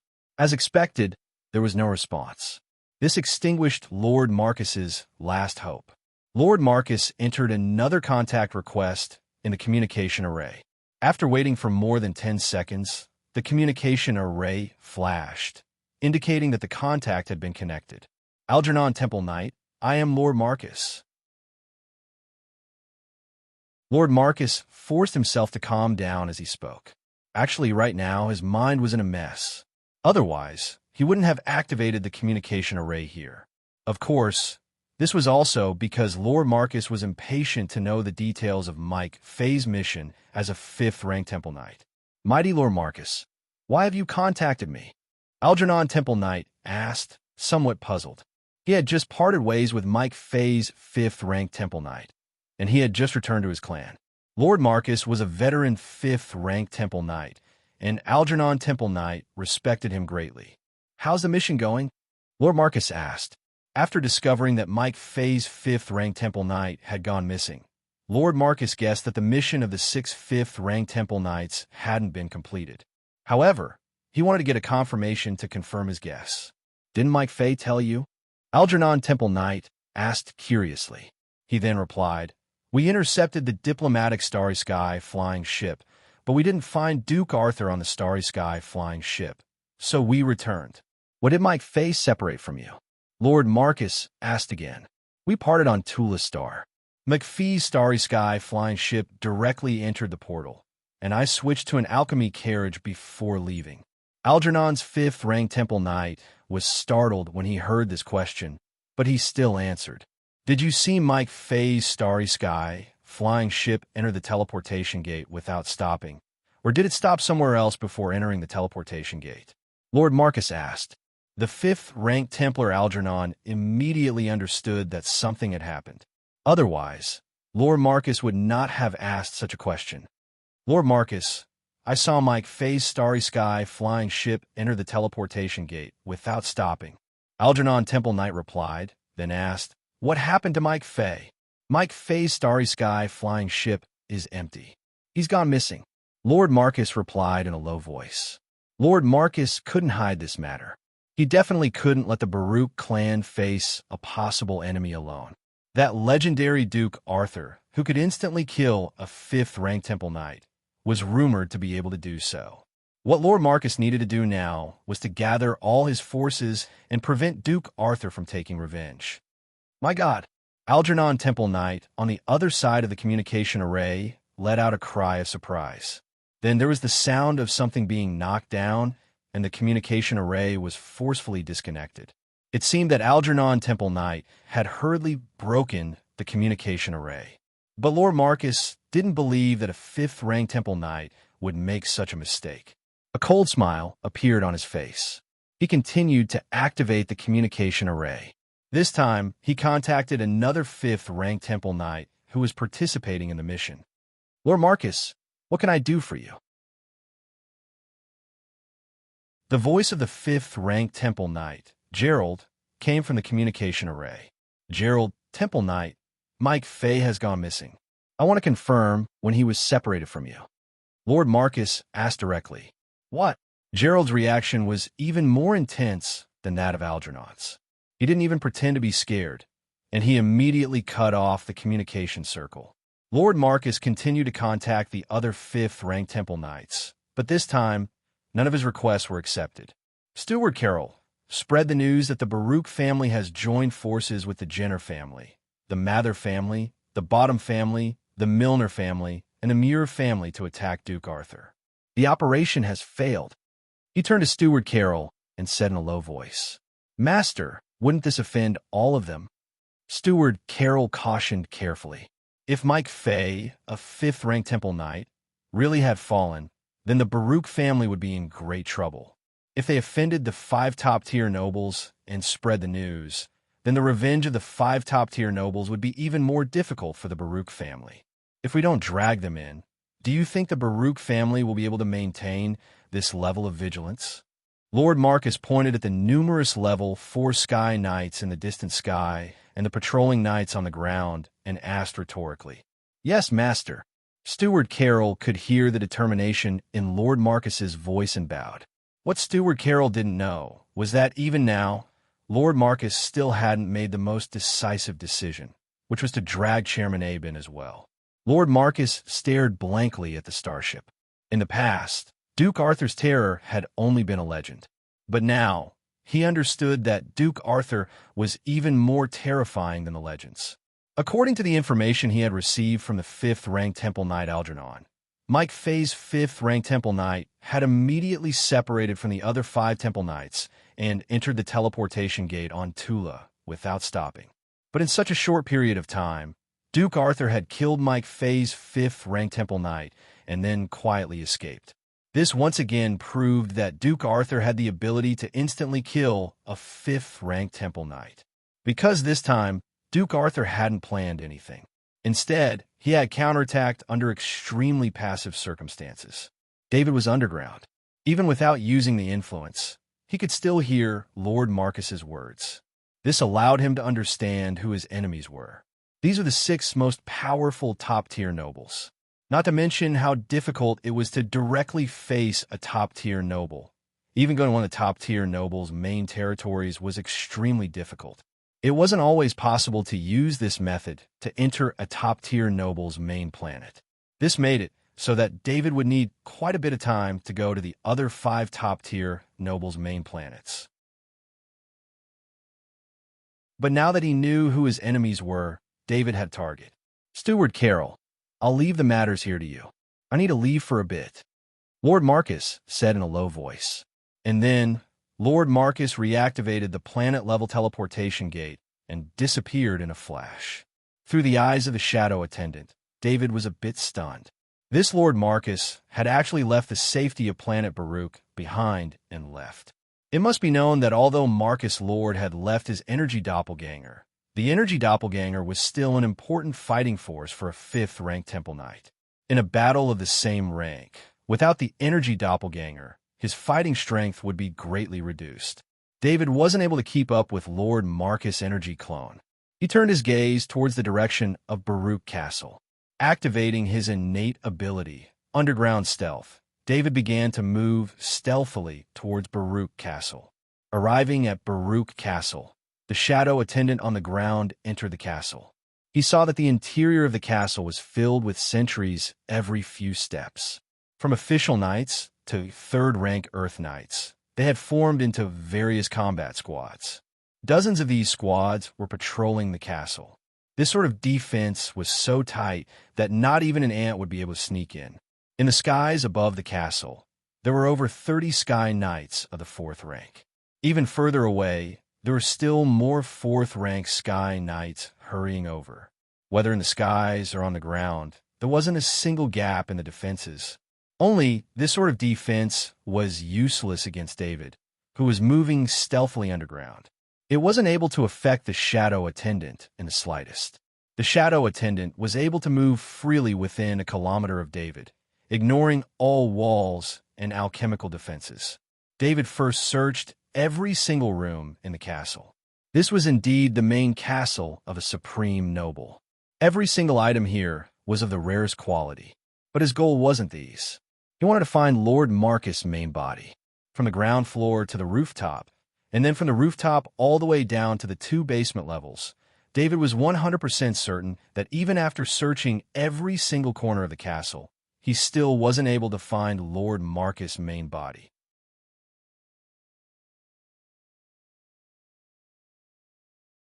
Chapter 831. David stared helplessly at the enormous Baruch castle. This was the main castle of the Baruch clan, but Lord Marcus' true body wasn't inside. How could he have known that ever since Mike Fay, a fifth-rank Temple Knight, had decided to participate in the assassination mission, the Baruch clan had been preparing for the worst? Based on David's past accomplishments, he had extremely powerful assassination abilities. But this assassination ability required him to find a target before he could use it. Thus, the Baruch clan's response was to hide Lord Marcus' true body, leaving only his energy clone within the castle. David didn't want to alert the enemy. He quietly retreated from the Baruch castle, but he didn't leave just like that. According to the Baruch clan's information, Lord Marcus' condition wasn't good. If he killed Lord Marcus' energy clone, then even if Lord Marcus' true body wouldn't immediately be damaged, he wouldn't be able to use his energy clone for a long period of time. Given the size of the Baruch clan, if Lord Marcus didn't appear for a long period of time, it would definitely affect the clan. David believed that Lord Marcus' true body wouldn't be able to hide for too long and would appear of its own accord. David's avatar, a streak of lightning underground, quickly moved back to the planet-level portal with the talent ability Underground Potential. Through the eyes of a shadow attendant, he scanned the area around the planetary teleportation gate. The most powerful knight stationed here was an Earth Knight of the 3rd rank, while the rest were regular knights. In total, there were roughly 60 of them. These knights were stationed near the planetary teleportation gate. Their mission was to immediately send out a warning if they discovered any danger. In such a scattered situation, even a 5th-rank Temple Knight wouldn't be able to capture all of these knights at once. The Baruch clan's main castle was the main castle, which was why the main castle, which was 1,000 meters away, was the safest place. In addition, the main castle was very close, and they could rush over to reinforce it at any time. After inspecting the area, David arrived at the base of the planetary teleportation gate. This was the center of the entire region, and the knights guarding the teleportation gate were all within 500 meters of it. Under the cover of the white light of the planet-level portal, a faint black pattern rose from the ground. This was the result of David activating the hypnosis innate ability, causing the hypnosis pattern to appear. An almost imperceptible wave of energy swept over the 60 knights. These knights were inexplicably affected by the energy, and their eyes became hollow. The super-level 5 talent of the god of plague, Gladstone, had terrifying power, especially when it was used against low-level knights like David. It was truly silent. Even the level 3 and 4 knight patrolling on the ground and in the sky 1,000 meters away did not notice anything unusual. David could feel that his soul was connected to more than 60 souls. These souls had their intelligence sealed by the hypnosis pattern, and they were only left with the ability to listen to orders. With a thought, more than 60 soul doppelgangers appeared in his soul space and took control of these knights. More than 60 knights were still guarding the planet-level portal, but their way of moving had changed. They were now forming a complex knight battle formation. Even if these knights were weak, the battle formation formed by more than 60 knights was still able to exert the power of a peak level 4 knight. Of course, this peak level 4 power could only be used for a moment, and it was unrealistic to use it for a long time. This was because David had used the Grandmaster level knight battle formation to set up a knight battle formation that could be used for a short period of time. In a single attack, more than half of the blood power of more than 60 knights would be activated in an instant. Then, through the knight battle formation, the blood power of a higher level would be gathered to carry out a powerful attack. After that, an alchemy feather pen appeared on the ground, and it began to draw a pattern on the ground of the planet-level portal. This was the pattern that David was controlling the shadow attendant to draw. This was a confinement pattern, and it was borrowing the energy of the pattern around the planet-level portal. After 10 minutes of drawing, the newly drawn pattern on the ground flashed slightly, and these patterns were hidden in the pattern on the ground. If an alchemist wasn't very familiar with alchemy patterns, they wouldn't be able to see the difference between the ground and the previous one. Lord Marcus' energy doppelganger still hadn't returned. Seeing that there was still time, David looked at the starry sky flying ship. The starry sky flying ship had been parked there, and since Lord Marcus didn't say anything, no one moved it. The starry sky flying ship didn't have any attacking ability, but this didn't mean that the energy inside the starry sky flying ship was weak. On the contrary, the starry sky flying ship had the most powerful energy control system. Using precious alchemy materials, the starry sky flying ship could burst out with super powerful energy for a short period of time. The shadow attendant flew into the starry sky flying ship and continuously added all kinds of patterns on the inside of the starry sky flying ship, changing the function of the starry sky flying ship. Lord Marcus' energy doppelganger went through the planet-level portal from the Baruch planet to the glittering star main city. This was where the Supreme Council was located, and he came here to see Speaker Abe. Great Lord Marcus, you don't have an appointment. Mr. Speaker is reviewing official documents. Please wait a moment. I will prepare a drink for you. Speaker Abe's steward blocked Lord Marcus outside the office of the Speaker of the Supreme Council and bowed. Lord Marcus' visit was too sudden, and Speaker Abe was dealing with business. It wasn't good to disturb him at this time. Speaker Abe's temper wasn't good, and the steward didn't want to get on his bad side. However, Lord Marcus' status was also very high, so the steward had to be careful when dealing with him. Immediately inform Speaker Abe that I have an important matter to discuss with him, Lord Marcus said in a deep voice. Lord Marcus was still suppressing his anger. If it wasn't for Speaker Abe's prestige, he would have already barged in. The steward was also quick-witted. Hearing Lord Marcus' tone, he knew that it must be something extremely important.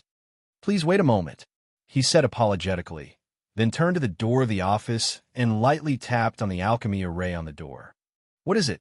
Speaker Abe's unhappy voice came from inside. Lord Marcus wants to see you, the steward reported respectfully. With a click, the door opened, and Speaker Abe appeared in the form of an energy doppelganger. Lord Marcus, what brings you here? Speaker Abe greeted Lord Marcus with a smile. Mike Fay has fallen, Lord Marcus said in a deep voice without a smile on his face. Speaker Abe's expression changed. He glanced at the steward and ordered, Steward, inform everyone that I need to have a remote meeting with the Alliance in half an hour. With that, he let Lord Marcus enter the office and close the door behind him. The steward's gaze was solemn. The Alliance meeting could be said to be a small Supreme Council meeting. In the past, as long as a decision was passed in the Alliance meeting, it would almost certainly be passed in the Supreme Council. This was also one of the highest standards meetings in the great world of God.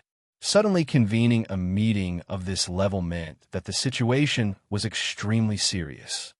Lord Marcus, please tell me how Mike Fay fell. Don't worry, I won't let Mike Fay's sacrifice be in vain. Speaker Abe arranged for Lord Marcus to sit on the sofa, then sat across from him and said. Lord Marcus explained how he discovered McPhee's starry sky flying ship, as well as how he contacted the 5th-ranked Temple Knight Algernon and the 5th-ranked Temple Knight Gerald. At this time, he needed Speaker Abe's support. He needed to borrow the power of the top nobles to tide over the family's difficulties. Of course, it was the most ideal choice. Once Speaker A.I. Bay turned against him, he would spread the news about Speaker A.I. Bay and the whole incident to the public. His family would not be the only one in trouble.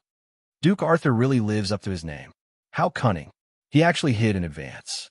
It seems that someone leaked the information in advance. Speaker Abe heard Lord Marcus's narration, and his expression turned ugly. In his opinion, the 6th level 5 knight ambushed him in the best ambush area. This was a sure kill situation. Duke Arthur must have received the information in advance to be able to escape. Speaker Abe was angry about this, but he was also very curious about who leaked the information. It should be known that the top nobles in their alliance have been friends for more than a few decades.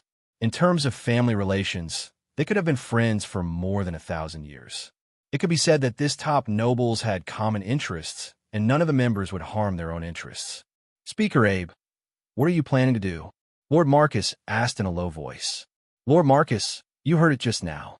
I will hold a meeting to discuss how to deal with this matter. Duke Arthur is an expert in assassination, but he is only one person. We, on the other hand, have the most powerful alliance in the great world of God. Speaker Abe said with a smile on his face. But in reality, Speaker Abe didn't feel comfortable. If possible, he didn't want to directly offend Duke Arthur. That would make him Duke Arthur's direct target. Before knowing Duke Arthur's true trump card, no level 5 knight would want to become Duke Arthur's assassination target. McPhee perished while carrying out a mission for the Alliance. I hope that the Alliance will be able to assist the Baruch clan, at least to ensure that the clan's interests are protected until another knight of the 5th rank appears. Lord Marcus stated his conditions. Lord Marcus, I will bring it up at the meeting and do my best to bring it to fruition. Speaker Abe thought for a moment, then nodded. Right now, he couldn't hurt his allies' feelings. No matter what, the Baruch family still had Lord Marcus, a level 5 knight. At least, before Lord Marcus went into closed-door training, they couldn't touch the Baruch family's interests. What's more, they still needed the help of the other top nobles. Even if it was just for show, they had to show that they cared for the Baruch family. Then I'll go back and prepare for the meeting. Lord Marcus didn't have any intention of staying. He couldn't possibly participate in the meeting here. Lord Marcus walked out of the meeting room, then turned to look at the building that represented the highest authority in the great world of God. This majestic building was built on the scale of shrines. Shaking his head, he flew towards the teleportation gate. After the teleportation gate staff saw Lord Marcus, they set up the teleportation gate for him. He stepped into the teleportation gate and disappeared. The planet-level teleportation gate flashed with light, and spatial energy began to gather. Then a body formed from energy appeared. Lord Marcus's energy clone was surrounded by spatial energy. He waited for 2 seconds, allowing the spatial energy to slowly dissipate. During this time, he was still thinking about the contents of his conversation with Speaker Abe. David's current form of lightning was right below Lord Marcus's feet. This was the position he had calculated. Just as the spatial energy protecting Lord Marcus's body disappeared, the 60-plus knights simultaneously activated their bloodline power. A dazzling white bloodline power transformed into a longsword that struck towards Lord Marcus. At the same time that the 60-plus knights attacked, the runes on the ground began to flicker. Many sealing runes formed a sealing array, and the target was Lord Marcus. The starship that was parked nearby also began to surge with energy. A terrifying amount of energy was instantly gathered and shot towards Lord Marcus. You dare! Lord Marcus didn't expect his family's knights to attack him. He roared, and an energy armor formed from rank 5 bloodline power appeared on his body. This was Lord Marcus's shrewdness. He didn't believe that his family's knights would attack him for no reason. The attacks of these 60-plus knights wouldn't cause much damage to him. They must have something else up their sleeves.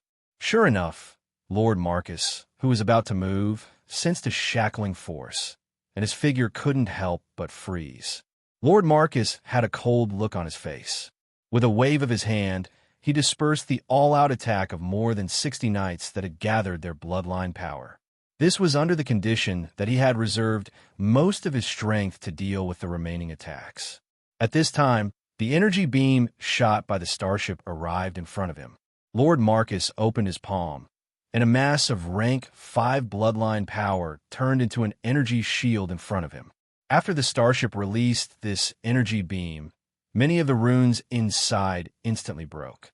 This was caused by mobilizing a large amount of energy that exceeded the limit.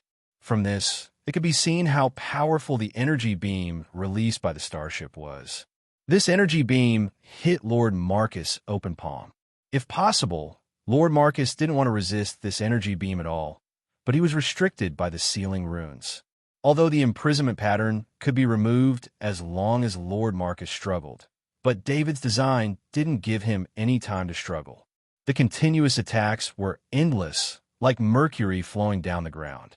The energy shield formed by the rank 5 bloodline power in Marcus' hand collided with the energy beam shot by the starry sky flying ship. The huge impact caused the energy shield formed by the rank 5 bloodline power to collapse, but it also blocked the energy beam. But the residual force made Lord Marcus' figure involuntarily retreat.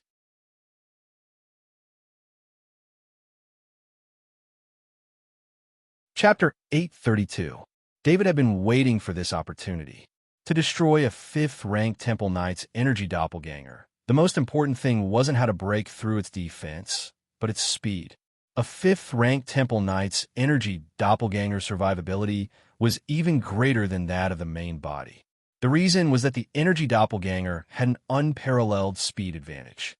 The energy doppelganger had almost no mass, and was composed of 5th-rank bloodline power and spirit.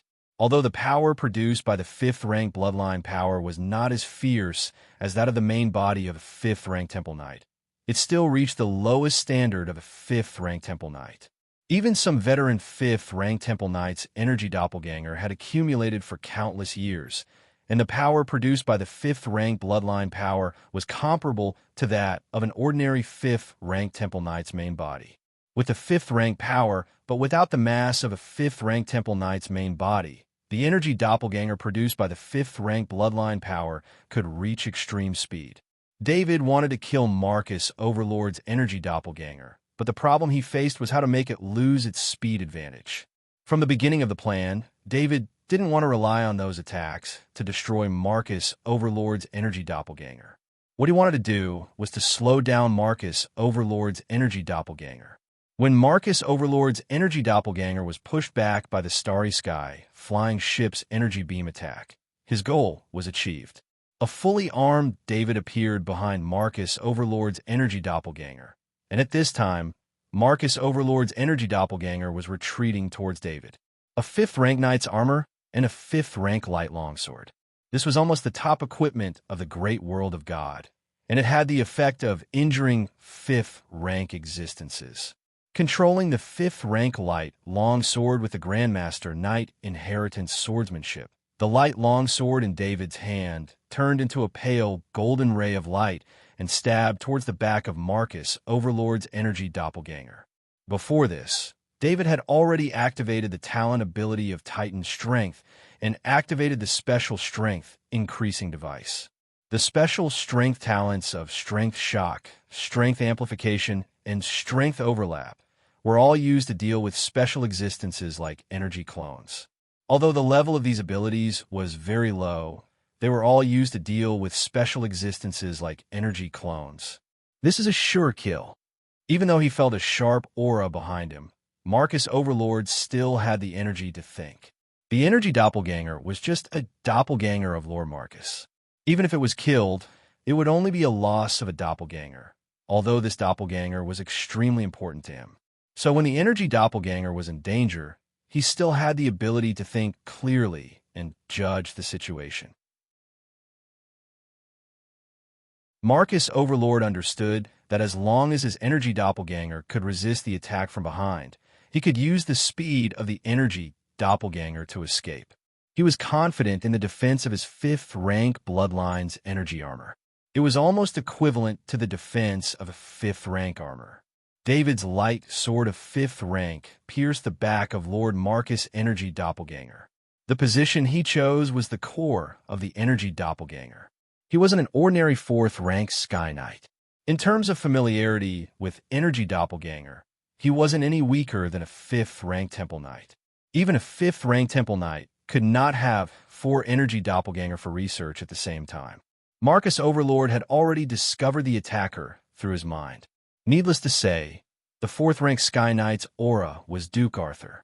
When Duke Arthur's 5th-rank light longsword pierced his 5th-rank bloodline's energy armor, Marcus Overlord wondered if he had misperceived Duke Arthur's rank, because that power was definitely that of a 5th-rank Temple Knight. Although it could only be considered weak among 5th-rank Temple Knights, it had truly reached the standard of a 5th-rank Temple Knight. The 5th-rank light longsword pierced the energy armor producing a teeth-numbing grinding sound. To be honest, Marcus Overlord's strength was beyond David's imagination. The defense of the energy armor on the surface of this veteran 5th-ranked Temple Knight's energy doppelganger was beyond David's expectations. When the 5th-rank light longsword pierced through the energy armor, the impact was weakened. Marcus Overlord rejoiced inwardly. As long as it didn't pierce the core of the energy doppelganger, it would not cause any substantial damage. At most, it would only consume some of the energy doppelganger's bloodline power, but it would be enough for him to escape. At that moment, the 5th-rank light longsword released a vibrating force. This vibrating force was very strange, causing all the energy of the energy doppelganger to slightly vibrate. Fortunately, the vibrating force of the 5th-rank light longsword was extremely weak and did not have a decisive effect. The impact on the energy doppelganger was negligible. Just when Marcus Overlord thought that he had escaped, the 5th-rank light longsword, which had lost its impact, suddenly pierced forward again with the same power as before, hitting the core of the energy doppelganger. David knew that this was the effect of the power overlap, innate ability he had prepared. He didn't think that this seemingly unremarkable innate ability could still have such an effect after reaching such a rank. It must be known that most of these early innate abilities had lost their effects. The main reason for this was that David was too powerful and had a new, even more powerful innate ability. For example, the extreme speed innate ability had no effect after being activated. This was because the speed innate ability given by the battle angel crystal in his soul space was a higher level innate ability. In fact, this speed innate ability didn't even appear in his list of abilities, but when he used it, it would show. As for his strength-related innate abilities, it was the same. For example, the strength increase innate ability from before because of the strength innate ability given to him by the battle angel crystal in his soul space. This low-level strength increase innate ability had lost its effect. But today, the power overlap innate ability had shown a powerful effect. Just now, when the 5th-rank light longsword had lost its impact, David had been prepared to expose some of his abilities and forcibly keep Marcus Overlord's energy doppelganger behind. Like glass, Marcus Overlord's energy doppelganger shattered into pieces. Before the pieces even fell to the ground, they transformed into specks of starlight and disappeared. Just as Marcus Overlord's energy doppelganger shattered, in a secret location on planet Baruch, Marcus Overlord's main body spat out a mouthful of blood, his face deathly pale. His energy doppelganger had been destroyed along with a part of Marcus Overlord's soul. This had dealt a considerable blow to Marcus Overlord's main body's primordial soul. Sensing his current state, Marcus Overlord's eyes flashed with despair. His soul had been damaged to an extremely weak state, making it very hard for him to resist the erosion of his emotions. He had at most 3 days before he would have to enter the death gate. Unwillingness, anger, despair, hatred, all sorts of emotions flashed through his mind, but then strangely disappeared. Although Marcus Overlord wanted to maintain his emotions, even the destruction of his energy doppelganger wouldn't allow him to maintain his emotions for a long time. Marcus Overlord had known long ago that a 5th-ranked Temple Knight's final fate was to become an emotionless monster, sitting in a sealed place and waiting for death. Or perhaps waiting for the moment when he would be awakened, when he would explode with all his power and die. But he hadn't expected that all of this would happen so quickly. Originally, he had wanted to maintain his current state until a 5th-ranked Temple Knight emerged from his family's 4th-ranked Sky Knight, who would replace him as the protector of the family. I'm going to kill Arthur. Marcus Overlord's emotions were constantly fluctuating, but this was the only thought that remained unchanged. At this moment, Marcus Overlord felt an energy fluctuation from the communication array in his space ring. Someone was requesting to contact him. Marcus Overlord then remembered the meeting that Speaker Abe had mentioned. His eyes couldn't help but light up. Speaker Abe's meeting was about how to deal with Duke Arthur. The reason why these fifth-rank Temple Knights felt that Duke Arthur was troublesome was because they couldn't find his whereabouts. But now, Lord Marcus knew that Duke Arthur was on the Baruch Star. So long as Speaker A brought a number of powerful Temple Knights of the fifth rank with him, it was entirely possible for him to kill Duke Arthur on the Baruch Star. Thinking of this, Marcus Overlord hurriedly took out the communication array and activated the connection. Speaker Abe was sitting in the main seat of the conference room. The projections of the overlords appeared on the seats of the conference room, just like real people. This was a special communication array used by the Alliance. It had the function of projecting one's true self to the other side. Just as the projections were greeting each other in the conference room, Marcus Overlord's projection appeared. His appearance stunned all the projections present. "Overlord Marcus, what happened to you?" Speaker Abe asked with a puzzled expression. Overlord Marcus Overlord's projection was his true self. His face was deathly pale, and there were traces of blood at the corner of his mouth. It must be known that with Marcus Overlord's status and power, this situation was very rare. "Speaker Abe, Overlords, Duke Arthur has appeared on the Baruch Star. He just destroyed my energy clone. Please immediately come to the Baruch Star to kill him," Marcus Overlord said in a deep voice. "Overlord Marcus, Duke Arthur is alone. Does he not have any helpers?" Speaker Abe asked, hearing Marcus Overlord's words, especially after learning that Marcus Overlord had fought Duke Arthur. This was the best opportunity for him to understand Duke Arthur's true strength. As for going to the Baruch Star to kill Duke Arthur, he wouldn't take the risk if he wasn't certain.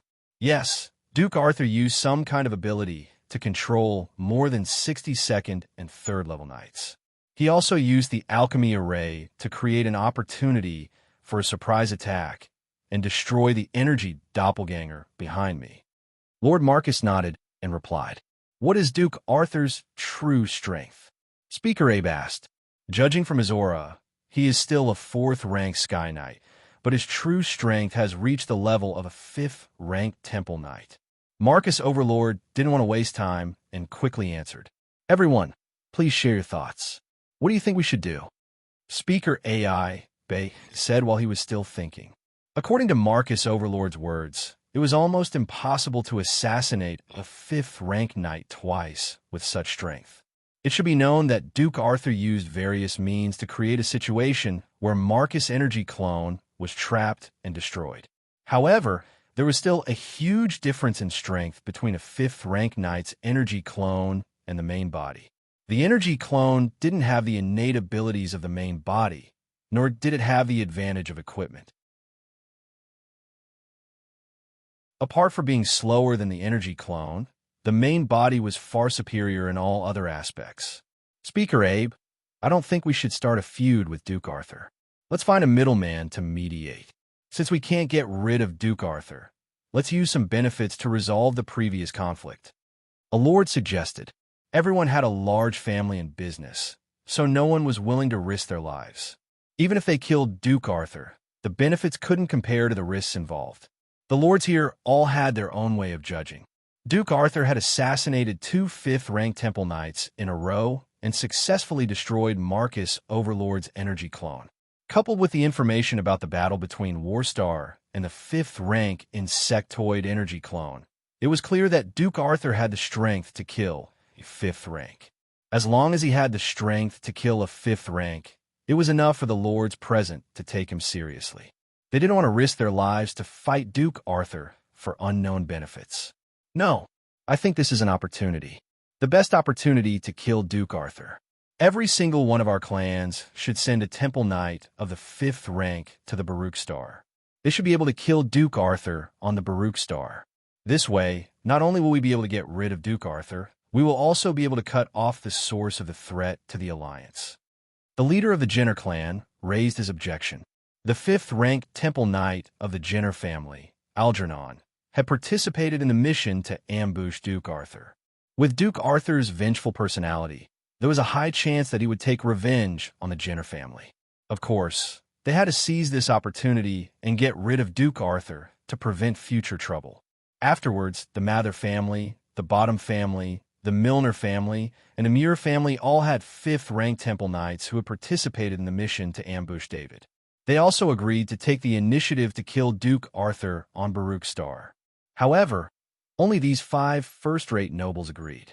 The rest of the first-rate nobles resolutely disagreed.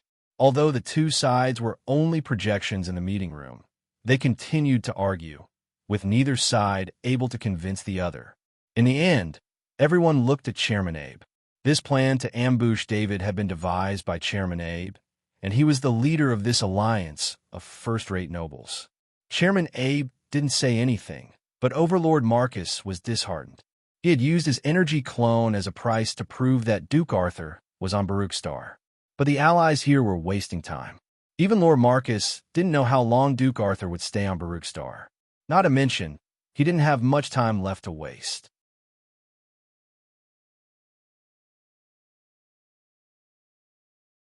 Chapter 833. In front of the Baruch planet's interplanetary portal, Lord Marcus' energy clone had been instantly destroyed. This entire process had been witnessed by the Sky Knights of the 4th rank flying in the skies from 1,000 meters away. Instantly, alarms began to blare, and the 35 Sky Knights of the 4th rank in the skies began to converge at high speed. The 35 Sky Knights of the 4th rank knew that someone capable of destroying Lord Marcus' energy clone definitely wasn't a weakling. Thus, as they converged, they formed into the night battle formation in the skies. The Earth Knights of the 3rd rank outside Baruch Castle were a bit slower, but they still hurried over. David didn't pay any attention to the Knight of the Baruch clan who was hurrying over.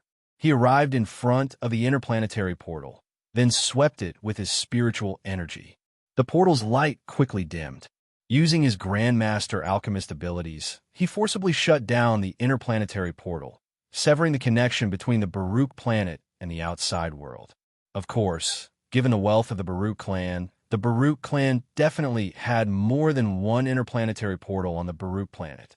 But David didn't believe that the Baruch clan would have placed 2 interplanetary portals very close to each other. Previously, when he had used his shadow attendant to investigate the Baruch castle, he hadn't discovered any small interplanetary portals. By shutting down the interplanetary portal, David was at least able to sever the connection between this region and the outside world. Moments later, the 35 Sky Knights of the 4th rank arrived above him, preparing to charge down.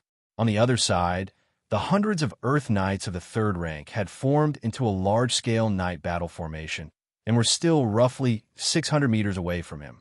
David waved his hand, and 4 blurs appeared. These were his 4 energy clones. At the same time, he himself soared into the skies, a pair of wings unfurling from his back. Surrounding him were 96 black spears.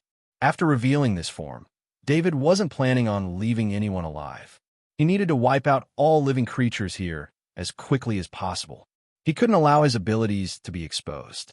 The 96 black spears formed into the night battle formation, shooting towards the 35 Sky Knights of the 4th rank. These level 4 Sky Knights had already formed a night battle formation. An energy shield formed by bloodline power appeared in front of them, blocking the 96 black spears. "You are a follower of the evil god," a level 4 Sky Knight shouted. In the great world of God, apart from the shrine's divine arts, only the followers of the evil god could use this kind of mind control ability with great power. That was why the level 4 Sky Knight called out. This was also why David didn't want to reveal his innate ability.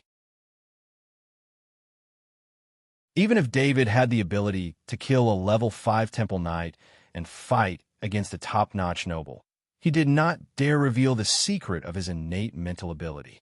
That would make him the public enemy of the great world of God.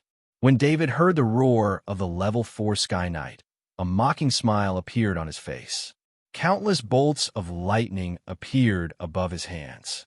These bolts of lightning danced around his hands like happy children. At this time, David activated the mutated lightning innate ability and called it out from the lightning pattern in his soul space. Perhaps the power of the mutated lightning wasn't great, but the most powerful aspect of the mutated lightning wasn't its destructive power, but its penetrative power. With a wave of David's hands, over 100 mutated lightning shot out. These mutated lightning ignored the barrier formed by the power of the bloodline and ignored the knight's rank 4 armor. Because the 35 level 4 sky knights were charging downwards, when the mutated lightning touched their bodies, their movements became sluggish. In an instant, the knight battle formation was thrown into chaos. The 96 black spears and the 4 energy doppelgangers rushed into the 35 level 4 sky knights and began a massacre. Most of the level 4 sky knights affected by the mutated lightning hadn't recovered from the slight numbness before they were hit by the energy doppelgangers and the black spears. Even if some level 4 sky knights managed to break free from the numbness, their struggles were futile. In fact, David wanted to end the battle quickly. Otherwise, just the 4 energy doppelgangers would be enough to kill the 35 level 4 sky knights. The battle in the sky was just about to end. The several hundred level 3 Earth Knights on the ground gathered a terrifyingly powerful bloodline power and were only 300 meters away from David. David moved his mind, and a hypnosis pattern flew out. Against these knights who were much weaker than him, the hypnosis pattern was more effective. Defend! The level 3 Earth Knight in charge of the night battle formation yelled. He didn't know what that strange pattern was, but he knew that today's opponent was too terrifying. He needed to go all out. Hundreds of level 3 Earth Knights charged. A bloodline power shield appeared in front of the night battle formation and blocked the hypnosis pattern. The hypnosis pattern didn't continue to approach. It just emitted a gray light in front of the bloodline power shield, and traces of gray energy scattered in all directions. Since David's innate ability, hypnosis, was beyond level 5, the bloodline power shield gathered by the level 3 Earth Knight battle formation couldn't block its power. The scattered gray energy passed through the night battle formation and entered the night battle formation. It turned into an undetectable shadow and entered the soul of some level 3 Earth Knights. These level 3 Earth Knights affected by the hypnosis pattern suddenly stopped. The several hundred level 3 Earth Knights formed by the hypnosis pattern completely split up due to the influence of these knights. While the level 3 Earth Knights were still in a normal state and wondered what was going on, more gray energy from the hypnosis pattern continuously entered the soul of more level 3 Earth Knights. After 5 breaths, hundreds of level 3 Earth Knights controlled their war horses to stop 100 meters away from David. They lowered their heads and performed a knight's salute, as if they were meeting their honorable master. The 35 level 4 sky knights in the sky were all killed. Under the joint attack of the 96 black spears and the 4 energy avatars, these level 4 night battle formation, without the protection of the sky knight battle formation, these level 4 sky knights were like lambs waiting to be slaughtered. The shadow attendant kept absorbing the level 4 sky knight's soul, and then put away their space items and corpses. David hovered in midair. With a wave of his hand, the 60 level knights who had been guarding the teleportation gate all joined the level 3 Earth Knights in the formation, forming a total of 432 knights in the formation. Attack! David ordered in a low voice.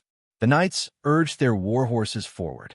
The war horses first trotted, then sped up, quickly reaching their maximum speed. Their target was Baruch's castle. David was even faster than these knights. In the blink of an eye, he and his 4 energy avatars arrived in front of the castle, 1,000 meters away. Baruch's castle's defenses were fully activated. The thickness of the energy barrier alone was so thick that even a temple knight of the 5th rank would have to spend quite some time to break through it. David didn't have the time to slowly attack. He controlled the shadow attendant to pass through the energy barrier and enter Baruch's castle. Using a dagger of the 4th rank, he stabbed a few times at the defensive tattoo, destroying the connecting points of the tattoo. After the tattoo was destroyed, the energy barrier disappeared as well. By now, the night formation had arrived as well. An enormous sword of bloodline energy pierced through the gates of the castle, shattering them. The 432 knight charged into the castle and began a slaughter. Within Baruch's castle, there were still 30-plus Earth Knights, as well as a few official knights. Most of them were servants of the Baruch clan.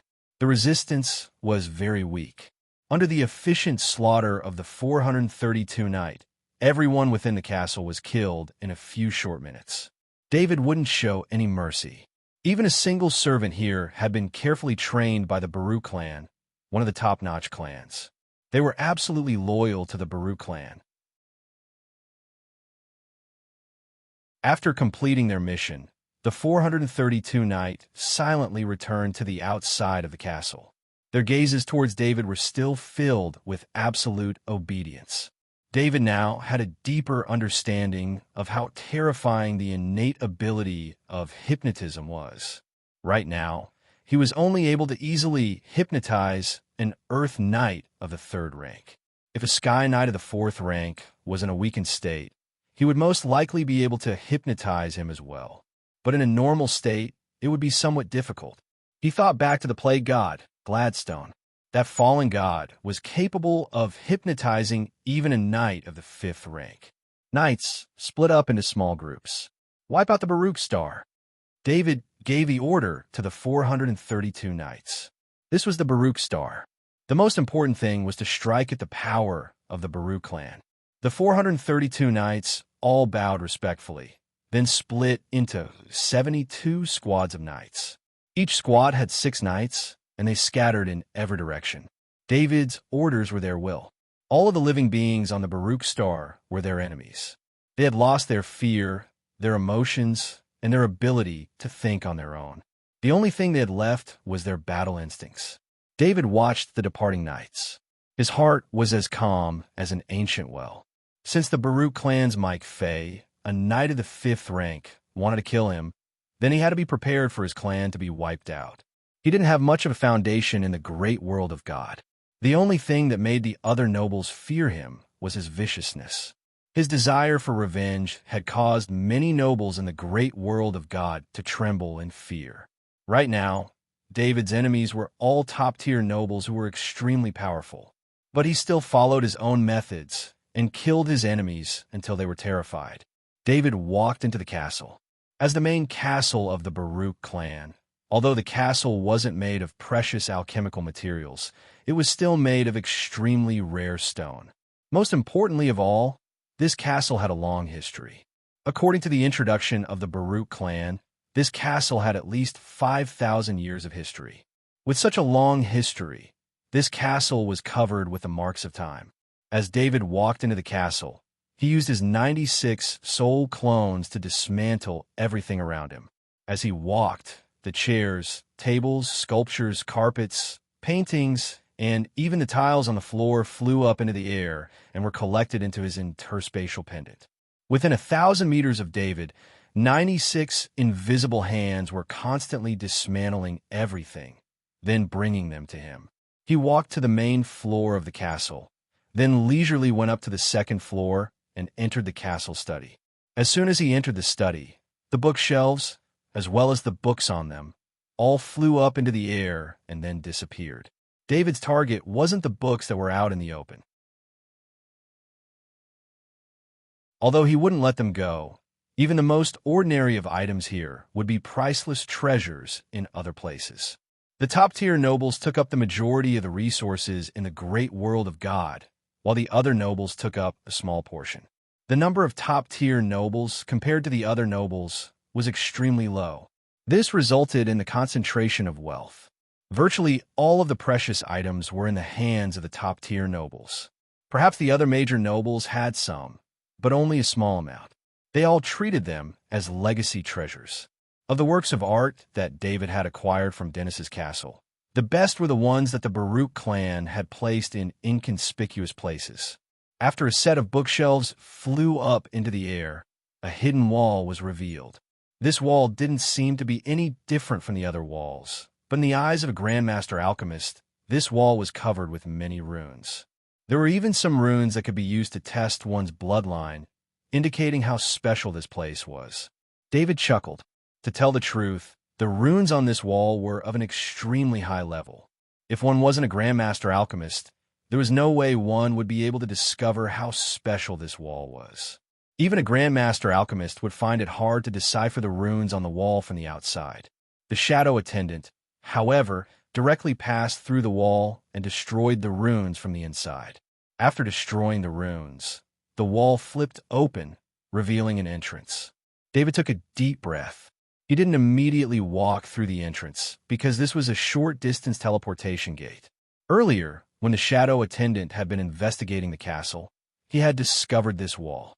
However, when the shadow attendant entered the other side of the wall, he hadn't discovered anything. This had made him extremely curious. The design of this entrance was extremely advanced. Through the activation of the Baruch clan's bloodline, when the mechanism on the wall was activated, it would cause the runes on the short-distance teleportation gate to connect, thus activating the short-distance teleportation gate. David activated his Thunderlight body, and from the Thunderlight tattoo within his soul, he summoned a bolt of lightning to fuse with it. This was his most powerful defensive state, allowing him to be immune to the vast majority of damage. After setting up his defenses, David recalled the shadow attendant, then stepped into the short-distance teleportation gate. After a slight ripple of spatial energy, he saw that he was in an enormous sealed space made of stone. The sealed space, made of stone, was covered with complicated runes. These runes were used to isolate, conceal, confuse, and other effects. The purpose of this sealed space was to prevent others from discovering it. On the ground of this space, there was a set of alchemy discs. This set of discs had over 500 array bases. This was a space-isolating array, and its purpose was to forcibly create a special space, separating the internal space from the external world. David was extremely curious. What exactly was stored here that made the Baruch clan so concerned about it?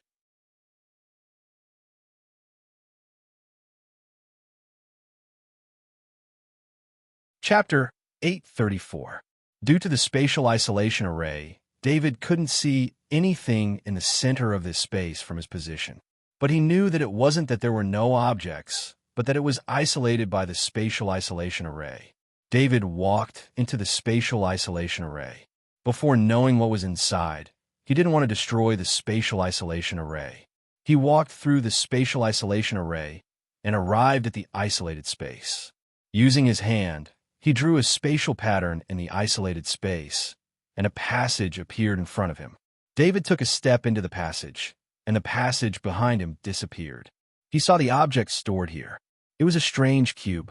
The cube emitted white light and was supported in midair by the energy emitted from the pattern on the ground. David's first feeling was that this place was filled with spatial energy, and the source was the cube emitting white light. Is this a spatial object? He guessed, but didn't dare test it out himself. David summoned an energy doppelganger. Although this energy doppelganger belonged to a 5th-rank temple knight, because a 5th-rank temple knight was equivalent to his doppelganger, the energy doppelganger was also equivalent to his energy doppelganger. No matter how far away he was, he could sense everything that the energy doppelganger felt. David took over the control of the energy doppelganger. The energy doppelganger arrived in front of the cube emitting white light and tried to use a finger to lightly touch the cube emitting white light. The moment his finger came into contact with the cube that was emitting white light, the energy doppelganger felt a spatial shift. When the spatial energy stabilized, the energy doppelganger was already in another space, and besides the connection with David's soul, the energy doppelganger had no other connection. It must be known that within a certain distance, there was a special connection between the energy doppelganger and the main body, which allowed the main body to call the energy doppelganger back at any time. To be able to make this connection disappear meant that the distance was extremely far, and they were very possibly not in the same world. The reason why David thought this way was because he saw the blue ripples in the sky of this space. That was the color of the edge of this space. The energy doppelganger rose into the air and began to observe this space. This space was extremely large, the size of a small continent on a planet. It was surrounded by seawater. Further out was a spatial wall surrounded by blue ripples. If this world were to be shrunk, it would be like a glass-like spatial wall filled with seawater. A small continent floated in the seawater. This is a spatial fragment. David did not know why he thought of this word. Due to the fusion of many different kinds of knowledge, he could not think of the origin of this word. David did not understand why the dimensional fragment was preserved in such a state. His dimensional pendant seemed to be made of dimensional fragments, but the world of the dimensional pendant lacked vitality. It was like a world that had been solidified. On the other hand, the space fragment was a living world. The plants on the ground relied on the faint light emitted from the blue ripples of the space wall to survive and grow. Some small herbivores relied on the plants to survive. There were also some small carnivores that fed on the herbivores, controlling the number of herbivores. David could even sense the world rules in the spatial fragment through his energy avatar. The world rules maintained the balance of the world. After observing the spatial fragment from a macroscopic perspective, the energy doppelganger began to carefully study this world.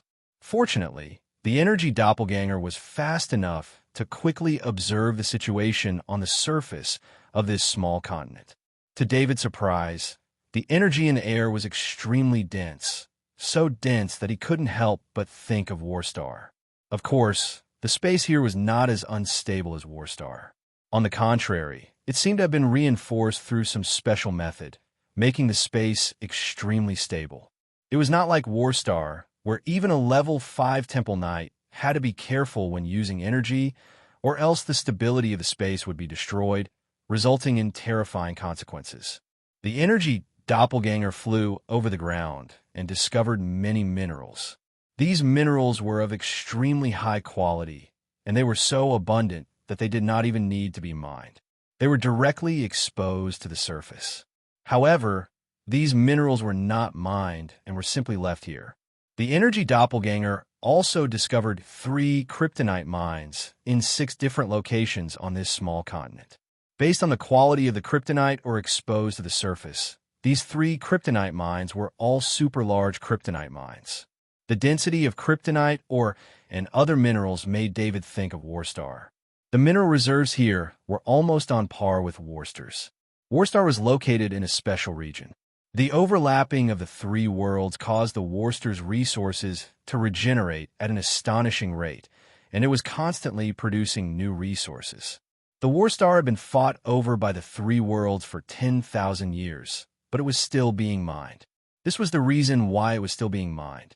This was also why the Great World of God, the Interstellar Federation, and the Insectoid World all had the ability to destroy Warstar, but they were unwilling to do so. Without Warstar, perhaps the Great World of God would not have so many high-ranking knights. The Interstellar Federation's technology would not have advanced so quickly, and the insectoids would not have multiplied so rapidly.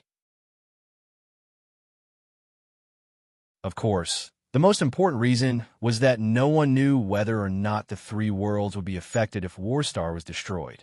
The density of minerals on this small continent was about the same as Warstar's. Judging from the fact that it had not been mined, it was most likely the Baruch clan's reserve resources. This was easy to understand. Powerful, top-tier nobles, even if they relied on the resources they harvested, would still be able to sustain their clan. They didn't need to use these reserve resources. But once the clan encountered trouble, such as the loss of a 5th-level Temple Knight, the clan's rate of resource acquisition would slow down. For the sake of the clan's future, they had to replenish these resources. This was the reason for the existence of these reserve resources. At the center of this small continent, the energy doppelganger discovered 3 buildings that were arranged in a triangular formation. Perhaps it wasn't appropriate to call them buildings because they were more like massive altars. At the center of the 3 altars was a mid-sized interspatial door. These were the only man-made structures in this entire spatial fragment. David didn't go investigate the 3 altars. His energy doppelganger wasn't suited for that. He wanted his energy doppelganger to return. But David was 100% certain that the mid-sized interspatial door in the center was the way back to the real world. As long as he could confirm this, he could enter the spatial fragment himself, making it easier for him to investigate. His energy doppelganger walked into the mid-sized interspatial door. Similarly, after a slight ripple of spatial energy, David could sense a special connection between him and his energy doppelganger. And then, his gaze locked with his energy doppelganger. The energy doppelganger returned to where it had entered the spatial fragment, which was not too far away from David. David was just about to step forward and make contact with the spatial fragment, when he suddenly sensed that a group of knights had been killed and that their soul connection had been severed. This meant that there were still experts on the Baruch planet. At the very least, they were Sky Knights of the 4th rank or even 5th rank Temple Knight. This gave David no time to investigate the spatial fragment in front of him. He decided to collect it. Only, this spatial fragment was very special. He wanted to use the interspatial pendant to collect it, but the interspatial pendant wasn't able to do so. David tried several different methods, but none of them were able to collect the spatial fragment. At most, he could use his bloodline power to separate the spatial fragment from his body, thus allowing him to lift it up. With the spatial fragment in his hands, he was unable to use his innate abilities like the Thunderlight body. David held the spatial fragment in his hands. He wanted to use the interspatial door, but he discovered that as long as he held the spatial fragment, the short-distance interspatial door would become extremely unstable. Most likely, if he tried to use the short-distance interspatial door to teleport, the short-distance interspatial door would immediately collapse. He controlled the shadow attendant to pass through the walls of the spatial fragment. The shadow attendant passed through a section of stone and then discovered that this spatial fragment was located beneath an enormous mountain peak. David activated his underground stealth ability. Holding the spatial fragment in his hands, the stones beneath the ground automatically parted, opening a path for him. Emerging from the side of the mountain peak, he soared into the air, flying towards the place where the group of knights had died. Right at this moment, yet another group of knights had died, in the same direction.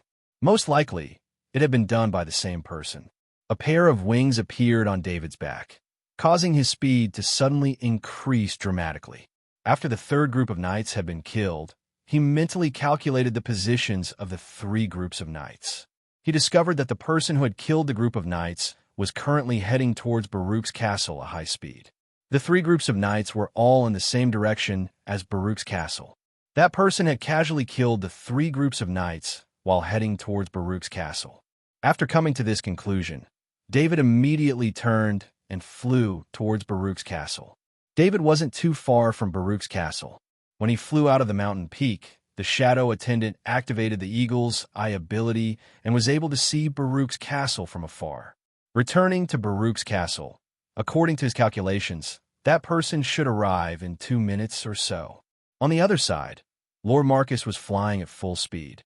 He only had 3 days left before he had to go into death closed-door training and become the trump card of his clan. Originally, given the current state of Lord Marcus' body, it would be best for him to quickly select a death closed-door training location and then have the younger generation of his clan seal it for him. This was because the death closed-door training location still needed to be constructed. Even if the Baruch clan had all the manpower and resources available, they would still need 2 days to complete the construction. But right now, Lord Marcus had no time to worry about that. He needed to check out the situation at Baruch's castle. It would be best if Duke Arthur was there. He needed to use the last of his forces to kill Duke Arthur. After his energy clone had been destroyed, he had tried to contact Baruch's castle to no avail. But in the end, Baruch's castle didn't respond. At that time, Lord Marcus understood that Duke Arthur had already broken through Baruch's castle. Baruch's castle wasn't the place where all the resources of the Baruch clan were gathered. It was more of a symbol. Baruch's castle represented the glorious past of the Baruch clan. All of the important events of the Baruch clan were held there. But Baruch's castle also held an extremely important secret, which was the trump card of the Baruch clan when they encountered a major crisis. If any other enemy had broken through Baruch's castle, Lord Marcus wouldn't be worried at all that this secret would be exposed. But if it was Duke Arthur, it would be hard to say. This was because whenever Duke Arthur broke through a noble's castle, everything would be taken away. Even the walls would be peeled off. Most importantly, The walls would be peeled off, and the secret would be on the walls of the study. 10,000 years ago, when the three worlds had joined together, many planets near the war star had been shattered by spatial energy. A portion of it had been acquired by an expert and transformed into a stable spatial fragment. After the chaotic battles of the three worlds had joined together, a portion of this spatial fragment had been lost long ago after the collapse of many powerful noble clans. One of the most powerful ancestors of the Baruch clan had acquired this spatial fragment while wiping out a major noble clan. From then on, this spatial fragment had become one of the most important treasures of the Baruch clan. Because this spatial fragment had been created when the three worlds had joined together, under the influence of the spatial energy and laws of the three worlds, it had produced a large amount of resources. After 10,000 years of nurturing, the amount of resources it had accumulated had long ago reached a sizable level, enough to support several generations of top-tier nobles. Lord Marcus knew very well that he could afford to lose Baruch's castle, but he couldn't lose this spatial fragment. After he had completely lost his emotions, the hope of the Baruch clan rested on this spatial fragment. Given the Baruch clan's talent pool, perhaps one generation wouldn't be enough, but in 2 or 3 generations, it wouldn't be too hard for a 5th-ranked temple knight to appear. The prerequisite was that they had to have enough resources, and they couldn't rely on the support of other top-tier nobles. If they lost the protection of a 5th-ranked temple knight, the Baruch clan would lose many of their assets. Although they wouldn't lose their territory, the resources of the War Star, the authority of the Supreme Council, etc., would all be greatly reduced. It would be very hard to ensure that a 5th-ranked temple knight would be trained. Thinking of the Baruch clan's talent pool, Lord Marcus thought of the 3 squads of knight he had encountered earlier. Those were knights trained by the Baruch clan. He didn't know what Duke Arthur had done, but he had caused these knights to lose their ability to think for themselves and to use their lives to carry out Duke Arthur's orders. For example, those 3 squads of knights. Most of these knights were 3rd-rank Earth knights, with a few being 2nd-rank official knights. But regardless of whether they were 3rd-rank Earth knights or 2nd-rank official knights, when faced with a 5th-rank temple knight like Lord Marcus, they would be unable to move. But the 3 squads of knight Lord Marcus had encountered, upon seeing Lord Marcus, completely ignored his aura. Those knights were filled with a wild desire to do battle, and with an incomparably resolute aura, they charged towards him. This sort of charge would definitely lead to death, but it didn't affect the knight's determination. Lord Marcus thought that he had been poisoned or bewitched. For example, some sort of bewitching or hypnotic ability could be easily dispelled by his 5th-ranked temple knight bloodline and mental strength. But no matter what Lord Marcus tried, he was unable to dispel the knight's hypnosis. As soon as Lord Marcus let go, the knight would continue to wildly attack him. Although these attacks couldn't harm him in the slightest, being attacked by his own clan's knight still made him angry and depressed. But these emotions quickly dissipated from Lord Marcus' heart. He understood that his emotional state was extremely serious.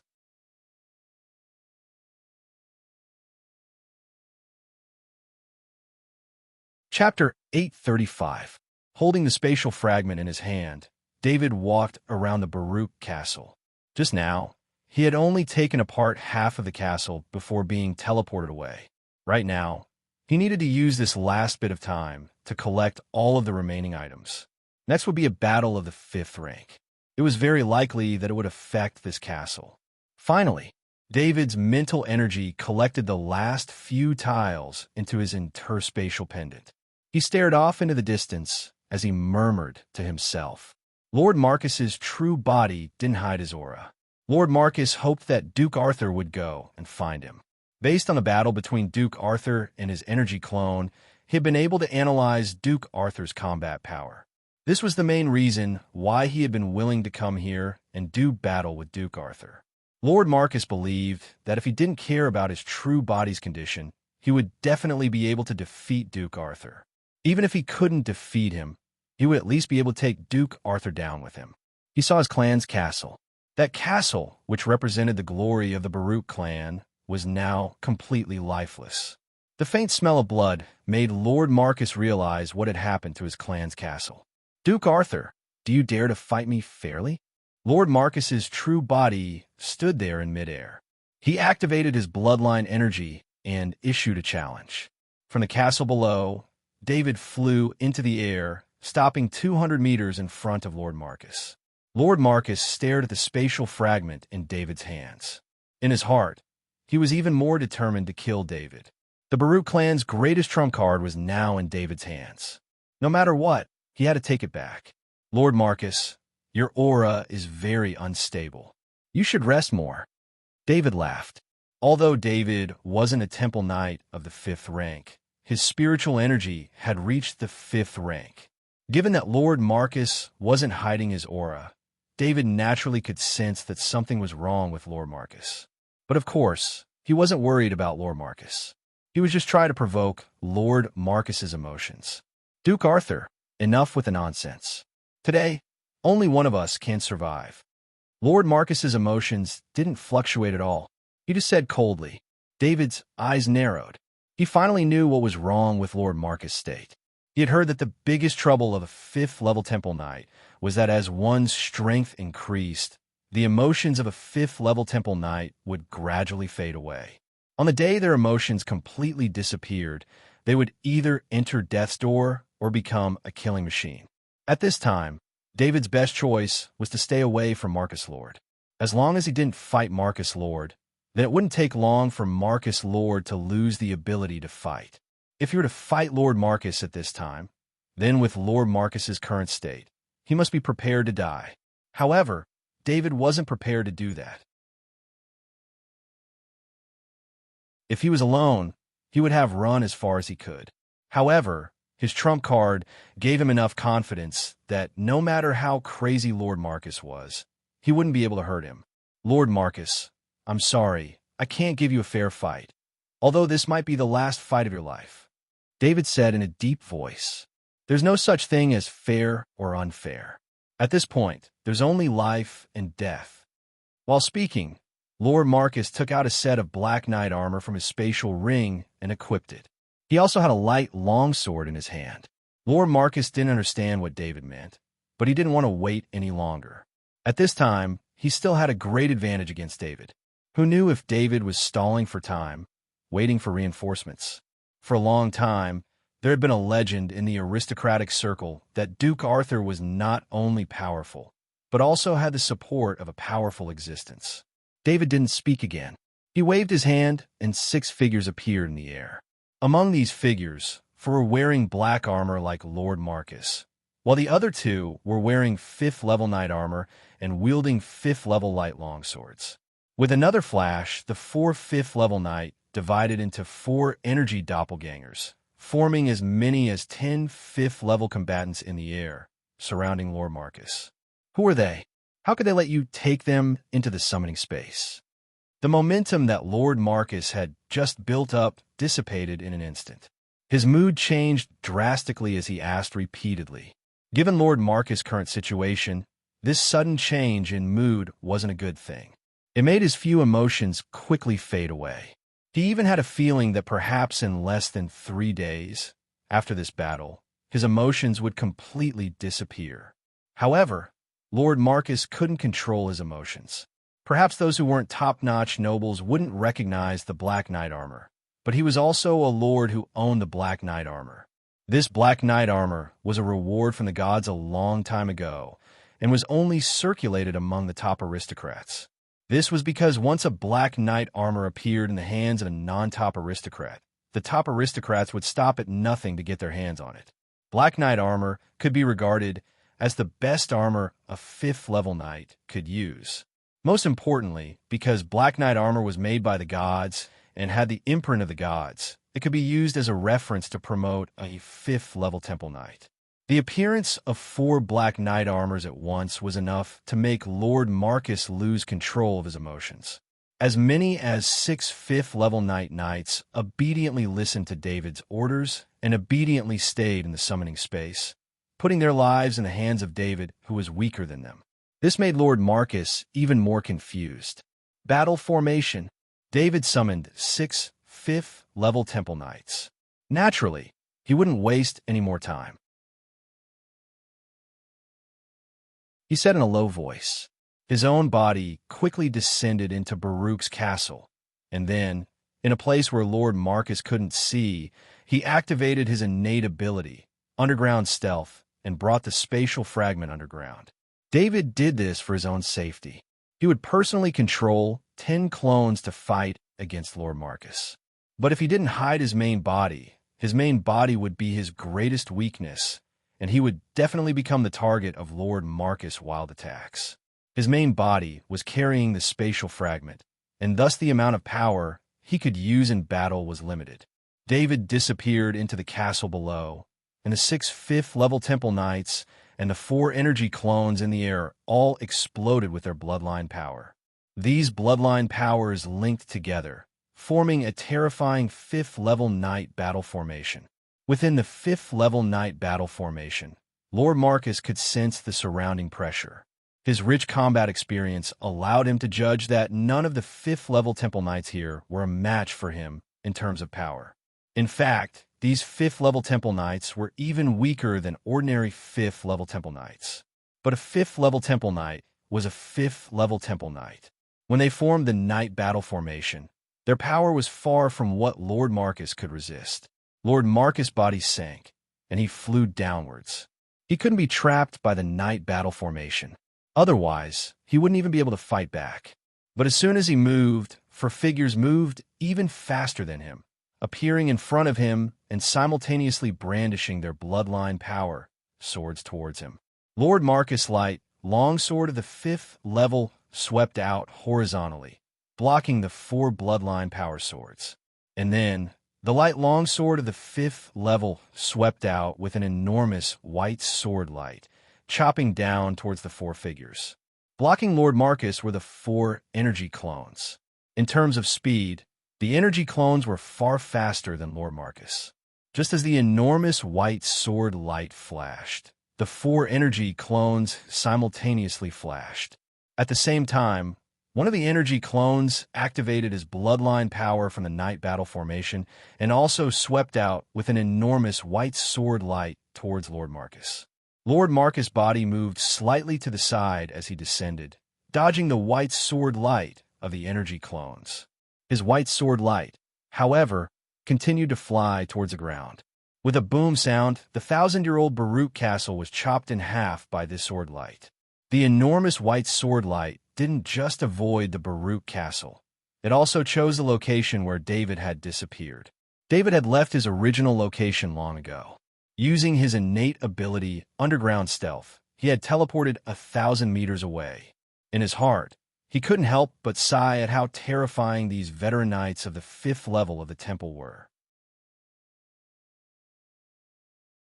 Lord Marcus was trapped within the knight battle formation, but from the very first attack, he had accurately grasped the opportunity and launched an attack towards David's possible hiding place. Lord Marcus knew very well that David was the most important person here.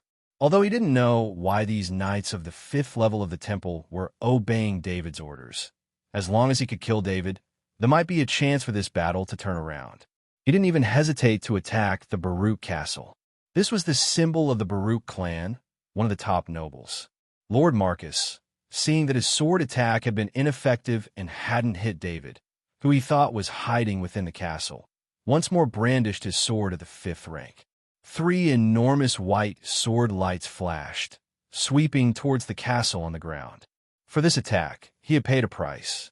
The light sword of the 5th rank in the hands of the knight Mike had pierced into his back. Although the Black Knight's armor had blocked a portion of the attack, a deep wound had still appeared on his back. But the wound wasn't the most serious. What was even more serious was the bloodline energy of the 5th rank within the wound. The bloodline energy of the 5th rank was clinging to the wound, constantly corroding it. Lord Marcus knew very well that there was no way he could defeat the 6 knights of the 5th rank and the 4 energy clones in a battle formation. Thus, from the very beginning, he had chosen to attack David. For this, he was willing to pay a considerable price. He frantically activated the bloodline energy in his body, completely ignoring the attack coming from behind him. Lord Marcus knew very well the defensive power of his Black Knight's armor. For a short period of time, he was able to withstand a few attacks. Although he was heavily injured, he was still able to destroy the castle below, as well as David, who was within it. Although David's strength had reached the level of a knight of the 5th rank, Lord Marcus wasn't an ordinary knight of the 5th rank. His attacks contained his innate ability. After forcibly withstanding the attack of the Knight of the Crow Temple, 3 enormous white sword lights landed within the Baruch castle. A muffled explosion rang out from within the Baruch castle. Immediately afterwards, rays of white light shot out from within the Baruch castle. These rays of light were the light of bloodline energy of the 5th rank, and each of these rays of light was extremely destructive. The thousands of years old Baruch's castle was transformed into many palm-sized pieces of rubble by that white light. This attack of Lord Marcus was far from being as simple as 3 streaks of sword light from his bloodline. If David had really been hiding within the Baruch castle, in a moment of carelessness, he probably really would have been killed by this attack. It must be understood that even from 1,000 meters away, David could sense the terrifying ripples of energy emanating from within the Baruch castle. The fact that the Baruch castle had been able to stand for thousands of years showed how sturdy it was. Although most of the defensive inscriptions had been destroyed by David, they still weren't something that 3 rays of bloodline energy could easily destroy. After destroying the Baruch castle, a look of despair appeared on Lord Marcus' face. Although his attack just now seemed to be an ordinary bloodline energy attack, in reality, it was his most powerful attack, and he had used his innate ability. He no longer had a second chance to use his innate ability. It would take a long time for him to recover, and the 6 knights of the 5th rank by his side wouldn't give him that time. At this moment, the 4 energy clones each used their fists to smash against the Black Knight's armor of Lord Marcus. They used their strength in an extremely ingenious manner, causing Lord Marcus' body to involuntarily turn in midair. The Knight of the Morley Temple drew out the bloodline energy of the 5th rank from the Knight's battle formation and focused it on his light longsword of the 5th rank. At this moment, Lord Marcus' back just happened to turn towards him. The light longsword of the 5th rank pierced out, accurately piercing through the wound made by the Knight of the Crow Temple. The terrifying bloodline energy of the 5th rank began to rampage within Lord Marcus' body. However, the light longsword of the 5th rank was blocked by Lord Marcus' bloodline energy. It was still 3 centimeters away from Lord Marcus' heart, which was close to the space within Lord Marcus' heart. Through the perception of the Knight of the Morley Temple, David could feel that the light longsword of the 5th rank was extremely difficult to pierce through. The Knight of the Crow Temple, the Knight of the Hairy Temple, the Knight of the Bayer Temple, the Knight of the Mike Temple, and the Knight of the Harlow Temple all passed through the Knight's battle formation. The power of the 5 5th-rank Temple Knights poured out and pushed the light longsword of the Morley Temple through the hands of the Knight of the Morley Temple. Crack! With the help of the many forces, the light longsword of the 5th rank pierced through the last defense of Lord Marcus' bloodline. I don't accept this. Lord Marcus roared with the last of his strength. With his heart pierced, Lord Marcus' life force quickly dissipated from his body. His eyes were filled with confusion. Before his death, his emotions had completely disappeared. The shadow attendant flew up and absorbed the soul of Lord Marcus. After the soul was absorbed, Lord Marcus' body also fell to the ground. At this moment, David flew out from the ground and arrived next to Lord Marcus' body with a dimension fragment in his hand.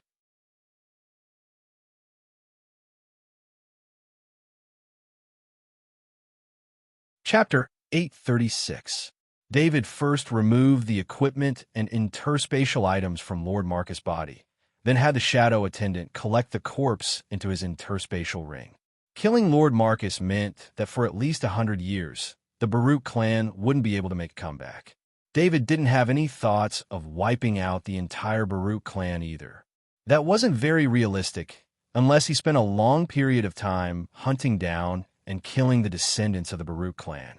For a newly minted noble like him, who didn't have much information in the great world of God, it would be very hard for him to find all the members of the Baruch clan in the great world of God. Perhaps only after those 513 businesses were operating normally would David have a certain level of information support.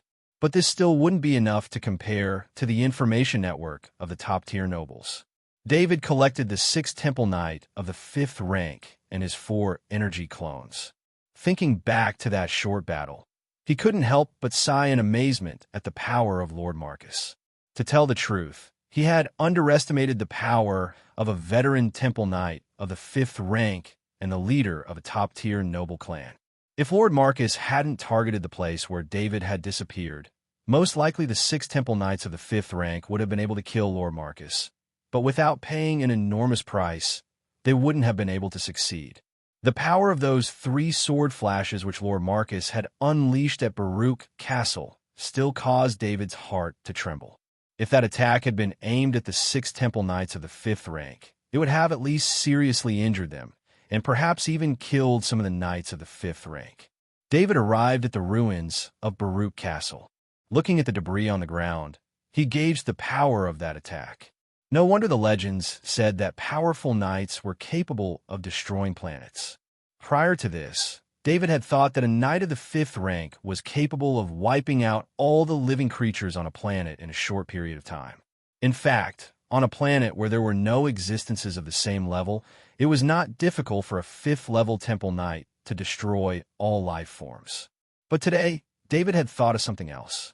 If Lord Marcus' attack wasn't aimed at the sturdy Baruch Castle, but rather at a volcano or a relatively thin area, then it would definitely cause the lava to explode wildly.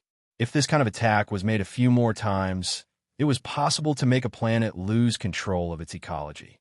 And this was Lord Marcus' burst of power while enduring the attacks of 6 5th-ranked Temple Knights. If Lord Marcus was given enough time to gather even more bloodline power, would he be able to cause even more damage? David didn't know the result, because Marcus Lord was already dead.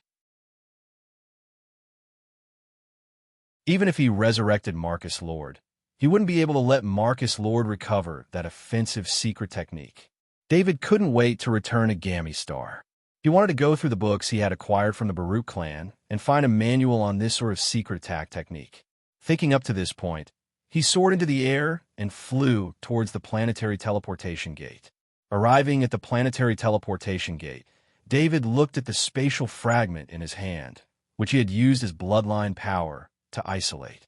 He didn't know if the planetary teleportation gate would be able to withstand the effects of the spatial fragment. He reactivated the planetary teleportation gate, then closed it to the outside world. Sensing that the spatial energy of the planetary teleportation gate was clearly unstable due to the spatial fragment in his hand, David knew that he wouldn't be able to use the planetary teleportation gate to leave. Of course, he wouldn't agree to give up on the spatial fragment. The safest place for the spatial fragment in his hand was on Gammy Star. Only there would he feel at ease. David helplessly shook his head. He would have to waste a lot of time again. He had to slowly fly back to Gammy Star from outer space. This distance wasn't close. Before leaving, he released his mental energy, and his 96 soul clones controlled the 96 mental energy hands. Using the abilities of a Grandmaster Alchemist, they began to dismantle the planetary teleportation gate. This planetary teleportation gate was a private property of the Baruch clan. David didn't want to leave it behind. Perhaps in the future, he would have a use for the planetary teleportation gate. Even if he used it as a material in his interspatial pendant, it would be better than leaving it here. After dismantling the planetary teleportation gate, he sent out his senses to the hypnotized knights in battle. These hypnotized knights would activate their bloodline power and self-detonate in 2 days. These 2 days would be the time for the knights to clear out the Baruch clan. Aside from the 3 squads of knights that had been killed by Lord Marcus, the rest of the knights didn't encounter much resistance. This was understandable. The Baruch clan was a private property of the Baruch clan. Aside from the main castle, they wouldn't have any Sky Knights of the 4th rank station in the other cities because that would be too wasteful. David no longer paid any attention to the Baruch clan. He soared into the air, a pair of wings unfurling from his back, causing his flying speed to suddenly increase. He flew straight up, quickly leaving the atmosphere of the Baruch planet and entering outer space. David continued to fly for thousands of kilometers before summoning the sonic iron beetle. If he didn't have the sonic iron beetle as a means of transportation, just by relying on the speed of his starship, even if he used a Lord-class starship, it would still take him at least a few months to return to Gammy Star. But after summoning the sonic iron beetle, he discovered another problem. The sonic iron beetle's internal space ability was also a type of spatial ability. There was no way for it to absorb spatial fragments into its body. David could only sit on the back of the sonic iron beetle and use this method to fly through outer space. Arthur was ambushed. Upon hearing Baron Leck's report, the look on Lord Gould's face changed. Duke Arthur wasn't injured. The news was spread by the Baruch clan. They said that they joined forces with the Jenner clan, the Mather clan, the Bottom clan, the Milner clan, and the Muir clan to ambush Duke Arthur in the Fringe, but the operation failed. Baron Leck knew of the relationship between Duke Arthur and the Baruch clan, and so he hurriedly explained. Why would the Baruch clan spread the news of their own accord? Lord Gould was very surprised at the Baruch clan's way of doing things. Even if the operation had failed, they shouldn't have done this. Because Mike Fay, a knight from the temple, went missing on his way back to the clan. Baron Leck laughed as he replied. Lord Gould couldn't help but laugh as well. He understood why the Baruch clan had done this. This was because the Baruch clan wanted to share the pressure with the other 6 top-tier nobles. This was also because they feared Duke Arthur. Contact our allies. We are preparing to mobilize a 5th-level knight from the temple to assist Duke Arthur. Lord Gould instructed in a low voice. Although Lord Gould's alliance hadn't been fully formed yet, with the help of the heartwarming lotus seed soup, there were still some top-tier nobles who were willing to send a 5th-level knight from the temple to assist Duke Arthur in this rescue operation. This sort of rescue operation only required a certain number of 5th-level knight from the temple to participate. There was no way a battle would break out. It was more of a deterrent. The top-tier nobles all had some sort of relationship with each other. Although there were some private conflicts, on the surface, they were all friendly. There was no way a true 5th-level battle would break out. Lord Gould knew that Duke Arthur had killed a 5th-level knight from the temple, but there were still differences between top-tier nobles and major nobles. Especially when he heard the names of the 6 top-tier nobles, he immediately guessed the mastermind behind this. These 6 top-tier nobles were all allies of Chairman Abe. Recently, because Lord Gould had united a group of top-tier nobles and 5th-level knight from the temple, he had become a rising power in the great world of God. This had caused Chairman Abe to feel threatened. Putting himself in Chairman Abe's shoes, if he were in Chairman Abe's shoes, he would also target the seemingly weaker Duke Arthur. Lord Gould also thought back to Duke Arthur's trip to the Interstellar Federation on a mission to kill traitors. Now that he thought about it, Lord Gould had chosen to ambush Duke Arthur to create an opportunity. I'll leave now. Baron Leck bowed and left the room. But a few minutes later, Baron Leck hurriedly ran back. What happened now? Lord Gould knew that there wasn't enough time for Baron Leck to notify his allies. It could only be that something unexpected had happened. He hurriedly asked, I just received word that the planetary-level teleportation gate to the Baruch planet is no longer accessible. What's more, the other cities on the Baruch planet are sending out messages via communication arrays. A large number of Night Knights are currently massacring the planet's inhabitants. It is suspected that the Baruch planet has fallen. Baron Leck bowed and reported. Lord Gould couldn't help but be stunned. He knew very well what it meant that the Baruch planet was being massacred. In other words, the Baruch planet's protective force had already been lost. According to his clan's intelligence reports, Lord Marcus's main body was on the Baruch planet. Given that the Baruch planet had over 34th-level Sky Knight Knights, as well as a large number of 3rd-level Earth Knights, if even such a force was unable to protect the Baruch planet, then how much power was Duke Arthur hiding? Wait a moment. Lord Gould waved his hand. He activated the communication array on the table and sent a communication request to Lord Marcus. This was a communication array used by lords. It allowed them to communicate anywhere in the great world of God. Naturally, it was extremely expensive to construct. There were many types of communication arrays. Most of them relied on planetary-level teleportation gates on planets. Through the spatial positioning of planetary-level teleportation gates, ordinary communication arrays could be used to communicate across planets. But the communication arrays used by lords didn't require planetary-level teleportation gates or other teleportation gates to be located. They could communicate directly. David, seated on the back of the sonic iron beetle, sensed the ripples of energy emanating from a newly acquired interspatial ring. He mentally scanned the interspatial ring. He didn't have time to sigh at the vastness of the interspatial ring. His mental energy immediately scanned the area where the ripples of energy came from.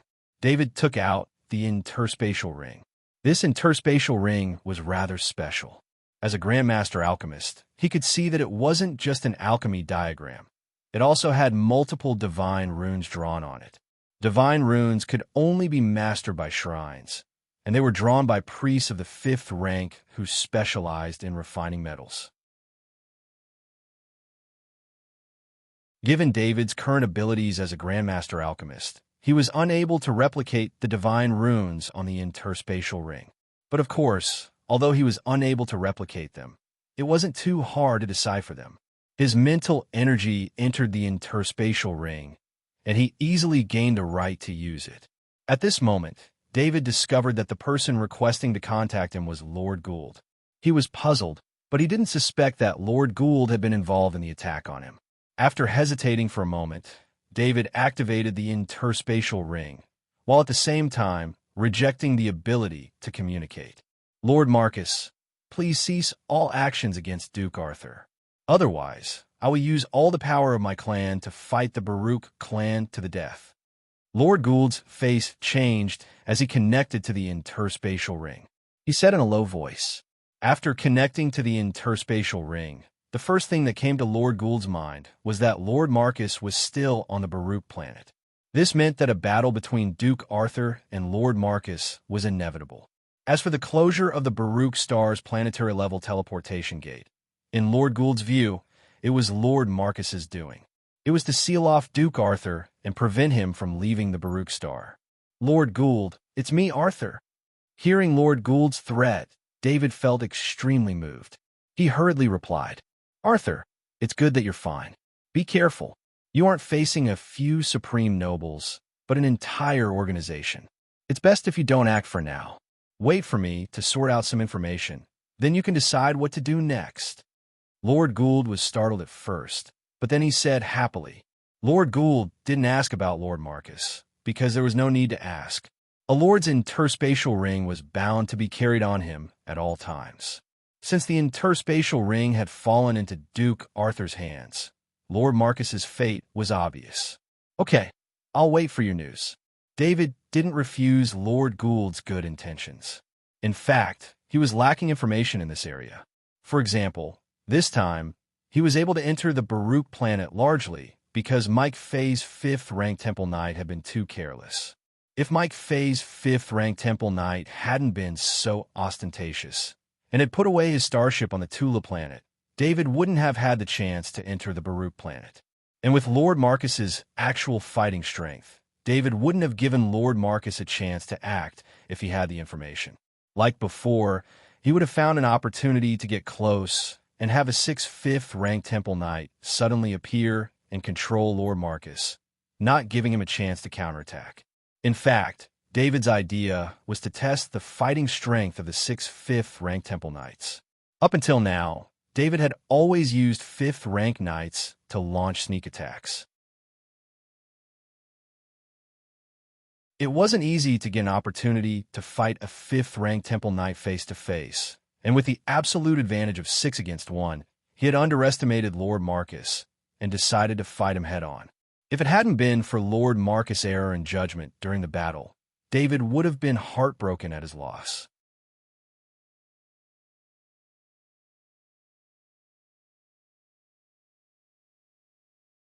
Chapter 837. Chairman Abe once again called for a meeting. This time, he had no choice but to call for a meeting. If he didn't intervene, this alliance of top-tier nobles would probably fall apart. It was still the same meeting room, and there were still projections of the nobles. The atmosphere was very different from the last meeting. The loss of a fifth-level knight and the death of a top-tier nobleman were two completely different matters, especially within the alliance. The 5 top-tier nobles who had participated in the attack on Duke Arthur could no longer sit still. They quickly mobilized their forces. Not only did they hide their 5th-level knights, they also sent their high-ranking knights to various locations. This was just to prevent Duke Arthur from assassinating them. But no matter how well prepared they couldn't guard against him forever. There was no way their 5th-level knights would remain hidden forever. Based on the analysis of the attack on the Baruch clan, even the energy clones of the 5th-level knights weren't safe, because Duke Arthur had first destroyed Marcus' energy clone. If Duke Arthur targeted the energy clones of the 5th-level knights of the 5 top-tier nobles as well, then how would the 5 top-tier nobles deal with him in the future? The reason why the 5 top-tier nobles had sent out their 5th-level knights to attack Duke Arthur was Chairman Abe's decision. Naturally, they would have to ask Chairman Abe to deal with the consequences. Chairman Abe looked at the projections of the nobles in the meeting room. He knew that if he didn't deal with this matter properly, his prestige would be greatly reduced. More importantly, if Duke Arthur found out what had happened, then he would become Duke Arthur's target as well. Everyone, I imagine you all know the topic of this meeting. Chairman Abe said in a low voice. Chairman Abe, let's get straight to the point. How should we deal with Duke Arthur? Lord Felix of the Jenner clan asked directly. This matter concerned the rise and fall of his clan. Lord Felix didn't have time to beat around the bush. Duke Arthur's whereabouts were still unknown. He and the other 4 top-tier nobles who had participated in the ambush would definitely be targeted first. Every minute they wasted here was another minute his clan would be in danger. Lord Felix, I understand how you feel. I have a plan, but I need your cooperation. Although Speaker Abe was displeased, he still said with a smile on his face, as long as we can get rid of Duke Arthur, I will not hesitate to cooperate. Felix nodded without hesitation. I want to use Planet Jenner to set up a trap and lure Duke Arthur in. Then, we can kill Duke Arthur on Planet Jenner with our superior combat power.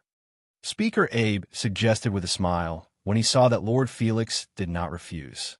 Felix's expression changed. Everyone knew what kind of person Duke Arthur was. Judging from Duke Arthur's style of doing things, he was extremely greedy and had an extremely crazy desire for revenge. If you provoked him, he would destroy your entire family. To lure Duke Arthur to Jenner Planet, he had to consider the consequences of Jenner Planet's destruction.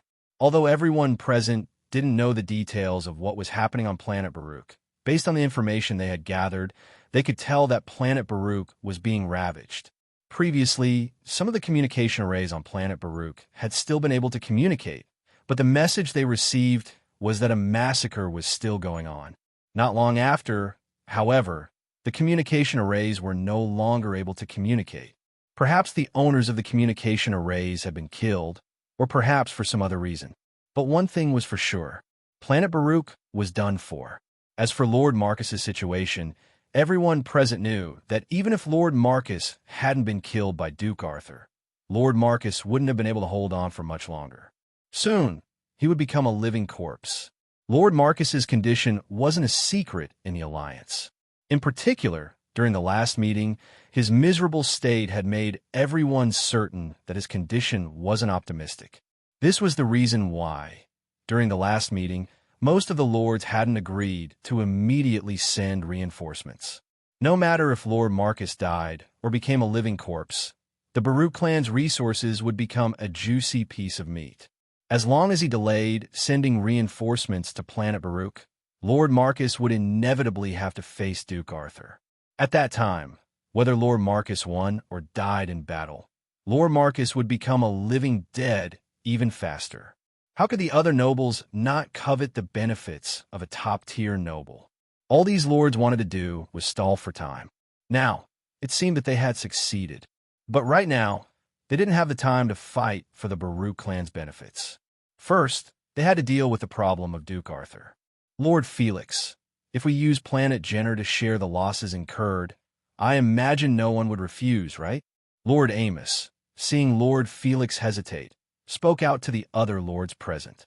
He was the lord of the Mather clan, and one of the top-tier nobles who had participated in the ambush of Duke Arthur. At a time like this, he naturally wanted to deal with Duke Arthur as quickly as possible. Speaker Abe proposed that the battle be held on Planet Jenner. Lord Amos naturally agreed. He wanted to settle this matter immediately. Otherwise, would the battle be held on his Mather planet? Lord Amos's suggestion isn't bad. If there are losses, I can pay a third of it. The rest will be shared by everyone present. Speaker Abe nodded. No problem. Agreed. Agreed. None of the lords present cared about this. They all voiced their support. All right, let's set up a trap on Planet Jenner. But how does Speaker Abe plan to lure Duke Arthur there? And how do we have the confidence to kill Duke Arthur? Lord Felix nodded in agreement and asked, release fake news through our intelligence organization. Say that the level 5 holy knights of the Jenner family, the Mather family, the Bottom family, the Milner family, and the Muir family are all gathered on Planet Jenner to fight against Duke Arthur. Speaker Abe smiled. If we do this, how would Duke Arthur dare to go? Lord Felix asked, puzzled. If the 5 top-tier noble clans had gathered their 5th level knights, even if each clan only had 1 5th level knight, that would still be 5 5th level knights. If Duke Arthur had the ability to deal with so many 5th level knights at the same time, he wouldn't have disappeared during the ambush and then attacked after the 5th level knights had scattered. I have seen Duke Arthur's information. He is a crazy and extremely stubborn guy. If we release this news, he will definitely try his best to go to Planet Jenner and secretly find a chance to attack. Speaker Abe replied in a deep voice. Some lords had already nodded in agreement with Speaker Abe's suggestion. If they released the news that there was only 1 5th level knight on Planet Jenner, Duke Arthur might think it was a trap. On the contrary, such news would make Duke Arthur feel more at ease. As for how to kill Duke Arthur, I have decided that the Lytton family will take the lead. Every clan in the alliance will send out a 5th level knight. I believe that 23 5th level knights will not have a problem killing Duke Arthur. Speaker Abe continued. The meeting room became quiet. The lords present were all thinking about the gains and losses. When Speaker Abe said that they would send out a 5th level knight, he did not mean that they would send out an energy doppelganger. To deal with a 5th level opponent, an energy doppelganger would not be enough. Therefore, Speaker Abe's arrangement was for each top-tier noble clan to send out a 5th level knight to kill Duke Arthur with an invincible force. Haha, there's nothing to worry about. If such strength is not enough to deal with Duke Arthur, then Duke Arthur is a demigod. Speaker Abe could not help but laugh when he saw the looks on the lords' faces. Agreed. Agreed. The lords expressed their agreement one after another. They were not worried that they would not be able to defeat Duke Arthur. They were just not used to sending out a 5th level knight. It's an autumn hunt. Please bring some good wine. It's been a long time since we had such a large gathering. Once we get rid of Duke Arthur, we'll hold a grand banquet on Jenner Planet. Chairman Abe said with a smile. After the meeting, the 23 top-tier noble clans were quietly taking action. This was a powerful alliance of top-tier noble clans that had existed for a long time. Once they took action, even Lord Gould's intelligence organization would not be able to detect any clues. On the 3rd day after the meeting, Lord Gould sent a piece of information to Duke Arthur's contact circle. At that moment, David was sitting on the Sonic Iron Beetle. Under the effect of the Sonic Iron Beetle's terrifying speed, he could not do anything. He could only use his blood power to protect himself. After sensing the energy fluctuation of the Lord Communication Circle, he took out the Lord Communication Circle. According to the information, the 5 5th level knights from the Jenner family, the Mather family, the Bottom family, the Milner family, and the Muir family are all gathered on Planet Jenner. The other high-ranking knights and important personnel of these 5 top-tier noble clans have scattered and hidden. It will take some time to investigate. David could not help but helplessly shake his head when he saw this message. He also wanted to go to planet Jenner immediately, but he gave up on that idea when he saw the dimension fragment in his hand. For David, the dimension fragment was not just a reserve resource. He was more interested in the extremely rich energy that the dimension fragment contained. David discovered that the dimension barrier around the dimension fragment was not the real world outside, but a void. The energy of the dimension fragment flowed into the dimension fragment from a void, which supported the energy density inside the dimension fragment. He did not have much knowledge about the dimension, so he did not understand the principle behind it. However, he knew that the rules of the world inside the dimension fragment were different from the rules of the great world of God or the Interstellar Federation. David had already thought about it. When he returned to planet Gamma, he would transfer the super-large chi gathering circle to the dimension fragment. His training speed, as well as that of the 4th-level Sky Knight and the 5th-level Knights, would be greatly improved. He would no longer have to worry about the energy problem. Therefore, even if he received news about the other top-tier noble clans that had ambushed him, he did not plan to go. He still followed his original plan and returned to planet Gamma first. In the main castle of the Jenner family on planet Jenner, 5 5th-level Knights were sitting in the hall. It was already the 10th day that they had gathered here.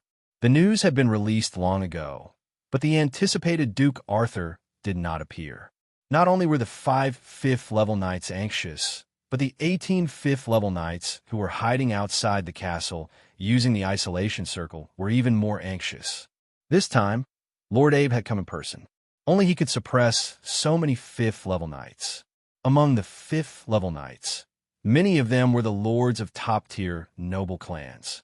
Not all top-tier noble clans could have multiple 5th-level Knights. The majority of first-rate nobles only had a single temple knight of the 5th rank that could act. Cultivating 2 or more temple knights of the 5th rank required not only resources, but also luck and the reserves of their clan's knights. The reason why top-tier noble clans could almost guarantee at least one 5th-level knight in every generation was because of the reserve of talent. After countless years of reproduction, the number of knights with the bloodline power of the clan had reached an extremely large number. On this basis, it was easier to select a group of knight seedlings with great talent to cultivate. Because top-tier noble clans had sufficient resources, they could cultivate the seedlings of knight all at once without having to choose from them again. On the other hand, the resources that ordinary noble clans had could only be used to cultivate their clan knight. This was the difference. But even with this kind of cultivation, the probability of a 5th-level knight appearing was very low. This was also why top-tier noble clans rarely had multiple 5th-level knights at the same time.